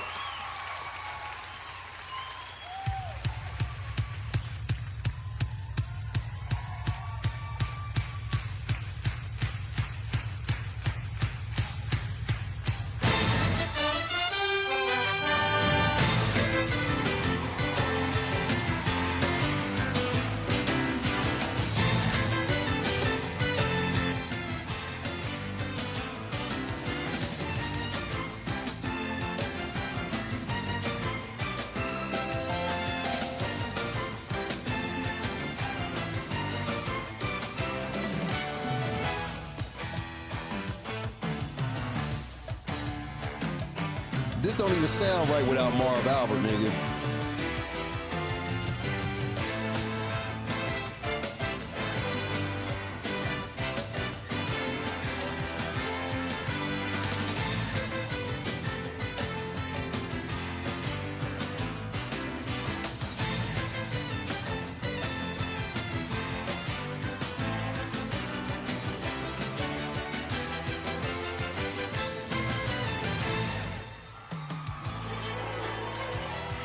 Nigga, the shit don't even sound right unless Marv Albert come in, bro. Remember when they kicked Marv Albert off of TV for a while because they found out that that nigga was with prostitutes wearing women underwear?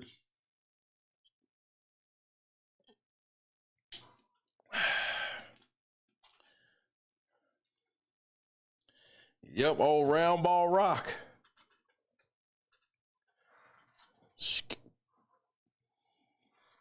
Yeah, he was biting them too. Like that nigga, we found out Marv Albert was the original Diddy, nigga. Nigga, you can't have Diddy without Marv Albert, nigga. They kicked Marv Albert off TV and then they brought him back like nothing happened. See, that was in the land of not the internet. You could bounce back from a lot of shit back in the day if you just got off of TV for a while.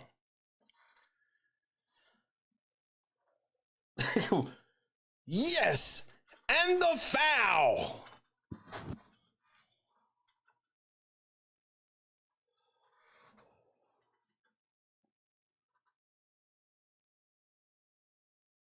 The biting was indeed outrageous, Joy. Nigga, I was like, wait, I remember when I heard about it, you know, because this was before internet. So you like, what?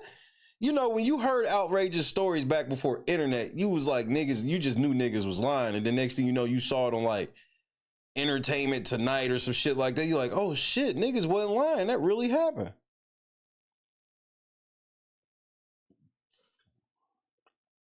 I wonder what Marv Albert up to. He eligible to come back because it's like they let him come back. Like since that whole thing happened, Marv Albert is commentated. Let me see what old Marv is up to. Shit, he 83 though, bro. Yeah, Marv might just want to sit this motherfucker out. He did his last show or his last game with Reggie Miller in 2021.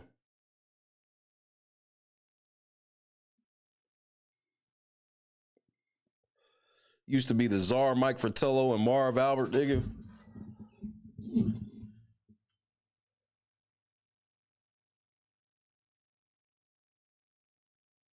Marv was on TNT after he ate them hoes. Look, nigga, we not about to start disrespecting Marv Albert, nigga.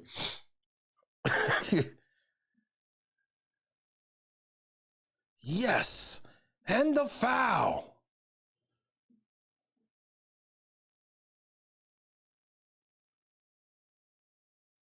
Man, Marv Albert's that nigga, bro.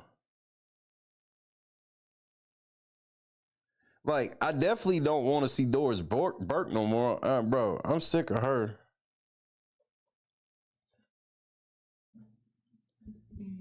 Marv was a big old freak, nigga.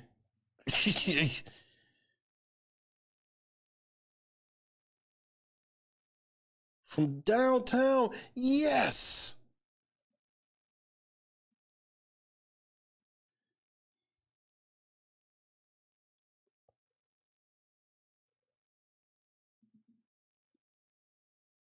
Shit, what is Mike Fratello doing? How old is Mike Fratello? He can come back.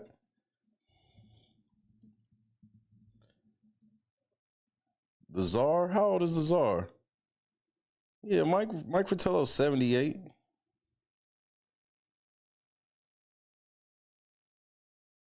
Like, them niggas is getting up there.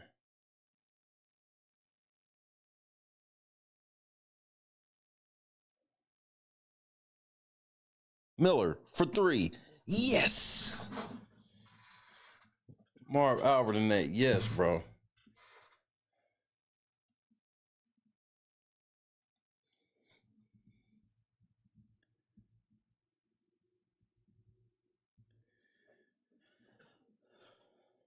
I can't wait for Jordan's commentary either. LeBron, you should have got it. This should have been your last season. You know you don't want this shit. Because Clutch Sports trying to punk Jordan is not going to work. Clutch Sports thinking they going to hold any leverage over Jordan is going to be funny, nigga. So, LeBron, you should got your ass up out of here. Especially you just got done talking shit about LeBron or about, you just got done talking shit about motherfucker Jordan too.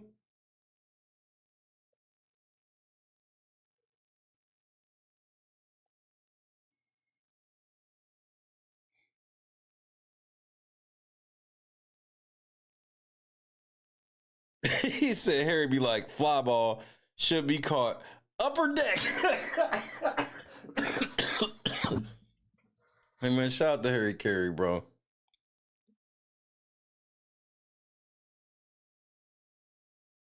Even though I ain't gonna lie, the White Sox had the better announcer anyway. That's where I got he gone from. He gone. I got that shit from the White Sox announcer. That's what that nigga say on strikeouts. And then his home run call is legendary. And you can put it on the board, yes. The White Sox announcer had some all-time calls. I can't even remember that nigga's name. Man, Luka already done slimmed down. I saw him at Real Madrid. Luka's already slimmed down. I think Luka I don't think Luka like LeBron. Remember, LeBron tried to get Luka to sign to him to that shit when he first got in the league, and Luka wasn't fucking with it.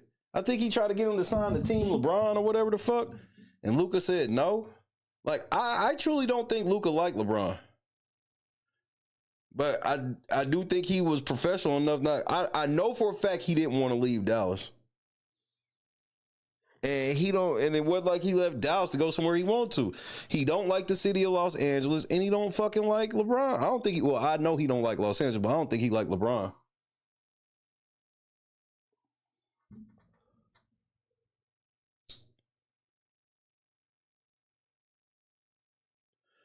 I don't necessarily think they trying to get LeBron out of LA, because if they were, they wouldn't have drafted Bronny.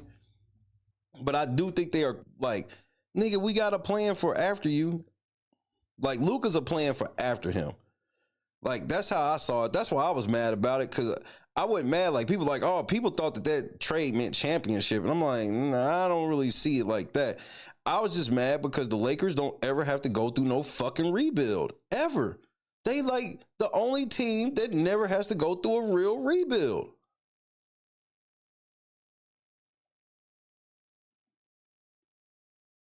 I won't say like it's hard to say, but I'll tell you this. I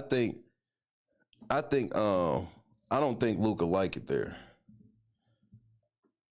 And like I said, like, I know for a fact he don't like the city. He said this shit because he don't, and not like when I say he don't like the city, it ain't like he dislike Laker fans and shit like that. He don't like the big city. And I've been to Dallas and I've been to LA and I know the difference. In Dallas, he ain't got to do all the extra moving because he ain't even really him in LA right now. Because of all the level of stars and celebrity and shit like that, and it's a lot.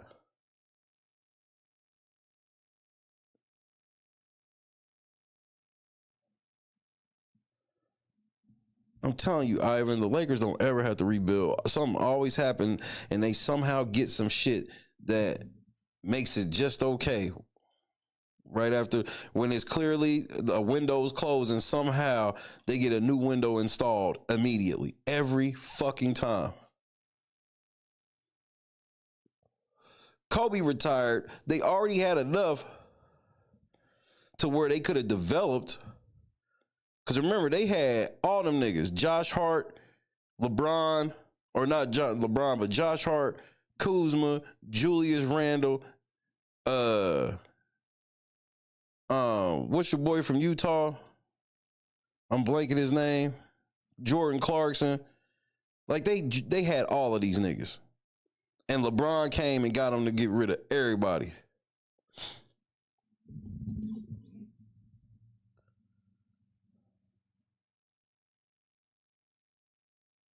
And Lonzo. Like, they had all of that shit. And then it was like, They got LeBron, and then LeBron came in and got rid of everybody for AD. Now, if they would have stayed together, that Lakers squad would have been fucking deadly, bro. Because they would have all learned how to play together. Kuzma, Clarkson, Julius Randle, and Josh Hart, had they stayed together and just like grew as a fucking team, they'd have been deadly. Zubac was another one. They had Zubac. They got rid of Zubac for nothing, nigga. I couldn't believe they did that shit. Like, had they kept all that shit, nigga, they didn't even need LeBron, bro. They'd have been deadly.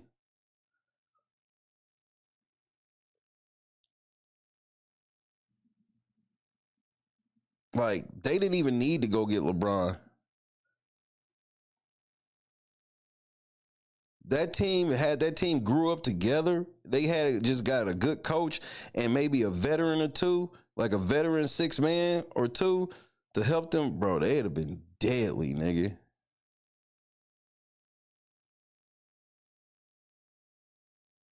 Yeah, that's why Jackson Hayes came out and that nigga won't out. And I can't blame him. Y'all went and got me only to bench me. Jackson Hayes is not as sad as JJ made it seem like he was. Like, Jackson Hayes could have helped against Rudy Gobert. Like, come on, bro. JJ Redick's a terrible coach. And if y'all don't think so, man, good luck with that, bro. Y'all can keep that nigga. I'm not ready for y'all niggas to start winning no way. Jackson Hayes isn't bad. I ain't saying he no all-star center, but he didn't need to be benched when you didn't even have a center playing. Jackson Hayes is good enough to play the center. Jackson Hayes shot 72%, bro. Y'all be falling for that fucking hype, man. That nigga's not sad like that. Just watch.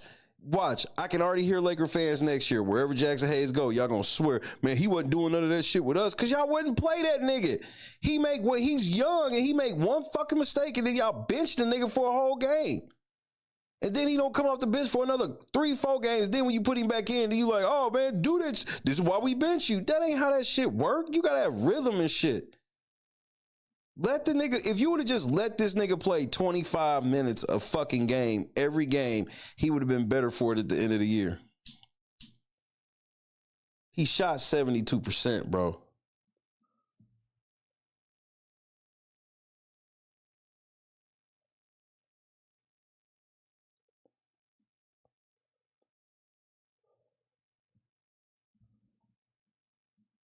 Well, we know LeBron coaches the team, and I mean, that was what made me laugh when niggas try to tell me that JJ Redick was a better coach than Darvin Ham, and I was like, man, Lakers fans have become the team where it's like, you don't even want to play for them, because no matter what you did for them, soon as you leave, nigga, they will swear that you were garbage. The Laker fans didn't always be like that. LeBron got y'all like that now, though. They talked all that shit about Darvin Ham. Darvin Ham in his first fucking season went to the conference finals.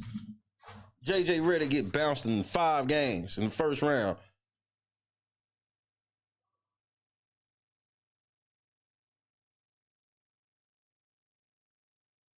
Yeah, we don't do, nigga, when Darvin Ham said, yeah, we don't teach flopping.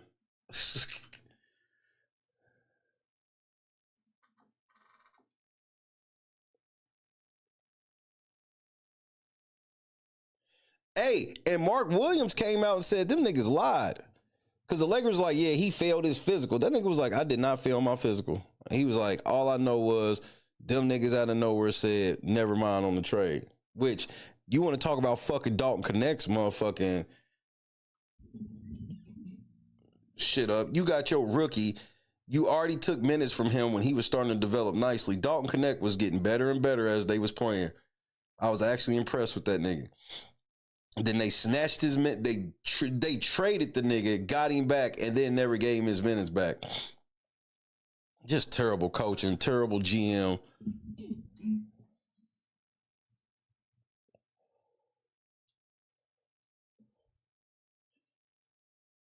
Greenfishing was happening. Man. David in the Cup one time, we breaking them out. It's late night indeed. It's my day off. I am going to come and play some music for a little while because I was going to do it tonight. But I had some family shit jump up. And it was kind of tough to come to work.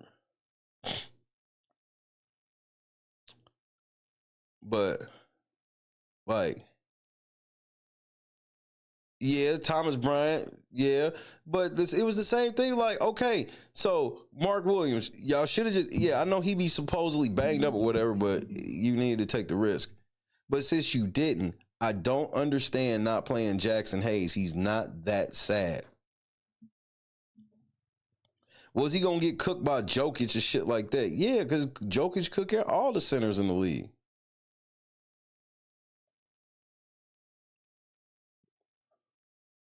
Darvin Ham didn't do shit wrong, bro. And I stand on that. They just like blame. It can't never be LeBron's fault. It got to be a coach fault, AD fault, Luka fault.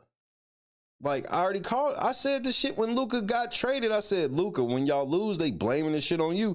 As soon as they lost, Luka fat, out of shape, he's a fat ass, his fault. And none of this shit was LeBron. LeBron get all NBA second team for what?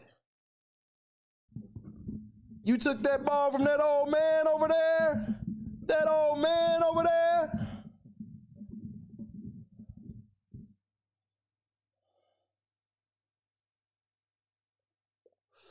Man, I know y'all not trying to motherfucker. You can't judge a coach off of a quote. Like, you can't, bro, you want to know the biggest thing that I was hearing Laker fans talk about? At least JJ Redick ain't just standing on the sideline with his hands in his pocket. That nigga hands in his pocket took y'all to the conference finals, man. Y'all niggas is shiftless. What have you done for me? I want the same energy for JJ, though. Oh, y'all, JJ cussed the team out one time, and JJ don't know what the fuck he doing. JJ decided, you know what? I'm not gonna take anybody out. This nigga had LeBron James play 24 straight minutes. Yeah, Darvin would have never did that shit. Like and then after playing the bench 0 minutes in the second half, then he want to come to the next game and then expect the bench to do what? Like you've let everybody know you don't trust them niggas. You rather everybody be out there gassed against fresh niggas than put us in. So fuck you. When JJ didn't sub niggas out in a playoff game, I said, man, what the fuck is this nigga doing? And then he a crybaby. So if you get in the post game and ask JJ Redick about any of the dumb shit he do, he get mad and leave. Like, how your coach gonna be a big ass crybaby? I ain't never seen no head coach be a crybaby like JJ Redick. Y'all gotta admit that. How many motherfucking press conferences did he walk out over like basic ass questions? Was like, nigga, you kept them niggas in all game. Did your assistants tell you to take them out? And if they told you to take them out and you didn't listen to them, when are you gonna listen to them? Like, that nigga JJ is a cry, bro. And this is, nigga, I was the biggest JJ Redick fan ever when that nigga was playing at Duke. And coming out of that motherfuckers, you know me, I like shooters. JJ Redick had a clip, bro.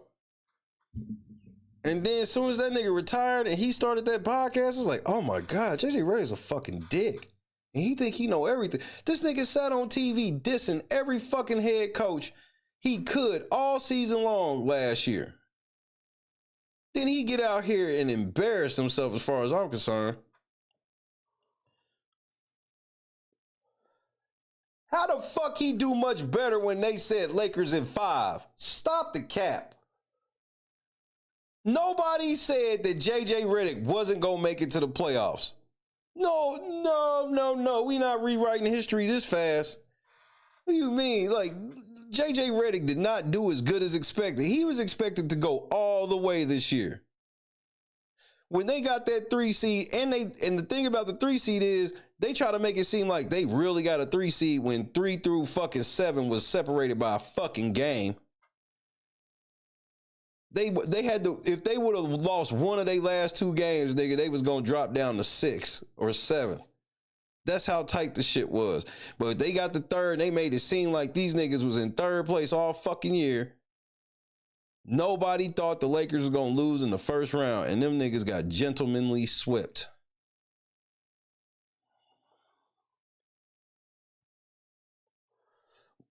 Phil Handy must be blackballed. Phil Handy must have did something to get blackballed, bro, because I don't understand how that nigga ain't got a job.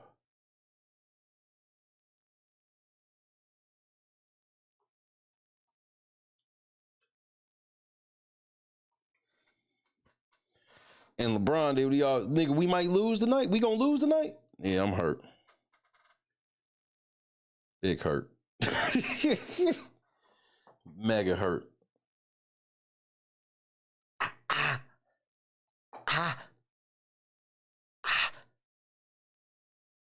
But I heard he wanted to coach.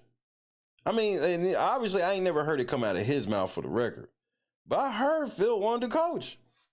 Now, if he just want to train, I ain't mad at that. You know, do you? But I heard he wanted to coach.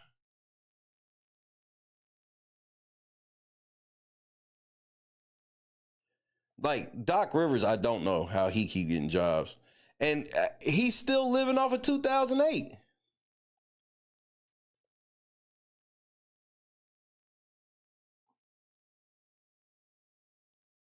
He's still living off of 2008. We had 3 of the coldest niggas ever, like, right at the end of their primes, link up. Like, he didn't have to do much coaching with motherfucking Paul Pierce, Ray Allen, and Walter Ray Allen, and motherfucking Kevin Garnett.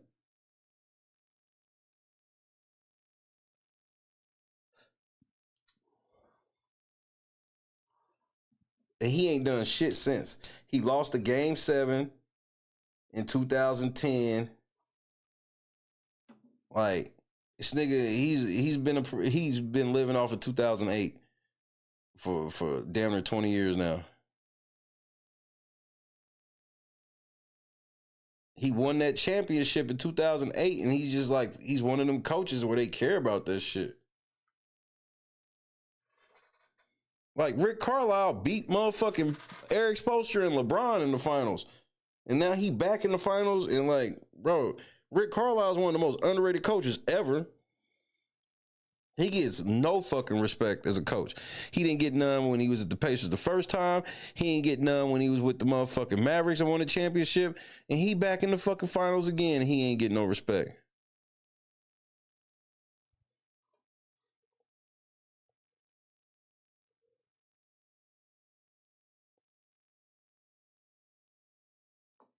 Like, Rick Carlisle is definitely one of the most disrespected head coach. I mean, look what they did to Mike Malone. They fired that nigga right before the playoffs. I'm just like, that's just tacky. I don't give a fuck what you try to explain to me. If I'm a top tier head coach looking for a job, ain't no way I go to Denver. You fired your coach. Same thing with Memphis. I wouldn't go to Memphis either. Y'all firing coaches right before playoff runs? Oh no, that's whoever's your coach is the coach. Like, you can't fire the coach 2 weeks before the playoffs. That ain't no fucking way.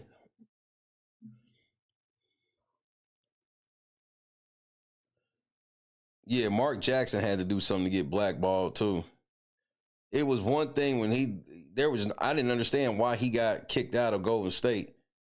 They kicked him out of Golden State, and then it's like he ain't getting no other job. He did something that somebody didn't like.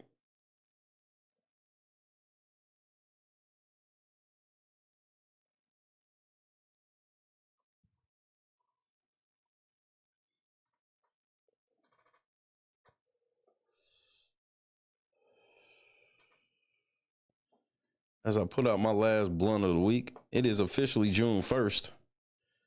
Shout out to all the people in June. Today is the first Sunday, so I will be taking communion.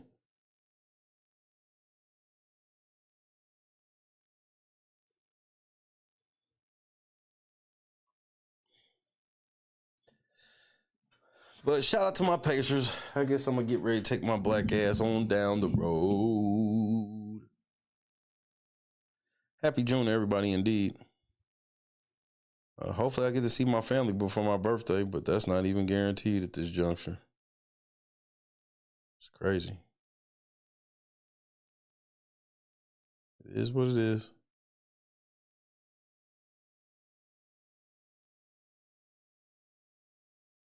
Hey, Viral, I have to believe Joker has something to do with it. I fail to believe that they fired that coach without getting Joker's blessing. June, but 44 degrees is outrageous. It's currently 68. I had to check just to make sure it ain't fall that deep. That's outrageous, Kendra.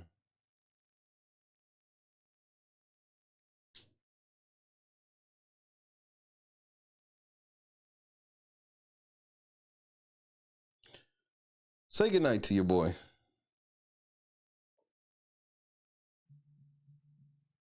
Say goodnight. There will be a bonus LNC, but there will be no commercials. It's not going to be like a normal show because I don't work on Sundays. But I just want to listen to some music with my friends tomorrow. So if you want to kick it with your boy and listen to some music, we'll be on sometime early evening. It'll be early evening. The absolute latest I could see me coming on would be absolutely 8 o'clock, and I don't even see that being possible. So if you want to fuck with your boy, you know where I'll be.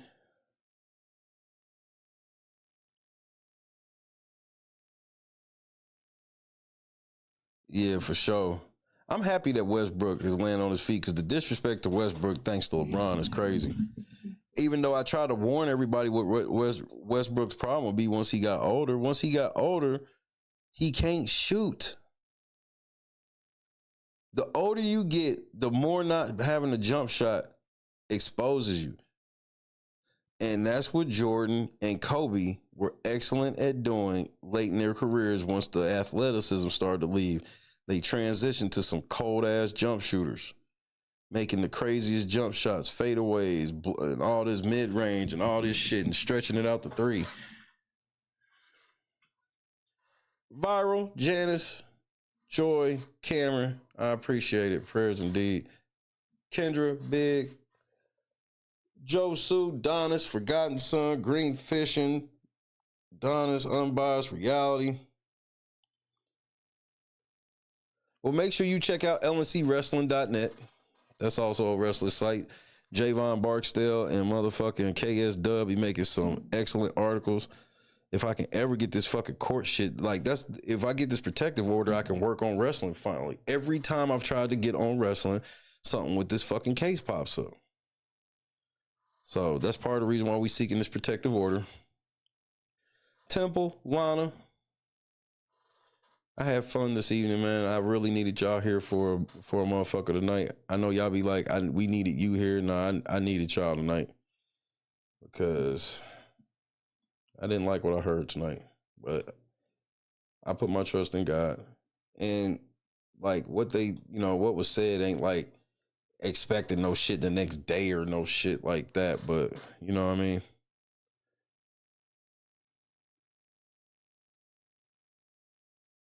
I think mom deserves a say in this, and we know what she wants.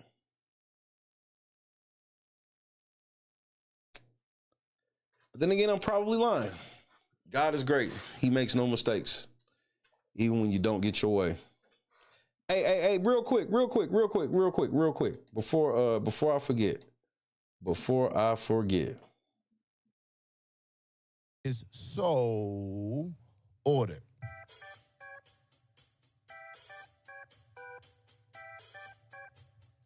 Belt to ass. I guess we gon' survive the onslaught of this lawsuit. He got 22 days from the 5th.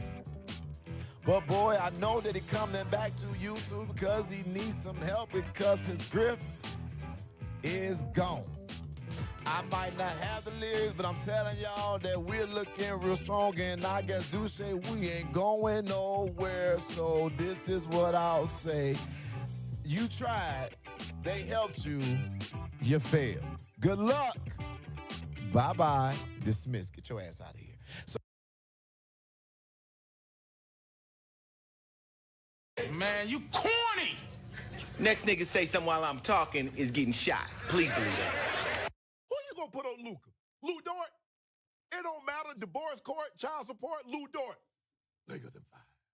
We got that. We got Lakers in 5. Lakers in 5. Lakers in 5. Lakers in 5. Lakers in 5. Lakers in 5.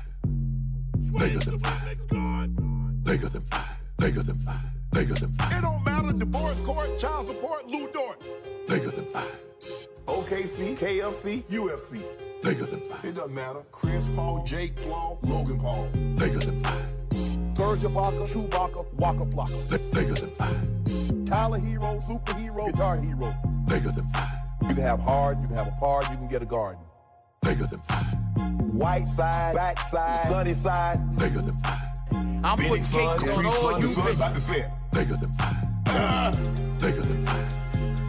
Lakers in 5. Lakers in 5. Lakers in 5. Lakers in 5. Lakers in 5. Lakers in 5. Lakers in 5. Lakers in 5. Who you gonna put on Luke? Who you gonna put on Luke? Who you gonna put on Luke? Who you gonna put on Luke? Lakers in 5. Lakers in 5. Lakers in 5. Lakers in 5. Lakers in 5. Lakers in 5. Lakers in 5. Lakers in 5. Lakers in 5.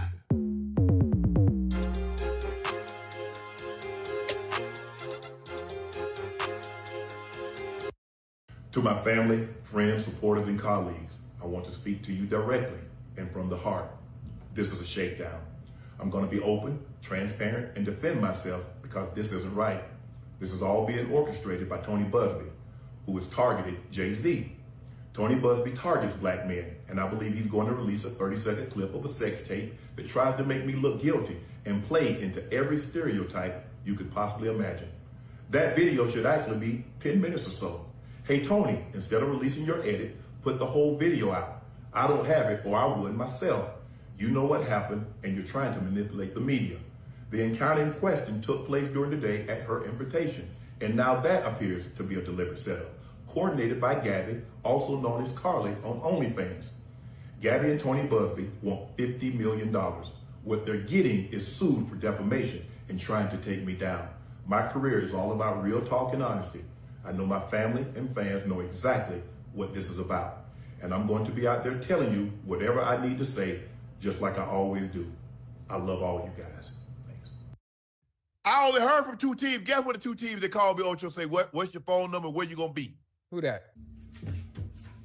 Hey, Shan, one of them little white girls at the door, she got on a Gucci dog collar talking about she came over here instead of letting you choke her in public. Shut the fuck up.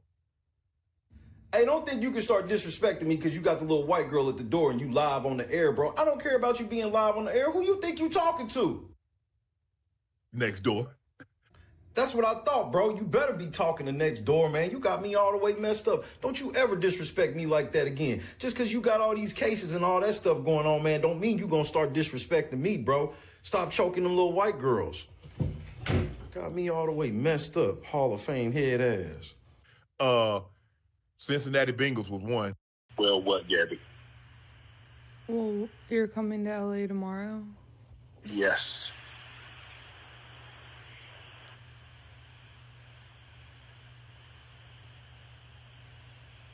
Well, I don't know why you want to go out. Don't worry about it, Gabby.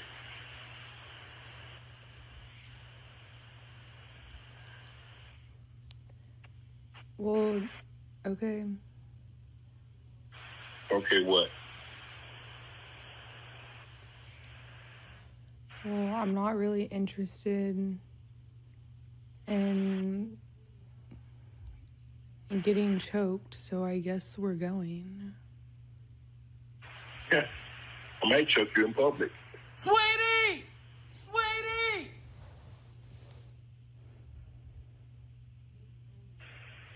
Big black guy chokes small white woman. Man, God is great. Lord Jesus. God is great, Lana. It's not a good look, Shannon. Not a good look that you did what you did to me.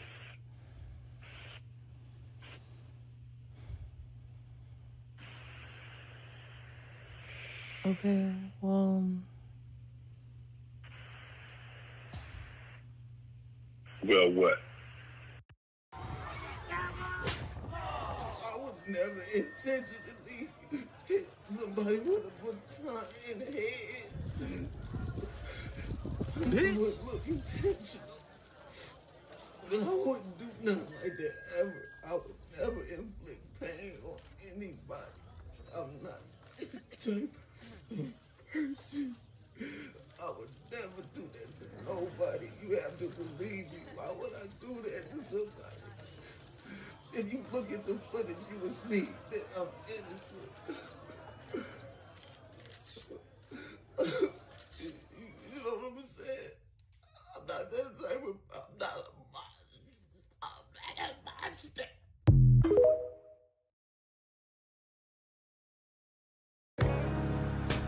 Hate that you said he wasn't a top 10 quarterback? Hate that you said he couldn't throw the ball?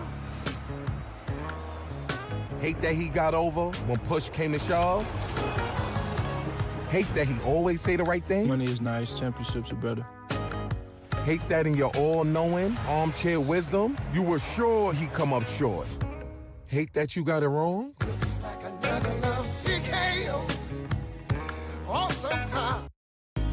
Y'all bitches always worried about what they doing, who they fucking, what they got going on. Worry about. I sat there and watched your ass eat a whole meal for $5. You had a fucking box of pizza, a slab of ribs with a side of large fries, but ain't offered me shit though. After I just got you from the hospital last night. Oh, that shit ain't scare you, huh? But you just want to keep stuffing shit down your mouth. I just want to go back. You want somebody to feel sorry, but you keep eating. Honey buns and shit under your bed. Yeah, I saw you last night trying to sneak them under there. I don't know how you got down, but I saw you. Where? Where? What the fuck you mean where? Oh, your big ass wanna play slow. All right. Tell me what the fuck this is then right here. Honey buns and shit. Oatmeal cream pie. What else you got under this motherfucker? Twinkies and shit. Stop yelling at me. Stop yelling at you. Your kids in there, we in this bitch hungry. Ain't eating shit. And you say, all right, no extra shit up, man. I ain't feeding your big ass no more, dog.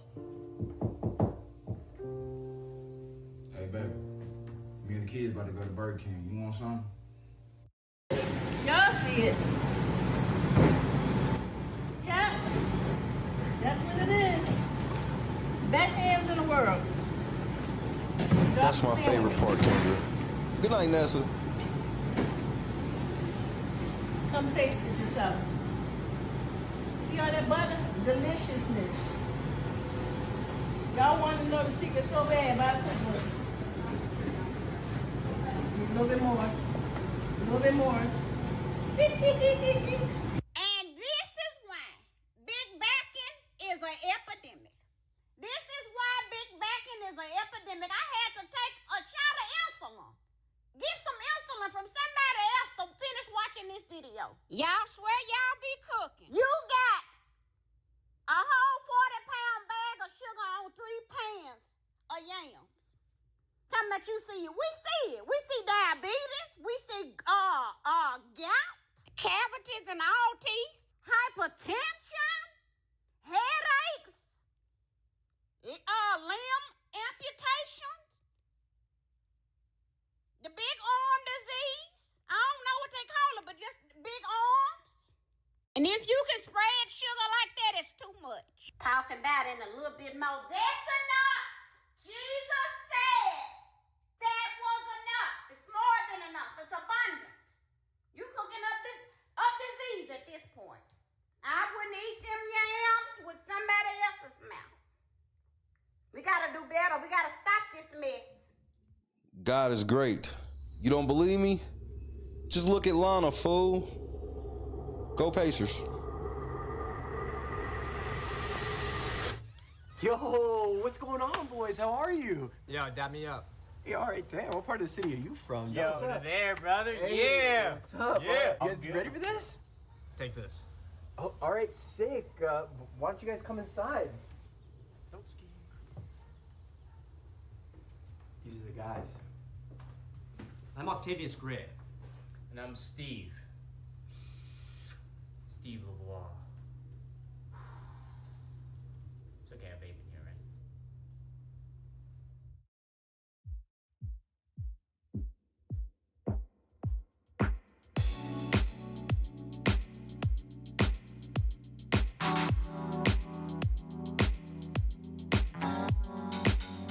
Set the mood right. Pick you up, baby, I'm looking so fly. Sunset rooftop, yeah, that's nice, right? Hop in the G-Class, I know you need that. Heart racing fast like the speed of light. Is this attraction, or is it the moonlight? You want satisfaction, but only for one night. This could be real love, but you've been broken, and I just want you to see what I can be for you. What I can be for you. What I can be for you. What I can be for you. What I can be for you. You've got me wrapped up in your love. Barely. Finding you is like a treasure. Making my heart feel this way, yeah, yeah.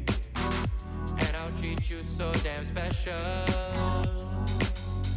What you did, who you were with, I don't care about those days. When I'm with you, I won't complain. Share your success and heartbreaks. Yeah, you know I stay by your side. Never leave you dissatisfied. But I need you to let me know. Is this attraction, or is it the moonlight? You want satisfaction, but only for one night. This could be real love, but you've been broken, and I just want you to see. I miss my wife, man. What I can be for you. What I can be for you. And now it's storming outside. What I can be for you. What I can be for you. What I can be for you. Baby girl, it's just one night. Yeah, baby girl, it's just one night. Oh, yeah, it's just one night. I'll be here when you get home, lady. One night. Yeah, girl, it's just one night. Football, I miss you too. It's just one night. Oh, yeah, it's just one night. Junior, of course I miss you, buddy.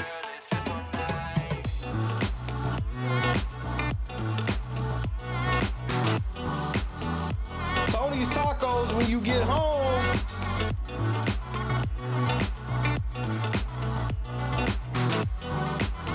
Just try to make it before Father's Day at least. Crushed it. God is great. If I don't see y'all till the 4th of July, I'm okay with it. Mommy always comes first. Love y'all. Good night. Let's listen to some music tomorrow.